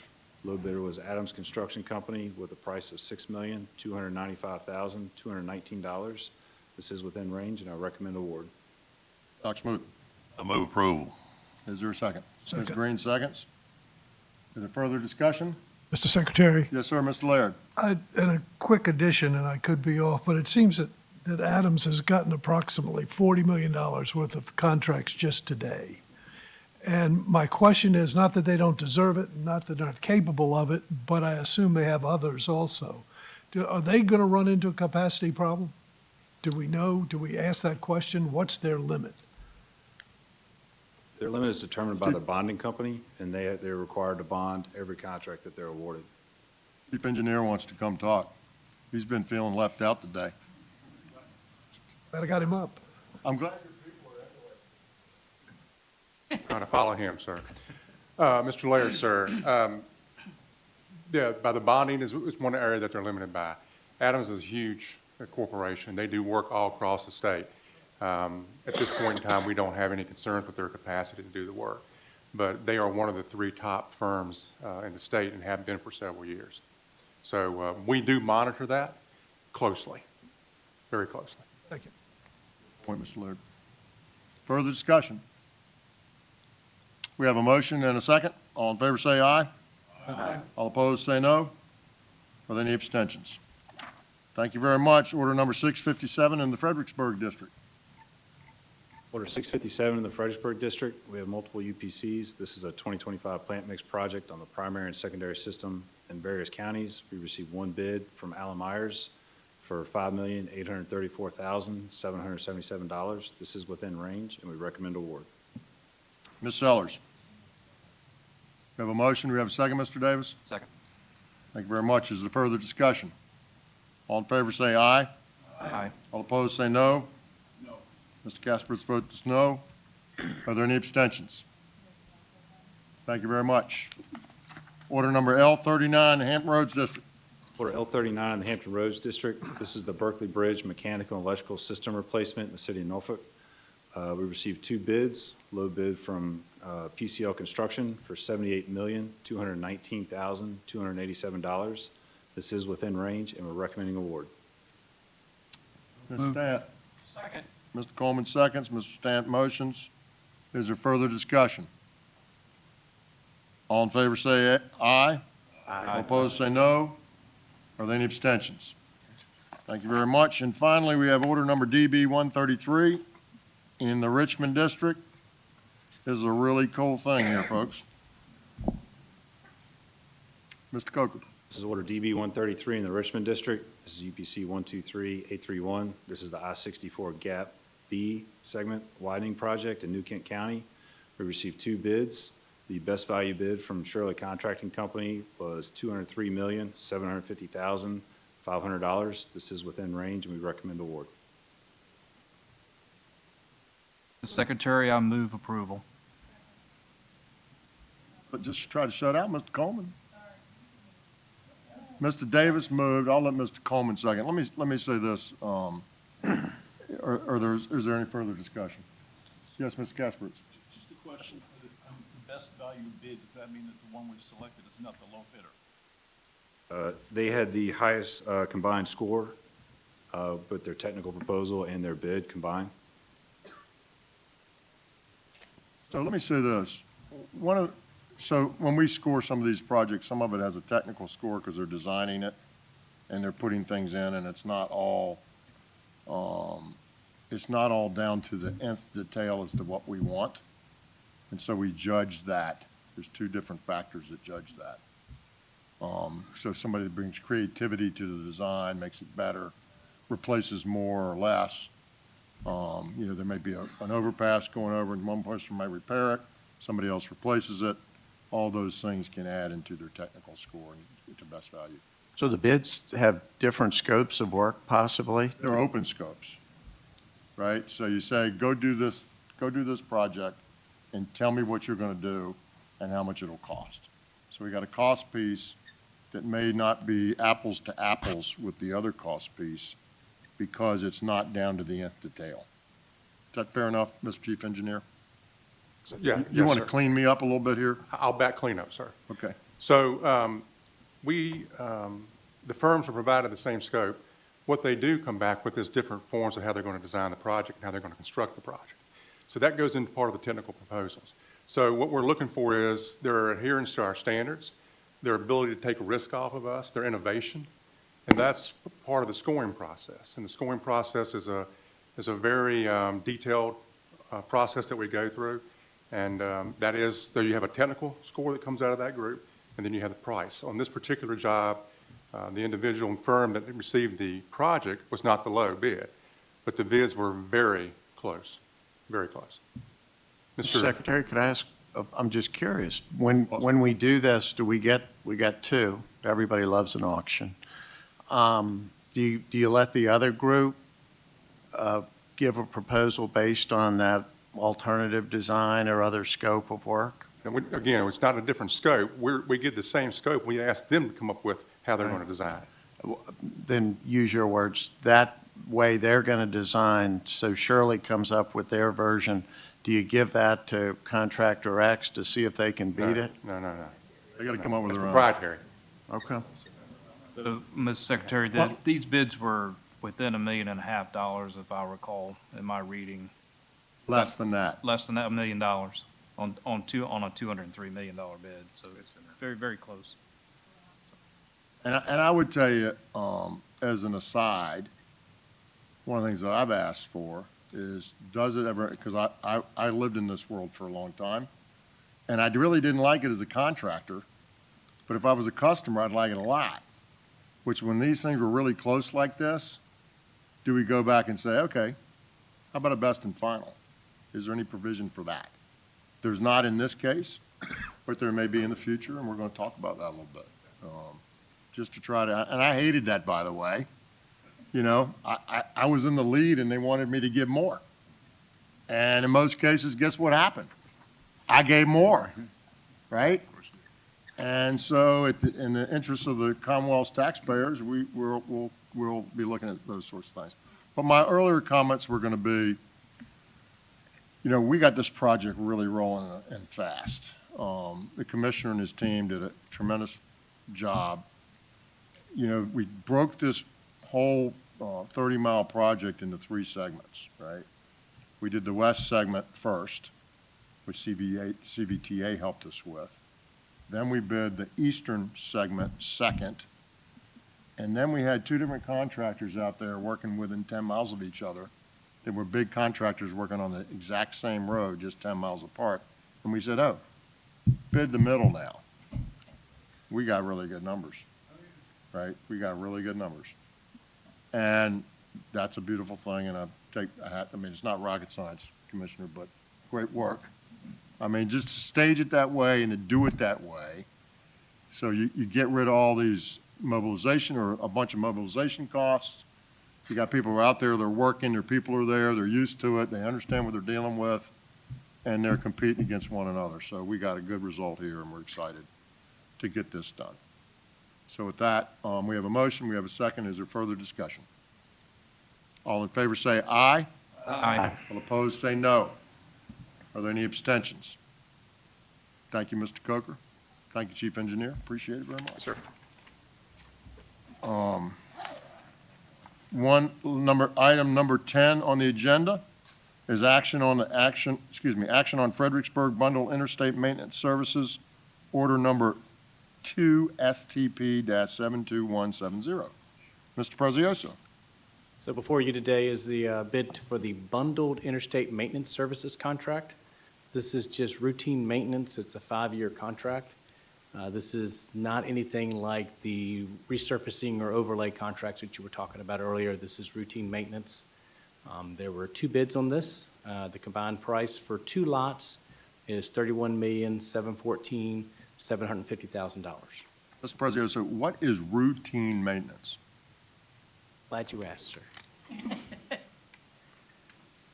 Routine maintenance in this case, it includes all sorts of items, including associated with the highway, if you've got potholes, pothole repair, dealing with drainage structures, making sure the pipes are open and clean, making sure the ditches are open and clean, dealing with the roadside as far as the vegetation management, dealing with tree trimming, mowing, these type of items, they're all included in there. So these are routine cyclical, largely cyclical items that will happen on an annual basis. The contractor proposes a schedule. We work with the contractor. They come up with a schedule, and then we pay them partially, it's a fixed cost, but then we also pay them for mowing. We'll pay them by the acre based on the amount of mowing that they do, because we may ask them to do 2, 3, or 4 cycles. We can up or down that based on the mowing needs that are out there. And this is part of the balance I was talking about earlier in terms of maintenance, right? We set targets. We're trying to meet those targets. Do you mow 3 times or 2 times or 4 times? You may want to mow 4 and you only do 3. And it's adequate. It's not preferred, but it's a third the cost less, right? And so we make those decisions all the time in trying to work on these kinds of issues. And I'll tell you, as I drive around the state, the commissioner loves it, particularly because I get to call him and say, how about this, and how about that, and how about this, and how about that? He particularly looks forward to hearing from me about those things. But the point is, if you wanted to be picky, right, that would never end. Everything can be better. Everything could look better. It's never ending. And so where's the right balance, right? For me, when it's egregious or when it's unsafe, I had a project, or not a project, but a little area on a exit ramp that I thought was unsafe. And I came around the corner, could have killed somebody. If you'd stopped in the middle of the road on a cloverleaf exit ramp, or not a cloverleaf, but a half cloverleaf exit ramp, and the vegetation was right up to the guardrail, and it was a tight turn, and this guy, I told you this before, he was out of gas or out of something, and he had stopped his car, and he was at the tail end of his car standing in the travel lane with his flashers on, and as you came around the corner, he was between you and his car. And I thought, oh my gosh, right? Well, you couldn't see until you came around the corner. And so those bushes, that trimming got done and got pushed back. Now, when you have 130,000 miles of road and you have 2 sides, right? That's 260,000 sides of road. That's a lot of road. And to think that it's all going to be perfect all the time, it's just not. And so we focus on the ones that are the most, that need it the most, that go to safety and those kinds of things. And sometimes the trees might grow a little longer, or the grass might grow a little longer than we'd like it to be. And those are decisions that we have to make, and whether that's a $31 million number or a $62 million number. Those are the decisions we make. So, Mr. Prezioso, is there any comments or questions on this? Ms. Sellers moves approval. Is there a second? Second. Ms. Green, Mr. Davis seconds. He's working something over. He's trying to get something back. I'm telling you this, Ms. Green. Watch him. All right, we got a motion and a second. Is there further discussion? All in favor say aye. Aye. All opposed say no. Are there any abstentions? Outstanding. Is there any new business to come before the board? Hearing none, I want to thank you so much. I want to thank the staff and all the folks that make this work. Carol, you and your team and everybody that makes the logistics work here, but the whole VDOT team, the whole DRPT team, that really is an outstanding group of people who do really great work, and I appreciate it so much. With that, we're adjourned.